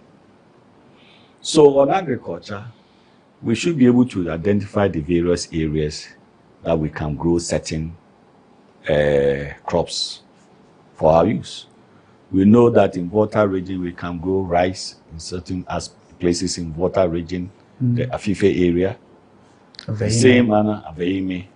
If you go to the Nasia Basin in the north, it's a fertile area for rice production. You know, if you talk about maize, my own area, Mampong, Ejura, Mkranza, Atebubu, Kwame Danso areas there. So it is to do it and make sure that the yield that we get from these things is substantial for us. It's better to produce in abundance. Have it in abundance. Everybody have something to eat, and some will go to waste, and not to produce in abundance, and there will be hunger. Now you spoke about abandoned projects. I want to know how that would work for you, especially when a government comes into office and you would have to run with what you have on paper and then trying to complete abandoned projects. How do you balance that? Yeah, we'll balance it because we'll communicate clearly to Ghanaians that we want to ensure the completion of all abandoned projects. First, that communication will be clear.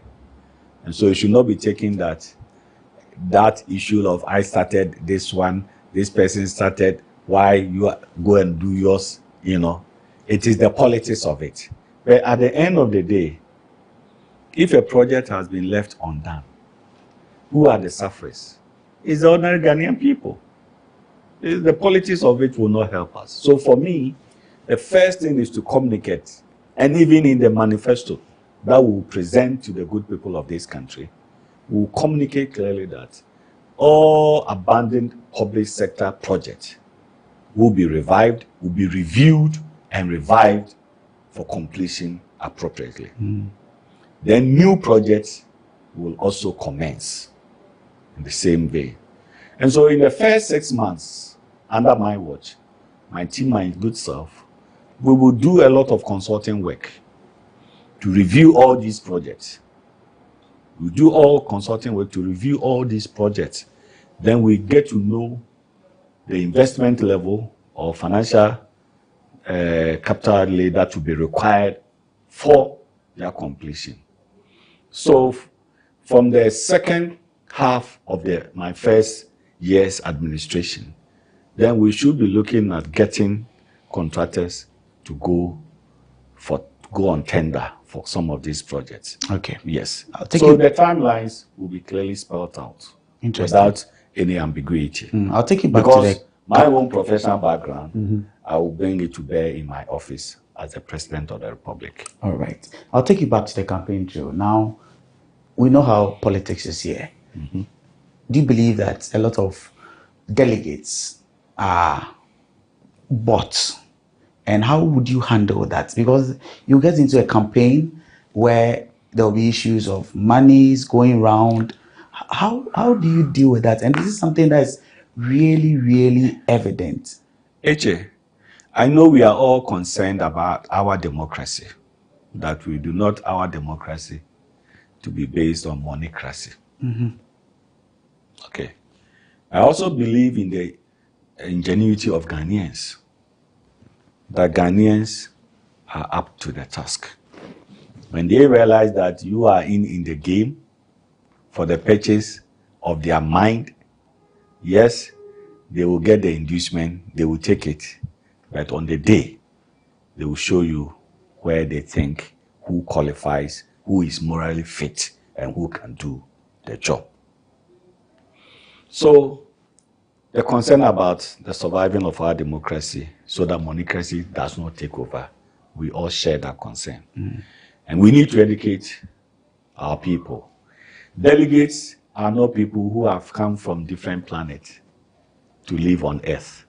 They are our own brothers, sisters, relatives, friends. We know them. They are also human beings. We are all Ghanaians. Except that some have gotten the chance to be executives within the party, either as polling station executives, or electoral area coordinators, or constituency executives, or regional executives, or national executives. It's just an opportunity, but they are human beings. Okay. So we need to talk in clarity, or with clarity to them. Look, the first and foremost thing I know that our brothers and sisters who are delegates will look for is the acceptability of you, the person, as their leader. So money won't even drive them. I'll come to that point. It's your acceptability.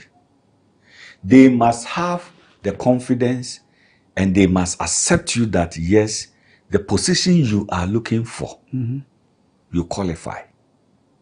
1. 2, you are morally fit.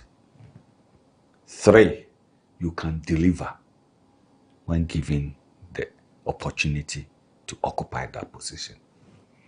So they will assess every individual.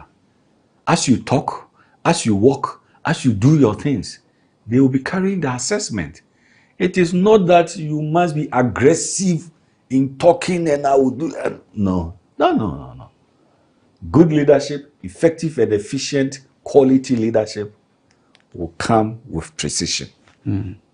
So you don't think it's really about the money? There could be some influence, some monetary influence. But the ultimate factor for delegates to decide as to who should be the person to occupy the position, and in this case, the flag bearership, will not be monetary inducement. Quick one. Which one are you in for? our party now, there are about 208,000 people who are delegates and who will be voting to elect the flag bearer. How much can you give to each of the 208,000 delegates? Assuming you pick 100,000 delegates, how much can you give to each person of the 100,000? That will transform the life of that person over a certain period of time. Okay, so it's clear you don't agree that the monetary aspect outweighs all the other things. But which the one are you for? acceptability is first, and then the monetary thing is just motivation. If I'm motivating you that take maybe 20 cedis, 30 cedis, 40 cedis, 50 cedis to buy water for and then to use as your TNT to go and cast your ballot. That is not the money I'm giving to you with the intention that I am, put in quote, I want to buy you. So that's TNT. But I just want to know, which are you for, an early Congress or not, and why? Just quickly. Well, this issue doesn't even arise. I don't know why all of a sudden people are talking about early Congress in MPP, a late Congress also. We have only one reference point that we can make, and that is 2007. 2007, MPP was in government. J. Kufuor was the president. The election of the flag bearer was held in December 2007 at Legon. So if we want to make any reference, that is the only reference we have. Today, Nana Akufo-Addo is the president. MPP is in government. By our constitutional provision, not later than 11 months to the next general elections, we should have our flag bearer. So for me, I believe within the last quarter of 2023, either October, November, or December, we will have, I believe we should have the flag bearer.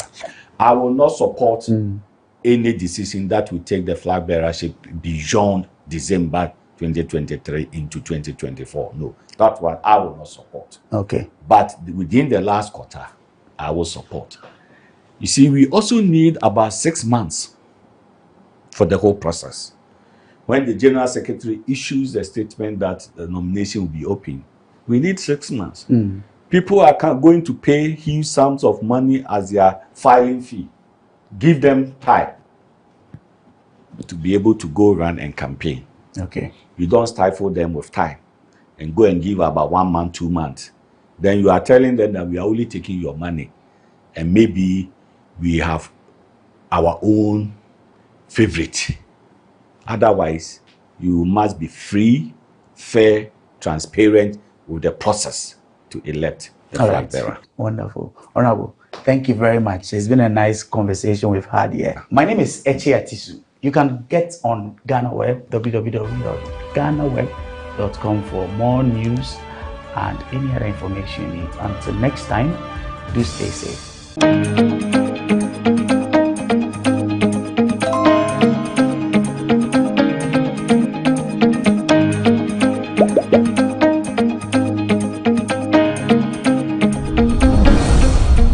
Welcome to the Ghana ICT Hub, a partnership between MTN Ghana and the Government of Ghana through the Ministry of Communications and Digitization. MTN pledged to support Ghana's digitization agenda in line with its ambition to lead the delivery of digital solutions for Africa's progress. In fulfillment of this pledge, MTN Ghana has committed $25 million toward the realization of the Ghana ICT Hub project. The objectives of the Ghana ICT Hub project is anchored on the following: to create an ICT-enabled environment for human capital and ICT skills development, to develop an ICT ecosystem through remote access delivery to facilitate job creation for national development, to provide a modern, state-of-the-art physical infrastructure to serve as a pillar for the digital Ghana agenda. The physical infrastructure, when completed, will provide 4,000 square meters of space with the following facilities: laboratories for technology training and research, innovation hub,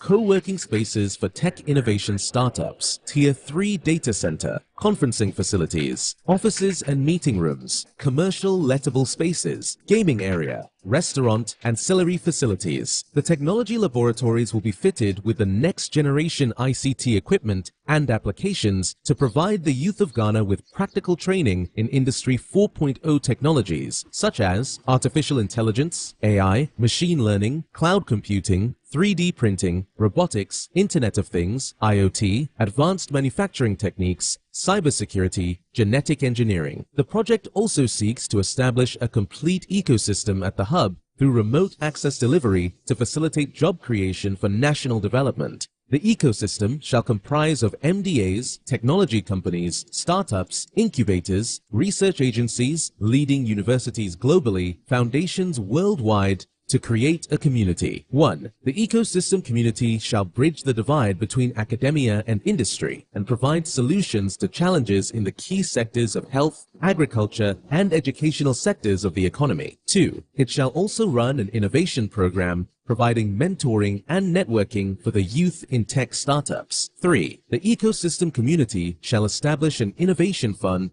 to support startups, research agencies, and other entities in the ecosystem. MTN Ghana and the Ministry of Communications and Digitization are championing the Ghana digital agenda for Ghana's development. Welcome to the digital age.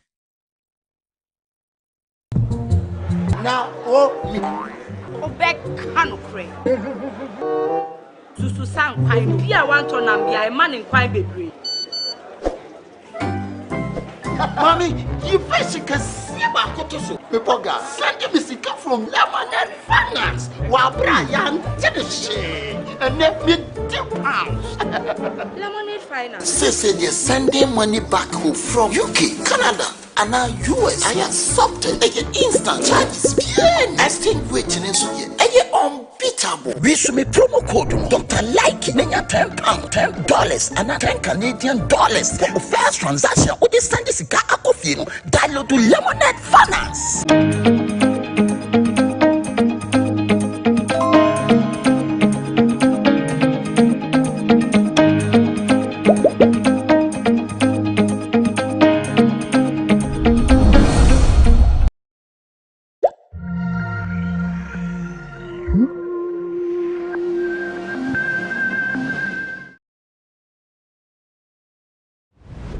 So what do you do?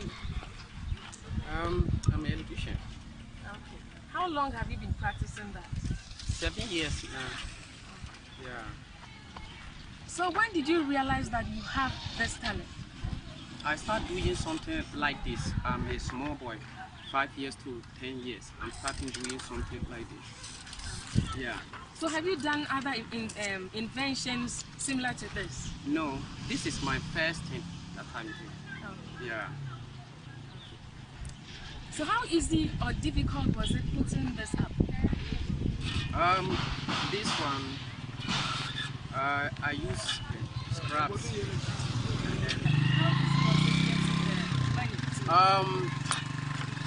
Since I was an electrician, I'm an apprentice, and if anytime I get job, I can use my job money buy things small, and then go scraps buying some things small that building this. Yeah. So what help moving forward? What help do you really need? I want to complete this car. I want to complete it. Yeah. So I need help to complete this car. Okay. Yeah. So what does this invention mean to you? What does it mean to you? What help do you think? What benefit do you think it will bring to you and society at large? This is my first thing that I'm doing, and then this one, it can pass rough road, and this one is for villages, and after this I think I will do something that everyone can drive, even those who don't have legs can drive that car. So I wanted to finish this one before doing something that can help everyone. Okay, so Yeah. look at the camera. What do you have to tell those who are watching you right now? Okay, what I have is, this is what God is giving to me, and I want help to move forward and then to do something more than this. Okay, so this is a very rare intervention that needs support, that needs the necessary support, not just for the benefit, but for the benefit of society at large. Sarah Duguru reported from Volta Circle, Upper East region.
On the last day of March 2023, the government passed 3 tax bills, including the Excise Duty Amendment Bill, the Income Tax Amendment Bill, and the Growth and Sustainability Amendment Bill.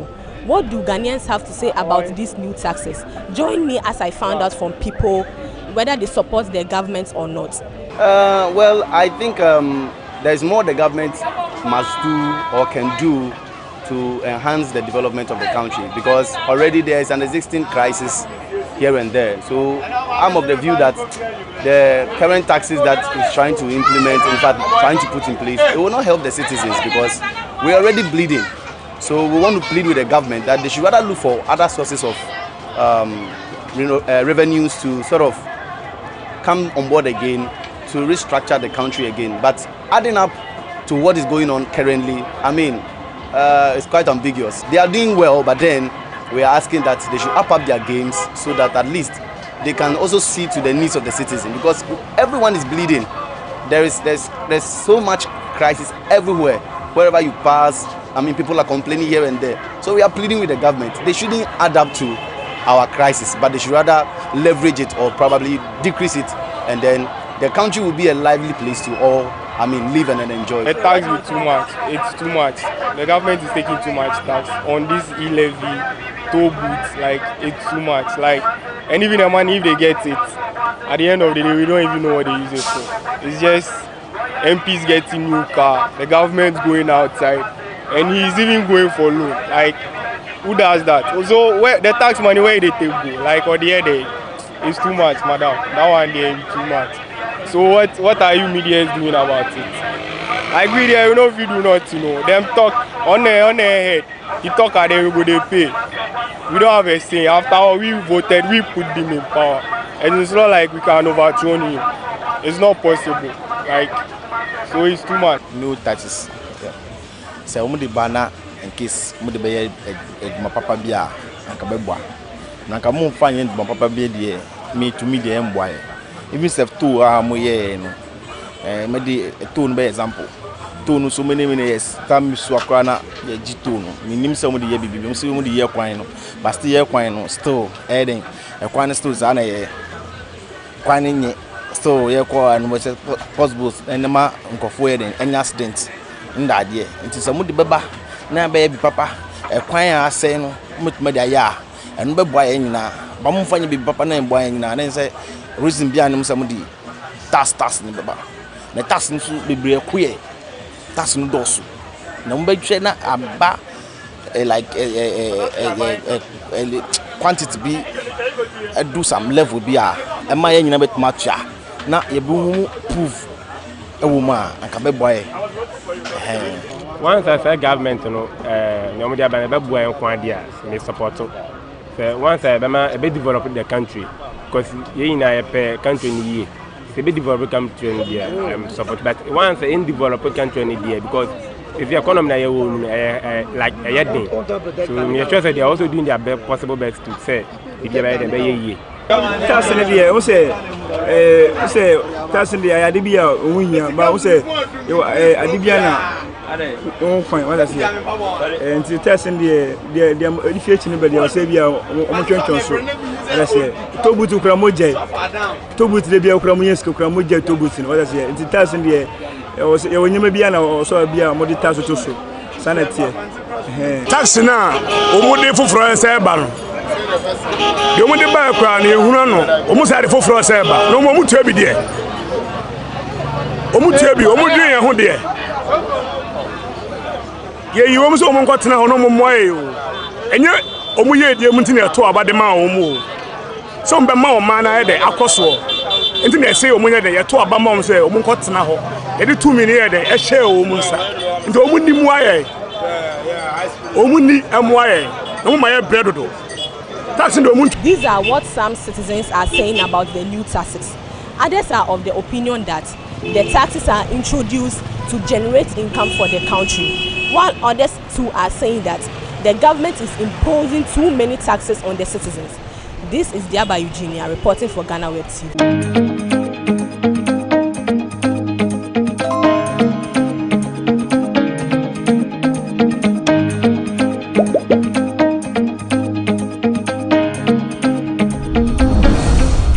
Welcome to to the Ghana ICT Hub, a partnership between MTN Ghana and the Government of Ghana through the Ministry of Communications and Digitization. MTN pledged to support Ghana's digitization agenda in line with its ambition to lead the delivery of digital solutions for Africa's progress. In fulfillment of this pledge, MTN Ghana has committed $25 million toward the realization of the Ghana ICT Hub project. The objectives of the Ghana ICT Hub project is anchored on the following: to create an ICT-enabled environment for human capital and ICT skills development, to develop an ICT ecosystem through remote access delivery to facilitate job creation for national development, to provide a modern, state-of-the-art physical infrastructure to serve as a pillar for the digital Ghana agenda. The physical infrastructure, when completed, will provide 4,000 square meters of space with the following facilities: laboratories for technology training and research, innovation hub,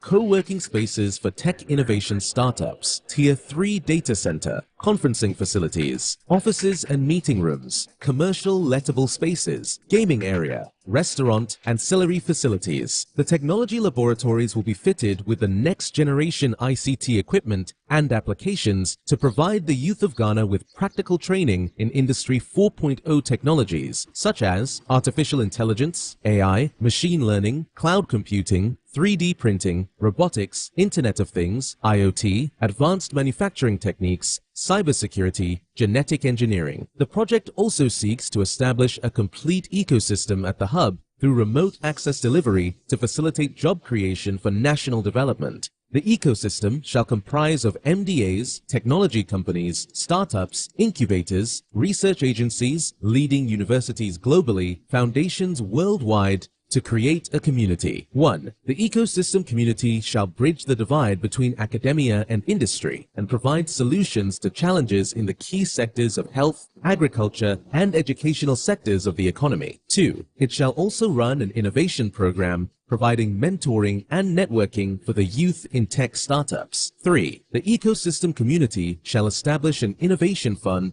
to support startups, research agencies, and other entities in the ecosystem. MTN Ghana and the Ministry of Communications and Digitization are championing the Ghana digital agenda for Ghana's development. Welcome to the digital age. Now, Obek Kanukre. Susu sang pine, Pia want to Nambia, a man in quite bebre. Mommy, you face can see my cotoso. Pepoga, send me sick from Lemonade Finance. While Brian did the shade and let me £2. Lemonade Finance. Say they're sending money back home from UK, Canada, and now US. I accepted a instant charges.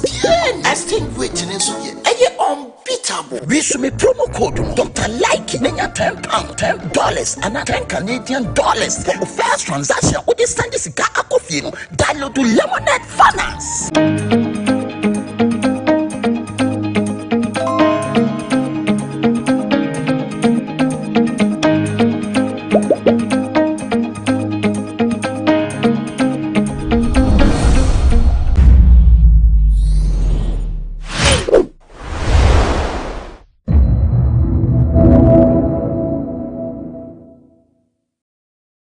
We control a lot of the things we do. And so in terms of quality, we can really assure our clients that we are giving you quality and value for your money.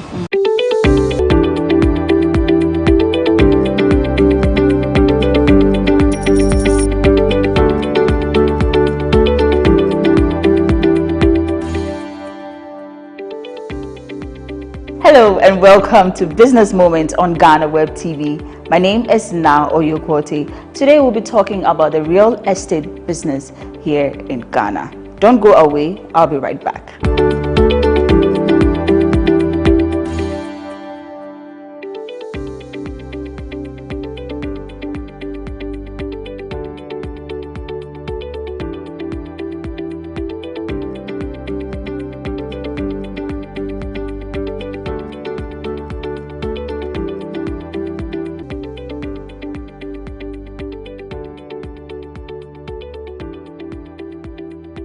Welcome back.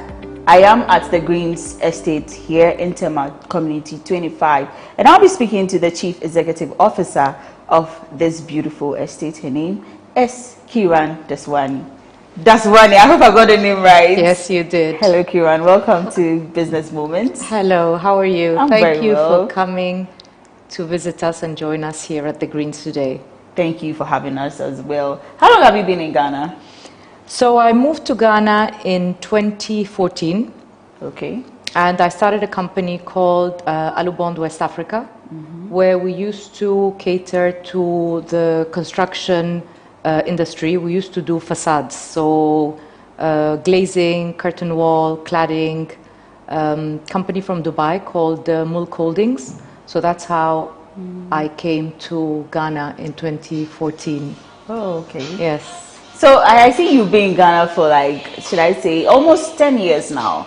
So I'm sure you might have had some favorite food of yours. What was your favorite Ghanaian food? Jollof, wache, kenke, which is which? Which one? I love wache. I Okay. like jollof, and my favorite is light soup. Oh, wow. I don't know That's if that's a typical favorite, but my favorite is yes. I like that's nice. good light soup. Oh, wow. Yes. That's nice. Yeah. That's really nice. Spicy and all? Little spicy. Okay. All right. So then we are delving straight to business. We want to talk about the Greens Estate. What is the Greens Estate and what do you do? So we actually founded the company in 2017. We came across a parcel of land that we acquired, and luckily we had no issues with the registration, the title, which sometimes happens to be a problem here in Ghana. Then an architect, when I actually first bought the land, we didn't really know what to do. So it was getting the architect, and he actually had a vision. So we had that as an option. We had reselling the land as an option, and we also had doing service plots as an option. Okay. Right? Because we were like, okay, this is not our trade. So we had three options, and we were very convinced with actually the architect's overview of what the estate could look like. Okay. Which was what you have visited today. Oh, wow. So the plan was not to essentially start on the estate. No. Just wanted to acquire property in Ghana. Yes. Oh, okay. We just thought, okay, real estate, whether it's land or finished product, it's always a great investment, because I do believe that real estate is tangible. So it's a real asset that you can actually see. So we just bought the land, and then from there we have come quite far actually. Oh, okay. That's nice. So prior to starting, I mean, after getting the advice from the architect about starting a real estate, did you dream of having such a big space or over 100 homes or units? Not at all. Okay. And I remember an architect in Dubai actually said to me, once you start being a developer, you will never stop.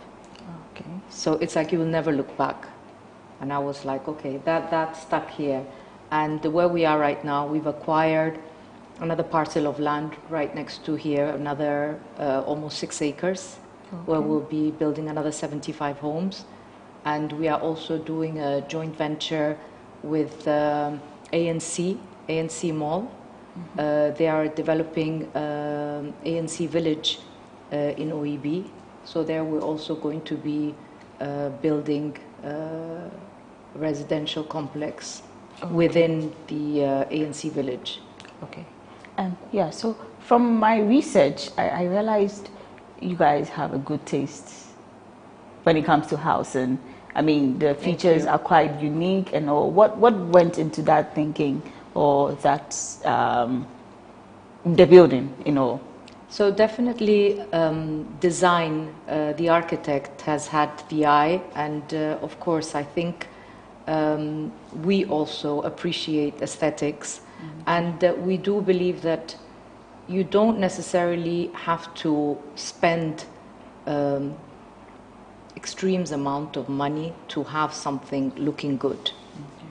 So we do consider ourselves in the middle income bracket, So people mainly from the diaspora are our preferential buyers, and then professionals, doctors, people in the oil business, like people working for these companies. Oh, okay. Did you face any challenges while starting up? A lot of people asked me, like, how have you actually succeeded being in such a male-dominating industry?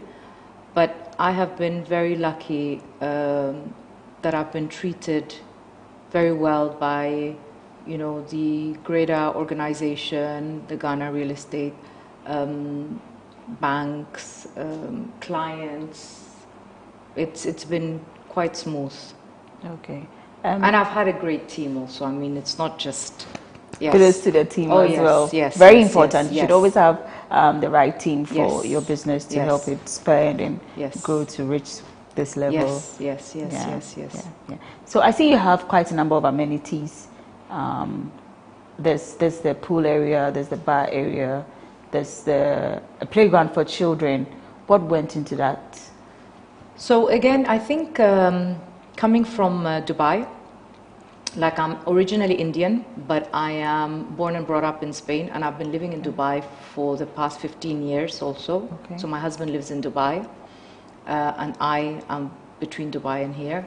And I've always appreciated seeing, you know, gated communities where you have the amenities, so you don't have, especially for children, when they come home after school, they don't have to commute to go for swimming classes or tennis classes, or, you know, just hang out with your community, neighbors, friends. It's just safe. So that's why I think we also think that it's more a lifestyle than just amenities. It's like people that come here look to have a better lifestyle. Okay.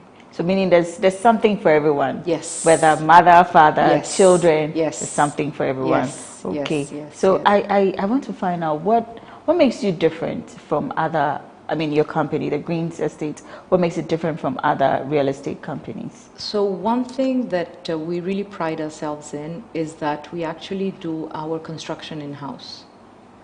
And that is something that I always think that it is one of our unique advantages. Normally, developers contract or subcontract the construction to a construction company. And construction, it is like a very, very difficult industry to actually know what has gone into the construction. Like if we look at the wall, you don't know how much, what's the iron rods that are inside the steel, you don't know how many coats of paint. So there's a lot of like, you can't really measure construction. So for us, we do our construction in-house.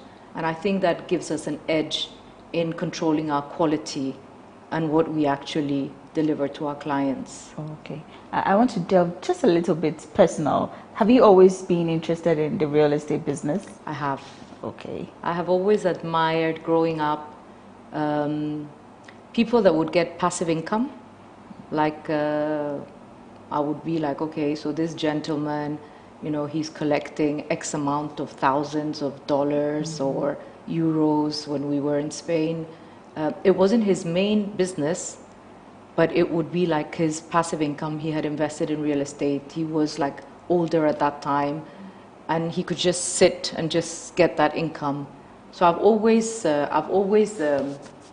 looked up to investment in real estate. Oh, okay. And again, like I said earlier, the fact that it is a tangible asset. Yeah. But what's your clientele base? Mainly Who are your diaspora. targets? Okay. From the USA, from the UK. We've got some clients that have come from, actually even Ghanaians from Japan, from Israel, Canada. Okay. Mainly. I would say 80% of our clientele is from the diaspora. Oh, okay. Yeah. So still on clientele base, you already have already made units, and you spoke about acquiring another land. So what if I'm your client and I do not want the house, but I want a land? Is there an option like that? No, No, because as a gated community also, we believe that, you know, we do want to protect your investment. And I think having the, let's say like units that will be easy for you to resell in case of wanting to resell, it would be easier when it's all properties that are standard, not different colors, different styles, different designs. So that's why we don't sell land. Okay. No. Okay. All right. You spoke about style. I see the houses are almost in the same style. What inspired that? Colors, style. Yes. So the architect. Okay. The architect. So an advice based on the architect. Yes. So okay. he's the let's say the master behind the designs that you see, the colors, you know. Oh, all right. Okay, so it's been nice having you, Kiran Daswani. Thank you so much for joining us on Business Moments on GhanaWeb. Thank you for sharing your business with us, telling us what you put into it and everything that's got to do with your business. Thank you so much for coming. Thank you. When we return, we take a tour of the Greens Estate. Stay tuned.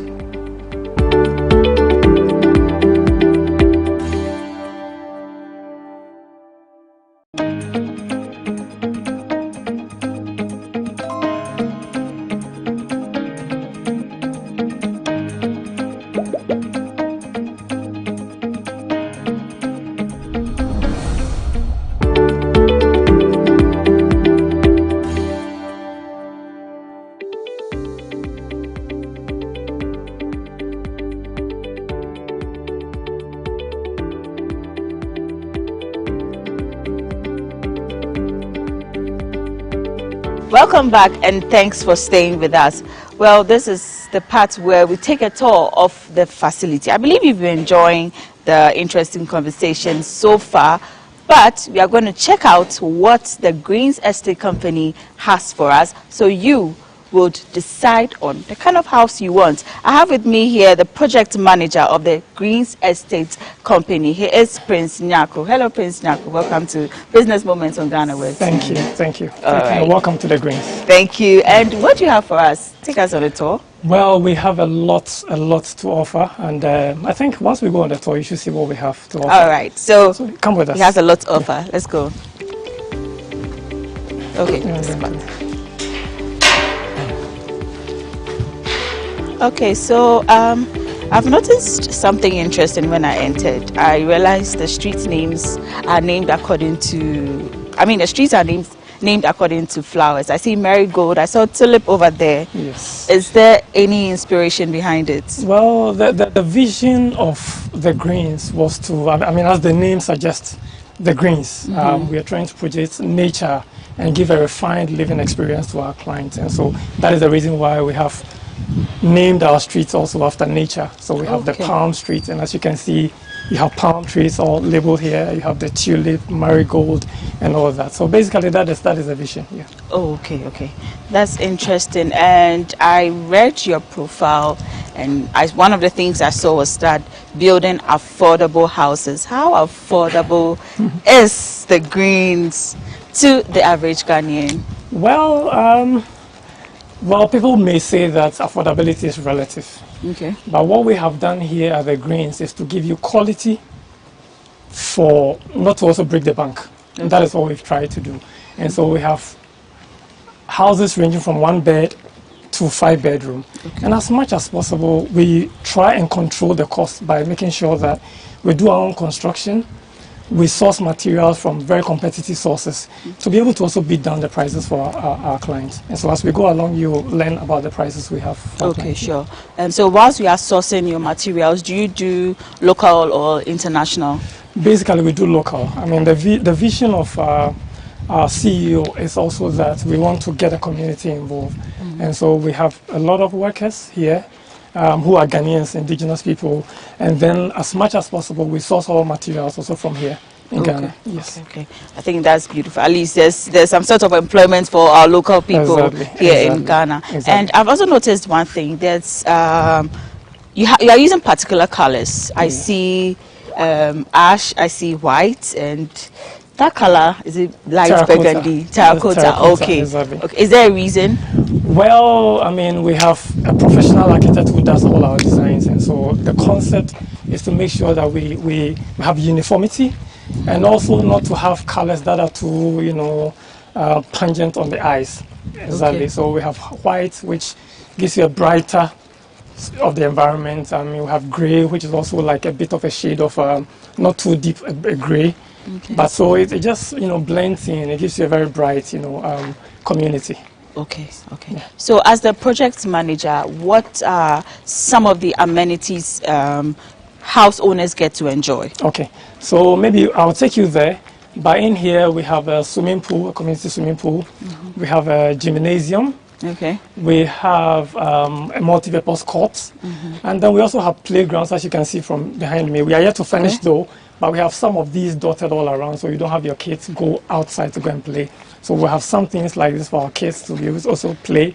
And then for the adult, we have a rooftop bar. We'll go and see that. Oh, nice. Yeah, it's really beautiful. How much went into all these? What plans went into putting these edifices? Okay, so where we started from is where we actually started in 2017. So that was our first phase. So we have some 2 beds, 3 beds, and then 2 bed terraces. Okay. Okay, so that's ended the first phase.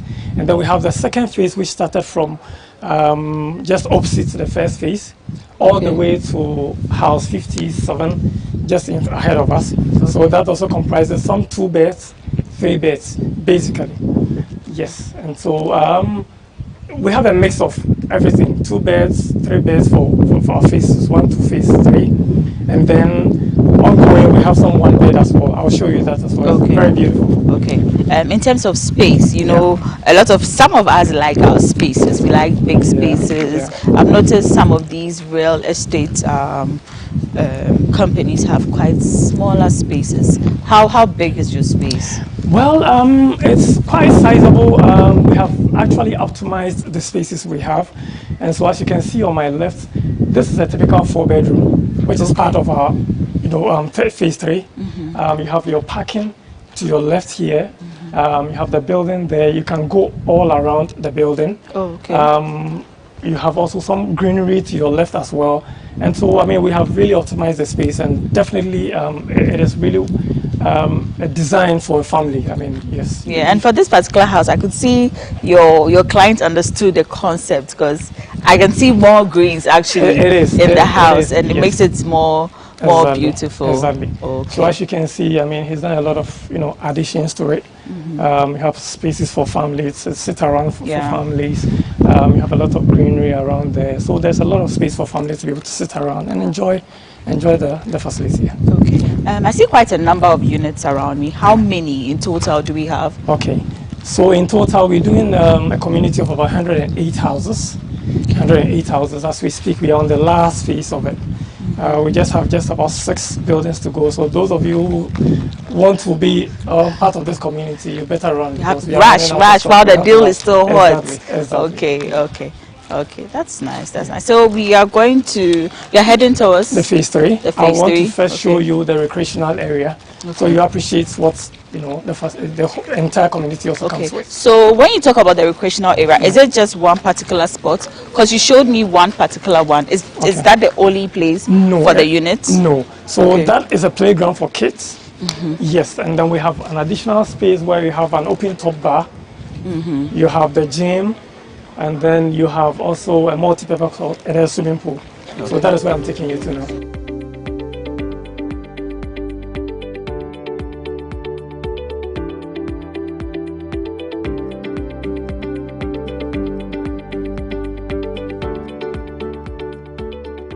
All right, so this is the recreational space, and like I said earlier, I actually thought it was a unit, a housing unit, but it really looks spacious. There's a pool. I think there's a tennis court. That's the bar you spoke about up there. Exactly. I'll take you there to look at it. All right, sure. Very beautiful.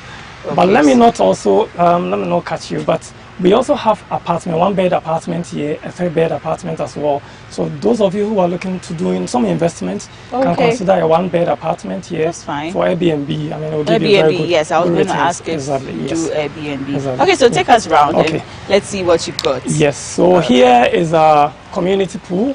As you can see, it's all done.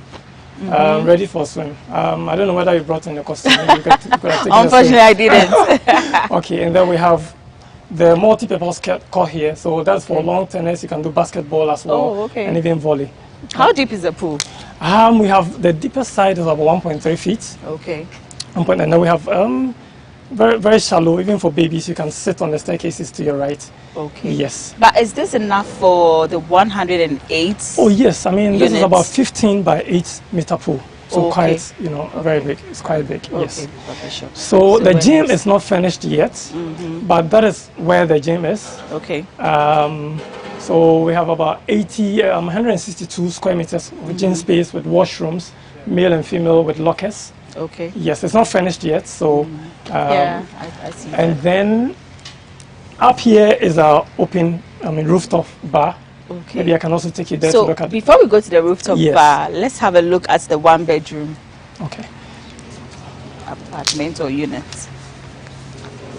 So you have 2 of these, right? We have 2 units of these. Okay. These are not completed yet. Okay. They are not completed yet, so. Maybe if we we can just have a fair idea of what it is. Of how it actually looks. Okay. Oh, I see some of the cabinets already. Exactly. So it comes with an open kitchen. It's an open kitchen concept with an island. Okay. And then you have the sitting area here. You have a bedroom to your left. Yes. So you have closet space. Okay. You have a closet space here. That is the washroom. Oh, wow. The washroom is even spacious. Exactly. And then the bedroom here. Exactly. A total of about 95 square meters. Okay. So how much is something like this? Does something like this cost? Yes. So this is going for a cool $109,000. $109,000. $109,000. Yes. Oh, okay. Yes. All right. Okay, so that's the staircase. That's the staircase leading up. Exactly. Yeah. Okay. So how was it for you handling this huge project? I mean, how did you feel from the onstart and to where you've gotten to? Well, I mean, for me, it's been an experience. My background is actually in quantity surveying. Okay. Exactly, yeah. And veering into project management has not been too difficult because our training really allows us to do that. Okay. And so we started off in 2017. As you can see here, we are building our last gate. And so, I mean, it's been a beautiful experience for me, a learning experience, and we thank God for it, for how far He's brought us. Well done, actually. So tell us about the space. Okay, so this is about 252 square meters of space. Okay. You have a pergola here for if you want to sit under a shade, and then we have a bar. Okay, so this is where the bar will be. This is where the bar is going to be. So we have also a kitchen as well, a kitchen in there. Then you have washrooms. Okay. We have about 4 slots of washrooms in there for visitors. Okay. It gives a very beautiful view, as you can see from here. Yes, actually. Up here. So you can even watch your kids. Exactly, play from here. Exactly. Yeah, you can watch your kids play from here. Okay. Yes. Is it open to outsiders or just homeowners here? Yes. So what we're trying to do is to be able to manage the influx of people from outside, and so we have an external gate that brings people from outside to come and enjoy the space, while not disturbing the community. So as you can see, the whole recreational area is fenced. Yeah. So you're going to have a biometric, access system from outside into the estate. So once you're a member here, you can just access and come in here without necessarily going through the estate. Yes. Oh, okay. Talking about fencing and all that, I would like to talk about security. Yes. How secured is the place? Extremely secured. I mean, we have a 24-hour security. It's, as you can see, you saw there, it's manned. We have a second gate here as well, which is also going to be manned. Okay. And as much as possible, we try to incorporate other things to enhance the security. So the perimeter fence wall is actually electrified. I mean, we have electrocuted ones. And then we're also adding on CCTV cameras into the estate and all that. And so just to enhance the, the security of the estate. All the street lights are solar powered. so that when there's blackout, you still have, some lighting. That's good. Yes. That's a fair deal. Exactly. I mean, aside this space you have, is the Greens planning to move on to another space? Because I remember you told me this is your final unit or your final gate. Exactly. You're constructing. Yes. So definitely yes. I mean, we are in this for the long haul. So as we can, just right behind these properties, we have a land there which is starting very soon, and I mean very, very soon. So those who want to book their units should talk into us. We have another one probably coming up in OEB as well. So I mean, we have other developments coming up. Okay. Yes.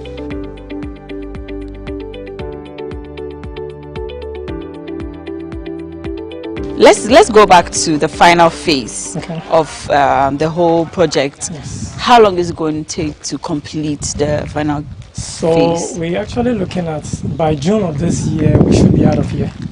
June of this year? June of this year we should be. All things being equal? All things being equal, we should be getting out of here. Yes. Okay. So we were talking about drainage. I don't see the pipes. I don't see things I'm not supposed to see. Open drainages and all that. Yes. How was that? How did you So as do our that? tagline goes, refined living. What we've tried to do is to keep a very safe environment for kids and also give a very hygienic, environment for our inhabitants. So what we've done here is that we have an underground drainage system, as you can see here. It also serves as a walkway. Okay. So all our drainages are underground. And then as I indicated to you last, all our street lights are also solar powered. Exactly. So when there are blackouts, the homes can have lights because they all have 1.5 kV solar panel, solar inverters, and then the street lights are also lit because of the solar lighting. Okay, so meaning you're walking the talk of being an eco-friendly estate company. Exactly. Okay, that's amazing. So we are moving to a show house. Prince here is going to show us what exactly a house at the Greens look like. So come along and let's show you what's up. Okay, so this is a typical entrance. Yes, so this is our 3-bedroom, known as the cedar. As I told you, all our houses are named after nature, so cedar is a form of a tree. Okay. Exactly. So this is our 3-bedroom. All right. Yes. Oh. So should I call this a grand entrance? Exactly. What we have done is to give you a very big, it's our 1.3 meter door. Okay. It's quite very wide. Okay. So where are we starting from? The so hall? Let's go to the living area. Okay. Yes. So very beautiful, I guess. Yes, I see. Exactly. Neutral colors. Well, that's my kind of furnishing a lot of people like these colors. Exactly. Yes. So what we have done, to your left here, you see a very big sliding door. Similarly, we have one to your right. Okay. Exactly. So that is what we call, it gives you cross ventilation. So you don't always need to have your ACs on. You can just, shift one door here, slide another one here. You have a mosquito netting here, so you can just slide, and then you enjoy the fresh air. Okay. It also gives you a lot of lighting into the house, so you don't have to always put on your artificial lighting. So I see a lot of modding decorations. I mean, with regards to the ceilings, the lightnings, the tiles. I was looking at something on Facebook actually, and people were teasing landlords or complaining about landlords that they use a lot of brown and those multicolored kind of tiles. But I see this is quite different for their buildings. So simplicity, they say, it's the way to go. Okay. So does the client have an option to have a furnished house? Oh, most definitely. I mean, we are very open. Okay. We are very open. So if you want us to furnish for you, we can also do that for you. Yeah, okay. Exactly. Yes. Okay, sure. Yeah. All right. So the TV sits here, and then the couch. The couch. Yeah. Okay. All right. So we go upstairs. Yeah, we can. Let me show you the kitchen. Okay. You want to enjoy my sofa? Yes, I do. It actually looks cozy. Yes, it is. Oh wow. You could sleep here, take a nap, even spend the night here. Oh yeah, I mean it's and I think it's even spacious for family gatherings. Exactly. And all. Exactly. Okay, so a space like what was the space? So this is about 30 square meters here. Okay. For the dining and then the living area. Yeah. All right. That's nice. Let's move on to the next. I can't wait to see what you have in store. Oh, okay. So let me show you what we have here on the ground floor. Okay. So we have a guest washroom to your left. This is it? Yes. Okay. We have a guest washroom here. Oh, okay. Very beautiful. Well, this is what some people call the powder room, I guess. Yes, the powder room, exactly. Okay. Yes. All right. Let me see. Let me have a look at it. Yes. Okay, it's quite spacious. Very Not really spacious. small. Yes. You know, the door is deceptive. It looks Exactly. quite tiny. Yes, So yes, yeah. So next, I see the kitchen. That's the kitchen. Okay. So we furnished the kitchen for you. We will give you an extractor. It comes with the gas. Oh, wow. Exactly, yes. So And these are the storage these spaces. are the storage spaces, yes. Okay. Quite spacious. Yes. And to your left, you have a storeroom. Okay. Yeah, you have a storeroom here. That houses your washing machine. And then the solar inverter is also kept in here. Oh, If you want us to do some additions for you in terms of shelves, that can also be done. So you have Okay, so there's an option for renovation. Oh yeah, I mean additions. Let me Okay, say, we are very open additions. to additions. Oh, Yes, okay. yeah. Okay, so where does this door lead to? This actually takes you to the backyard. Okay, I'll but take you to- let's finish let's with finish the... top and then- Yes, yeah. yes, okay. So I see the same tiles you use for the hall is what you Yes, are the using. same. We carry the same tiles through. Throughout every Throughout space? the space, yes. Oh, exactly, okay. yes. All right. How safe is this? Very the safe. glass It's actually very panels. safe. This is really? about 10 mm thick glass. Okay. 10 mm thick glass is very quite tight. And then we also have the option of metal hand railing. Okay. So whichever one you choose, I mean, we can do that for you. Sure. So here is a master bedroom. Oh.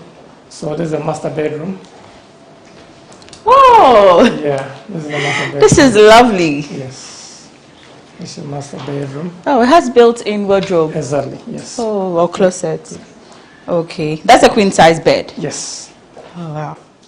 And then you have the washroom to your right. Okay. Also quite spacious. Mm. And then we give you a balcony here. Okay. Oh. So you can enjoy. This one there, face me, I face you. You can Oh, that's enjoy nice. the It's quite community. airy here. Very. Yeah. Very airy. Yeah. It's quite airy. Very airy. Yeah. Okay.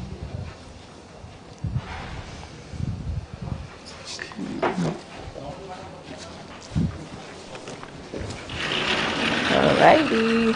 So the washroom. Yeah, that's the washroom. Yes. Okay. Okay. Okay. All right. So we move on to the next room. Yes. So we have two other bedrooms, all en suite. Okay. So one to your right here. Okay. Oh. Yes. This quite smaller. Yes. Yeah. That's a bit. Yeah. Okay. Yes. Oh, another built-in closet. Exactly. All the rooms comes with that. Okay. So that's the last bedroom. That's the last bedroom. Yeah. Okay. I see two beds. Yes. So for like a kid's room, Kids' right? room, Children's exactly, room. yes. Oh. But I didn't feel all the beds. Yes. That's a clean space. Yeah. Oh, okay. So let's talk about the units. Yes. How is the units, or how are the units like? 2 bedroom, 1 bedroom, 3 bedroom. Yes. So we start from 1 bed. Okay. As I showed you at the recreational area. Yeah. And then 2 beds. We also have 3 beds. We have some variety in the 3 beds. We have the cedar. We have another unit, another 3-bedroom known as the oak as well. Those are under construction. And then we have the 4-bedroom known as the cypress. Okay. Yes. All right. So, okay. This is the parking lot. Oh. The parking lot. So how many cars can fit? You can fit 2 cars actually. Okay. 2 SUVs can even fit here. Oh. Yeah. Okay. It looks small. It's a 3.5. The Okay. average car size weight is about 2.5. So you still have space to move around. Okay. Yeah. And the payment plan? Yes. Yes. How is it like? If I want to purchase? Yes. As I indicated, I mean, we are very open. Okay. We have self-financing where we give clients up to, say, 1 year. Exactly. We also have asset mortgage. Exactly. And then when you're doing self-financing, as I indicated, I mean, within a period of, say, 6 to 1 year, I mean, we can consider that. Yeah. Okay. So does that mean you make a lump sum in the first month? Yes. So what we'll do What's the is percentage? Okay. So what we do is that you do a 30%, between 30 and 40% down payment, and then the rest, if you're doing self-financing, is spread for you between 6 and 1 year. And then if you're doing a mortgage, depending on your income, and your commitments, the bank can look at 80%, and you do a down payment of 20%. The bank disburses the 80% when you have made your payment, and when the house is also completed, the bank does, they do the payments of the 80% for you. Oh, okay, that's and quite flexible. For Ghanaians, I think you can get between 5 to 15 years on your mortgage in terms of payback period, yeah. So for how many homeowners do you have out of the 108? Living here? Yes, living here. In and out, we have almost about, say, 30. Oh. And we have clients who live abroad, so they come in and go. And then we still have some residents also in there. Yeah. Okay, and finally, what sets you apart? So we are going. This is still the backyard. This is the backyard. Okay, yes. I think we should give a full tour of the house. So one thing I need to mention is the cedar. Okay. It also comes with an out room. Yeah. This is an out room. What's it for? So if you have a house help, you can. Okay. A single a student bed can fit in here because it has its own washroom. Oh, it has a washroom. Exactly. Okay. If you want to also say set up an office space, you can also hide away from the kids. All right. Okay, that's nice. Oh, that's fine. It's okay. Okay. So finally, whilst we are moving out of the house, what differentiates the Greens from other real estate companies? Well, what I would say is that we control a lot of the things we do. And so in terms of quality, in terms of quality, we can really assure our clients that we are giving you quality and value for your money. In terms of payment terms, we are very flexible. The construction itself, I mean, some estate developers are averse to taking people around to see the start of the construction. But we are very open. We wish that people come here to see the construction right from the onset. I mean, the convention here is that people use blocks in the foundation, but we use concrete solely for the foundation. From foundation all up, we use concrete for the foundation. In the block, we produce it ourselves to satisfy ourselves that we are giving you quality. And then our materials are carefully sourced, from the right sources. It's not like we want to cut corners. No, we don't do that. So that is what actually set us apart from others. Okay, but I want to take you back just slightly about the housing units. What's the range from the lowest to the highest? Okay, so our pricing, as I indicated earlier, start from 110,000 to 262,000. Okay. All right. Thank you very much, Prince Nyako, for joining us on Business Moment. It's been lovely having you take us on a tour to your project and as well as a showroom house. Thank you very much. We've come to the end of another interesting conversation on Business Moments on GhanaWeb TV. Our guest was the Greens Estate. If you are interested in owning a 1-bedroom, 2-bedroom, 3 or even 4, the right place to go is the Greens Estate here in Tema Community 25. Also, if you're a business owner and you are interested in being featured on Business Moments on GhanaWeb TV, see the numbers below and give us a call. Log on to www.ghanaweb.com for more news stories. Get interactive with us on all our social media handles. We are at the GhanaWeb on Facebook, Instagram and Twitter. Also subscribe to our YouTube channel for more videos. My name is Na Oyokwoti. Thanks for watching.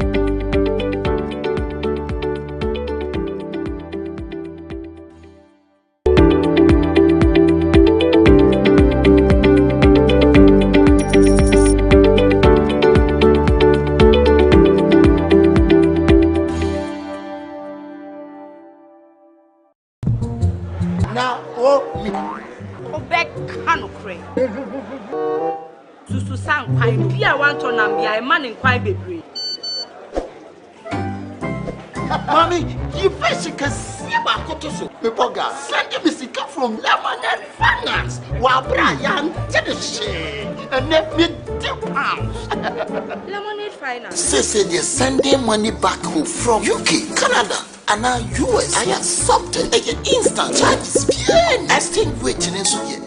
Unbeatable. We should make promo code Dr. Like £10, $10 and $10 Canadian for the first transaction. We just send this guy a coffee. Download to Lemonade Finance. Welcome to the Ghana ICT Hub, a partnership between MTN Ghana and the Government of Ghana through the Ministry of Communications and Digitization. MTN pledged to support Ghana's digitization agenda in line with its ambition to lead the delivery of digital solutions for Africa's progress. In fulfillment of this pledge, MTN Ghana has committed $25 million toward the realization of the Ghana ICT Hub project. The objectives of the Ghana ICT Hub project is anchored on the following: to create an ICT-enabled environment for human capital and ICT skills development, to develop an ICT ecosystem through remote access delivery to facilitate job creation for national development, to provide a modern, state-of-the-art physical infrastructure to serve as a pillar for the digital Ghana agenda. The physical infrastructure, when completed, will provide 4,000 square meters of space with the following facilities: laboratories for technology training and research, innovation hub, co-working spaces for tech innovation startups, Tier 3 data center, conferencing facilities, offices and meeting rooms, commercial lettable spaces, gaming area, restaurant, ancillary facilities. The technology laboratories will be fitted with the next generation ICT equipment and applications to provide the youth of Ghana with practical training in Industry 4.0 technologies such as artificial intelligence, AI, machine learning, cloud computing, 3D printing, robotics, Internet of Things, IoT, advanced manufacturing techniques, cybersecurity, genetic engineering. The project also seeks to establish a complete ecosystem at the hub through remote access delivery to facilitate job creation for national development. The ecosystem shall comprise of MDAs, technology companies, startups, incubators, research agencies, leading universities globally, foundations worldwide, to create a community. 1. The ecosystem community shall bridge the divide between academia and industry and provide solutions to challenges in the key sectors of health, agriculture, and educational sectors of the economy. 2. It shall also run an innovation program providing mentoring and networking for the youth in tech startups. 3. The ecosystem community shall establish an innovation fund to support startups, research agencies, and other entities in the ecosystem. MTN Ghana and the Ministry of Communications and Digitization are championing the Ghana digital agenda for Ghana's development. Welcome to the digital age.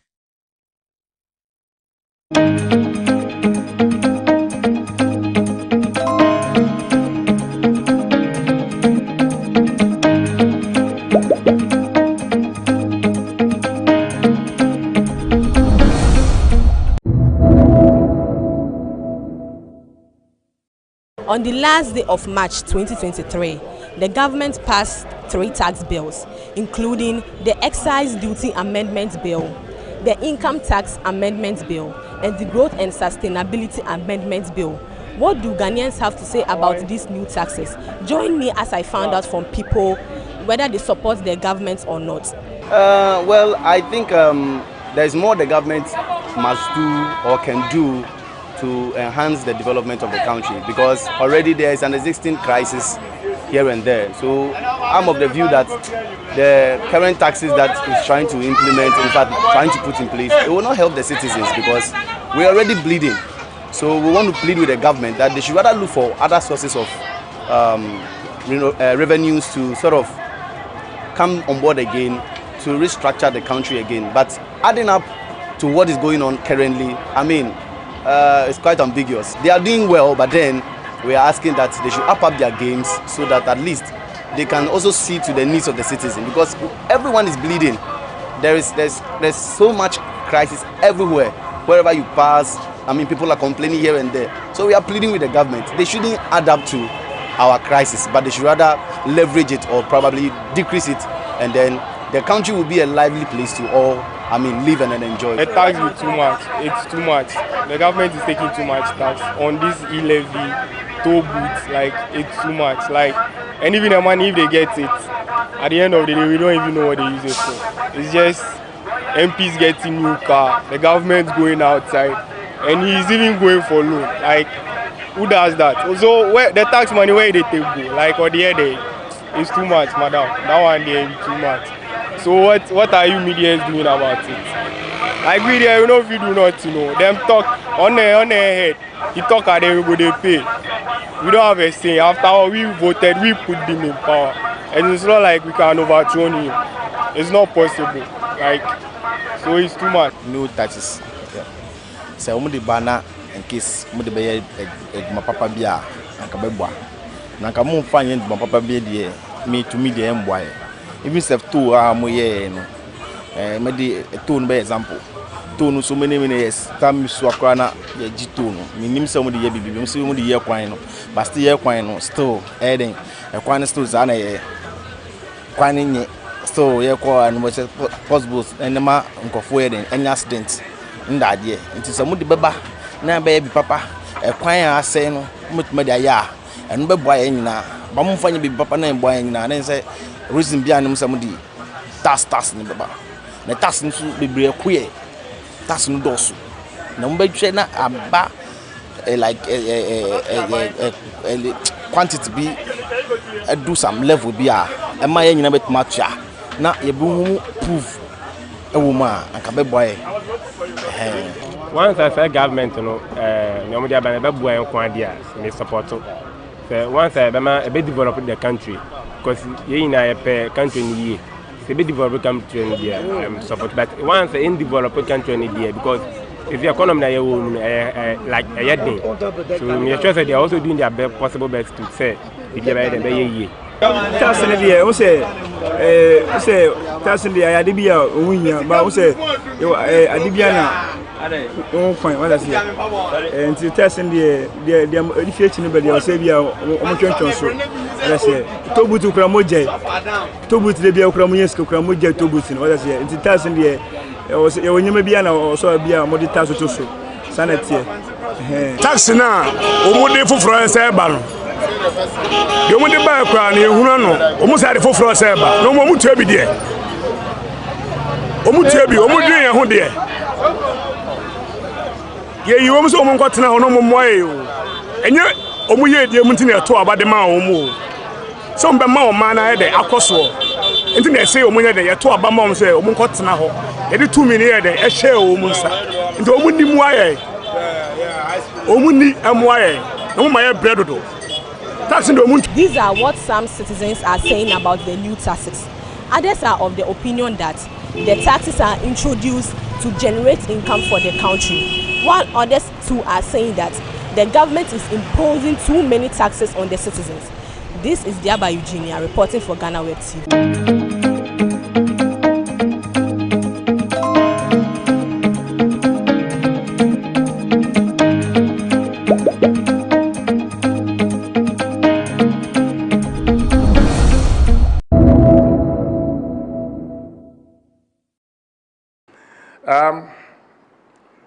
When him asked the question about Nigeria and how we've been able to also get them to pay. You know, if it was Ghana playing the Nigerian game, they wouldn't have allowed us to play for 25 years. They would have collected their money that day. So we needed to also have a very good discussion with them.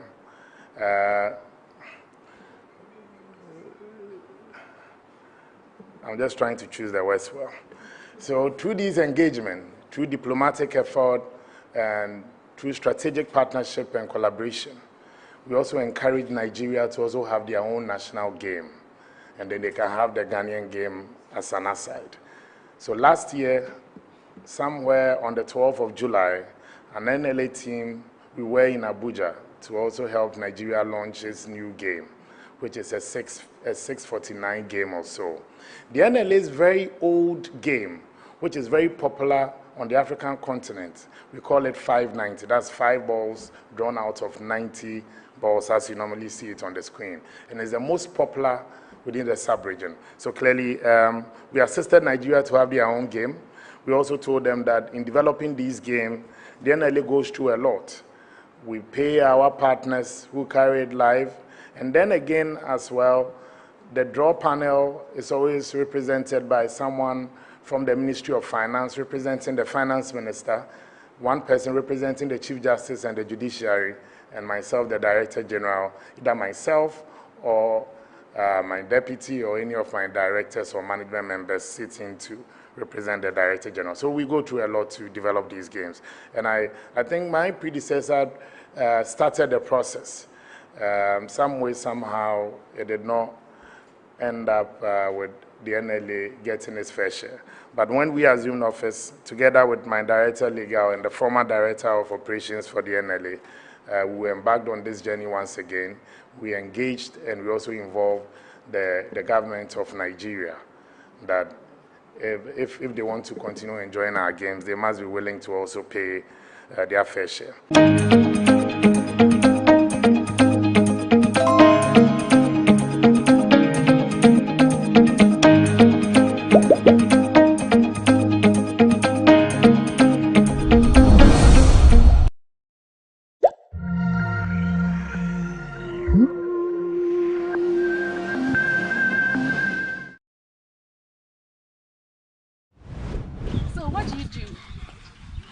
I'm an electrician.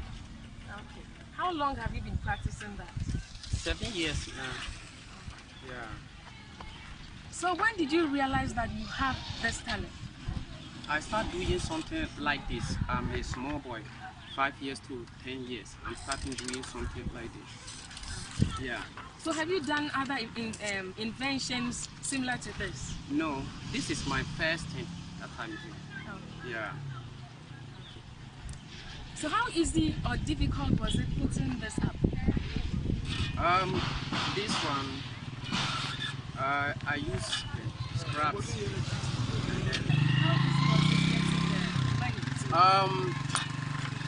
Since I was an electrician, I'm an apprentice.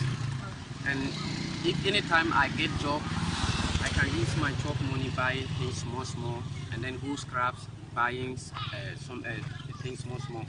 That building is, yeah. So what help, moving forward, what help do you really need? I want to complete this car. I want to complete it, yeah. So I need help to complete this car. Okay. Yeah. So what does this invention mean to you? What does it mean to you? What help do you think, what benefit do you think it will bring to you and society at large? This is my first thing that I'm doing, and then this one, it can pass rough road, and this one is for villages. And after this, I think I will do something that everyone can drive, even those who don't have legs can drive that car. So I wanted to finish this one before doing something that can help everyone. Okay, so yeah. Look at the camera. What do you have to tell those who are watching you right now? Okay, what I have is, this is what God is giving to me. And I want help to move forward and then to do something more than this. Okay, so this is a very rare intervention that needs support, that needs the necessary support, not just for the benefit, but for the benefit of society at large. Sarah Duguru reported from Volta Circle, Upper East region.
Mommy, you first can see my cotoso. Pepoga, send me sick from Lemonade Finance. While Brian did the shit and let me £10. Lemonade Finance. Say, they're sending money back home from UK, Canada, and now US. I accepted instant charges. Bien. Extinguishing so unbeatable. We should make promo code Dr. Like £10, $10 and $10 for the first transaction. What is this download to Lemonade Finance. Welcome to the Ghana ICT Hub, a partnership between MTN Ghana and the Government of Ghana through the Ministry of Communications and Digitization. MTN pledged to support Ghana's digitization agenda in line with its ambition to lead the delivery of digital solutions for Africa's progress. In fulfillment of this pledge, MTN Ghana has committed $25 million toward the realization of the Ghana ICT Hub project. The objectives of the Ghana ICT Hub project is anchored on the following: to create an ICT-enabled environment for human capital and ICT skills development, to develop an ICT ecosystem through remote access delivery to facilitate job creation for national development, to provide a modern, state-of-the-art physical infrastructure to serve as a pillar for the digital Ghana agenda. The physical infrastructure, when completed, will provide 4,000 square meters of space with the following facilities: laboratories for technology training and research, innovation hub, co-working spaces for tech innovation startups, Tier 3 data center, conferencing facilities, offices and meeting rooms, commercial lettable spaces, gaming area, restaurant, ancillary facilities. The technology laboratories will be fitted with the next generation ICT equipment and applications to provide the youth of Ghana with practical training in Industry 4.0 technologies such as artificial intelligence, AI, machine learning, cloud computing, 3D printing, robotics, Internet of Things, IoT, advanced manufacturing techniques, cybersecurity, genetic engineering. The project also seeks to establish a complete ecosystem at the hub through remote access delivery to facilitate job creation for national development. The ecosystem shall comprise of MDAs, technology companies, startups, incubators, research agencies, leading universities globally, foundations worldwide, to create a community. 1. The ecosystem community shall bridge the divide between academia and industry and provide solutions to challenges in the key sectors of health, agriculture, and educational sectors of the economy. 2. It shall also run an innovation program providing mentoring and networking for the youth in tech startups. 3. The ecosystem community shall establish an innovation fund to support startups, research agencies, and other entities in the ecosystem. MTN Ghana and the Ministry of Communications and Digitization are championing the Ghana Digital Agenda for Ghana's development. Welcome to the digital age.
On the last day of March 2023, the government passed 3 tax bills, including the Excise Duty Amendment Bill, the Income Tax Amendment Bill, and the Growth and Sustainability Amendment Bill.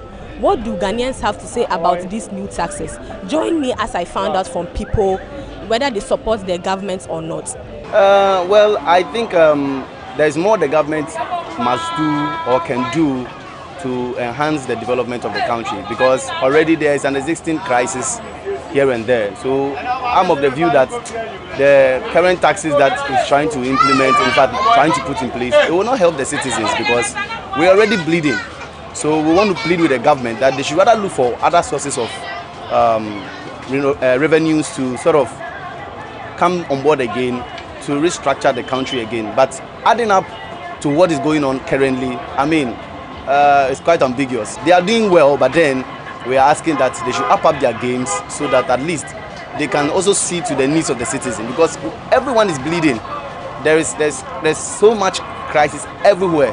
Wherever you pass, I mean, people are complaining here and there. So we are pleading with the government. They shouldn't add up to our crisis, but they should rather leverage it or probably decrease it, and then the country will be a lively place to all, I mean, live and enjoy. The tax is too much. It's too much. The government is taking too much tax on this e-levy, toll booths. Like, it's too much. Like, and even the money, if they get it, at the end of the day, we don't even know what they use it for. It's just MPs getting new car, the government's going outside, and he's even going for loan. Like, who does that? So where the tax money, where they take go? Like, on the other, it's too much, madam. That one there is too much. So what are you media doing about it? Like we there, you know, if you do not know, them talk on their head. You talk at them, we go they pay. We don't have a say. After we voted, we put them in power, and it's not like we can overthrow him. It's not possible. Like, so it's too much. No taxes.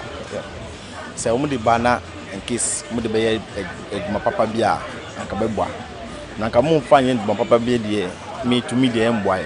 Even if two moye no me di tone by example tone so many years time so akra na ye gi tone minim se mo di ye bibi mo se mo di ye kwan no but still ye kwan no still eden e kwan still za na ye kwan nye still ye ko an mo se possible enema nkofo eden any accident nda de nti se mo di beba na be bi papa e kwan ase no mo tuma di aya eno be boa ye nyina ba mo fanya bi papa na boa ye nyina na se reason behind them some di tax ni baba na tax nso bebre akuye tax no dosu na mo betwe na aba like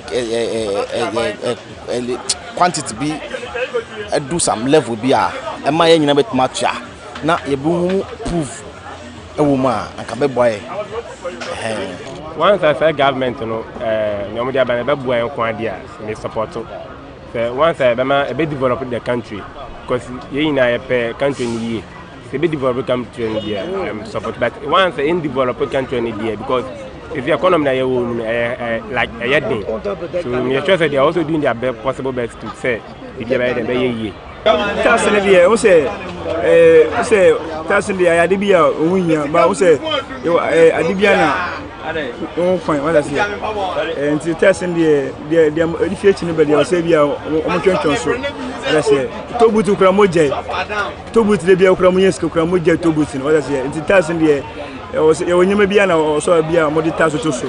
sanity. Taxi na omude fufuro se ba no. De omude ba kwa na ehunu no, omu sare fufuro se ba. No omu tu abi de. Omu tu abi, omu dwen ye ho de. Ye yi omu so omu nkotena ho no omu moye o.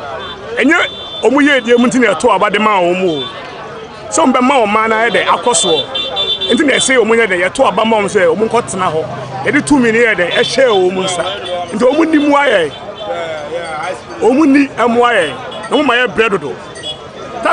These are what some citizens are saying about the new taxes. Others are of the opinion that the taxes are introduced to generate income for the country, while others too are saying that the government is imposing too many taxes on the citizens. This is Diaba Eugenia reporting for GhanaWeb TV.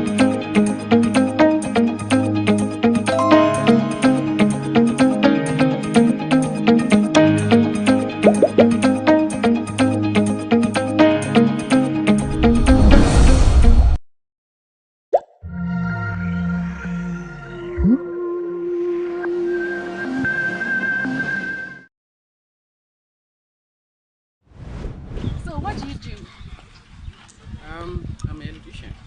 Okay. How long have you been practicing that? 7 years now. Yeah. So when did you realize that you have this talent? I started doing something like this. I'm a small boy, 5 years to 10 years. I'm starting doing something like this. Yeah.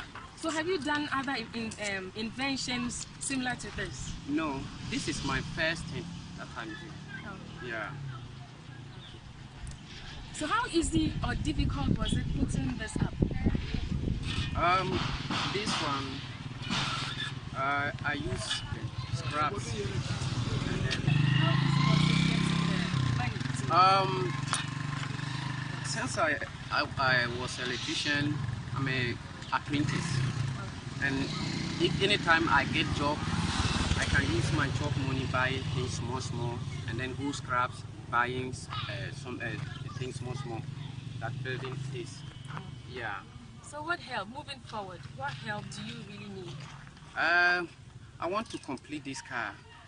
I want to complete it. Yeah. So I need help to complete this car. Okay. Yeah. So what does this invention mean to you? What does it mean to you? What help do you think? What benefit do you think it will bring to you and society at large? This is my first thing that I'm doing, and then this one, it can pass rough road, and this one is for villages. And after this, I think I will do something that everyone can drive, even those who don't have legs can drive the car, that car. So I wanted to finish this one before doing something that can help everyone. Okay, Yeah. so look at the camera. What do you have to tell those who are watching you right now? Okay, what I have is, this is what God is giving to me, and I want help to move forward and then to do something more than this. Okay, so this is a very rare intervention that needs support, that needs the necessary support, not just for the benefit, but for the benefit of society at large. Sarah Duburu reported from Volta Circle, Upper East region.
Mommy, you first can see my cotoso. Pepoga, send me sika from Lemonade Finance. Brian, and let me £10. Lemonade Finance. Say they're sending money back home from UK, Canada, and now US. I accepted instant charges.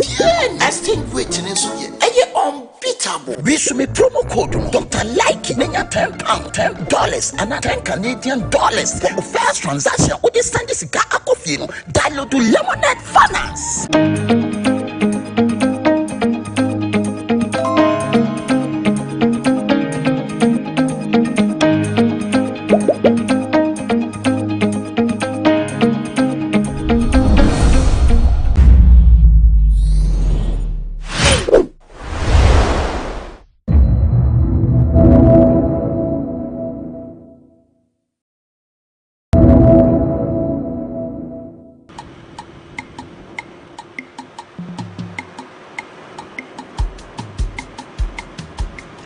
Jope, the highest human settlement in Ghana, has a lot to boast of when you talk about tourism.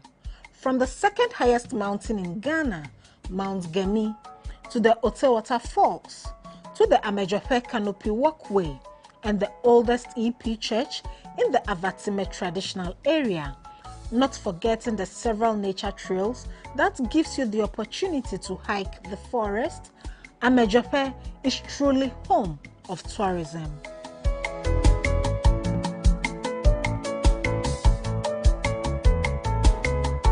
But to experience all these and revel in the experience, one will need to plan very well, including accommodation in the plans, so you can use 2 or 3 days for your tour.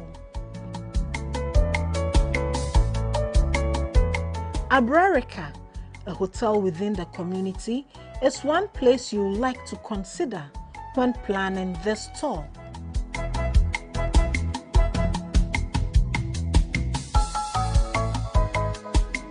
In this episode of GhanaWeb Special, Wanda Amihegan speaks to the manager of Abrarica to find out more about the hotel. What is so special about Abrarica Hotel? Oh, Abrarica, it's the location itself is something that nobody can take away. We happen to locate at the highest peak of the country, and as soon as you come in or you walk in, the view alone is crazy. It's a view that can never get anywhere in the country except here. And the weather is another thing that is you hardly get apart from Amejope. Again, there's a lot of historical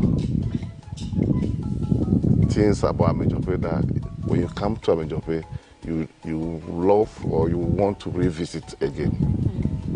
Back to the hotel, we have the most serene place, we have the most cozy place, and then I will entreat everybody, all travel lovers, families, institutions, for whatever, for your workshop or honeymoon, what have you, the best place to be is Abrarica.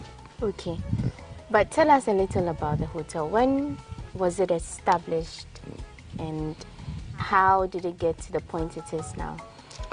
The hotel was established 15 years ago, and which, as the name says, hospitality and tours. A tour was attached to the hotel, not just hotel operating. So it's something that we're looking at to improve, to make sure that, because when you talk about people who say, Abrarica, where is it? But when we begin to add a tour, travel and thought into it, I think it will lighten more for people more to get to know what we are. Why should anyone come to Abrarica Hotel? Oh, Abrarica itself is located at the peak of the country, which you cannot get anywhere. Imagine you sleep at the highest hotel in Ghana, and that I don't know, the feeling is crazy. The weather you can never get anywhere, the altitude you can never get, and amazingly no mosquito. I mean, if you want malaria-free town, the only place to come is Abrarica Hotel, and the view is crazy. You can see as far as the Volta from Mando area to, I mean, it's a view you can never get anywhere. That's another reason why you need to come to Abreka or Amejope. Okay, because the mountain itself, being the second highest mountain in Ghana, has a cross erect up, and that cross happened to be at the center of the equator. So that alone also you can never get anywhere apart from Amejope. So I mean, coming here alone is well visited. It has a lot of benefits. Health-wise, I'll tell you why. Health-wise, you need to come to Amejope, or maybe on a monthly basis. You know, I mean, during the COVID, I was asking why were the people quarantined? I was just reading some article last, and I found that forest hiking boosts immune system. And I mean, just have the nature trail walk. I walk through the forest before you get to the falls. That alone is a healing on its own, which can never get anywhere. So I encourage everybody, if you think about travel, if you think about vacation, or you want to take a rest, or you want to distract yourself, locate yourself to Amejope. And when you come to Amejope, the best place to be is Abra Erica. Okay. Yeah.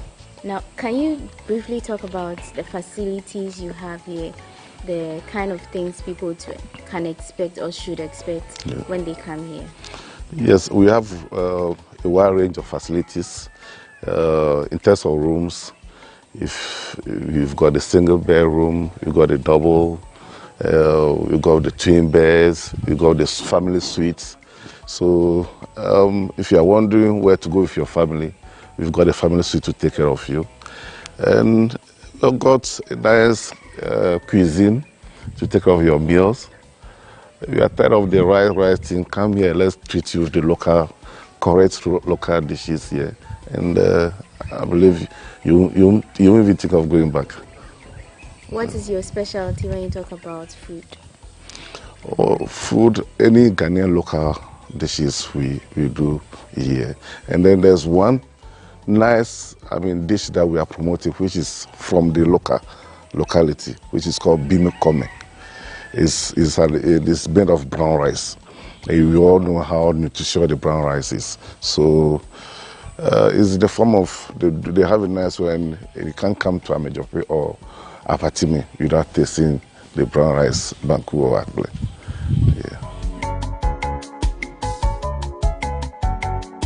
So if you are planning to visit Amejope to experience what it feels like to eat, sleep, drink, bathe, or even walk and sit 2,221 feet above sea level, then be sure to consider Abrarica. With the Easter festivities beginning, you'll surely like to visit Amejope, stay at Abrarica, and enjoy the many events the town has planned for the season.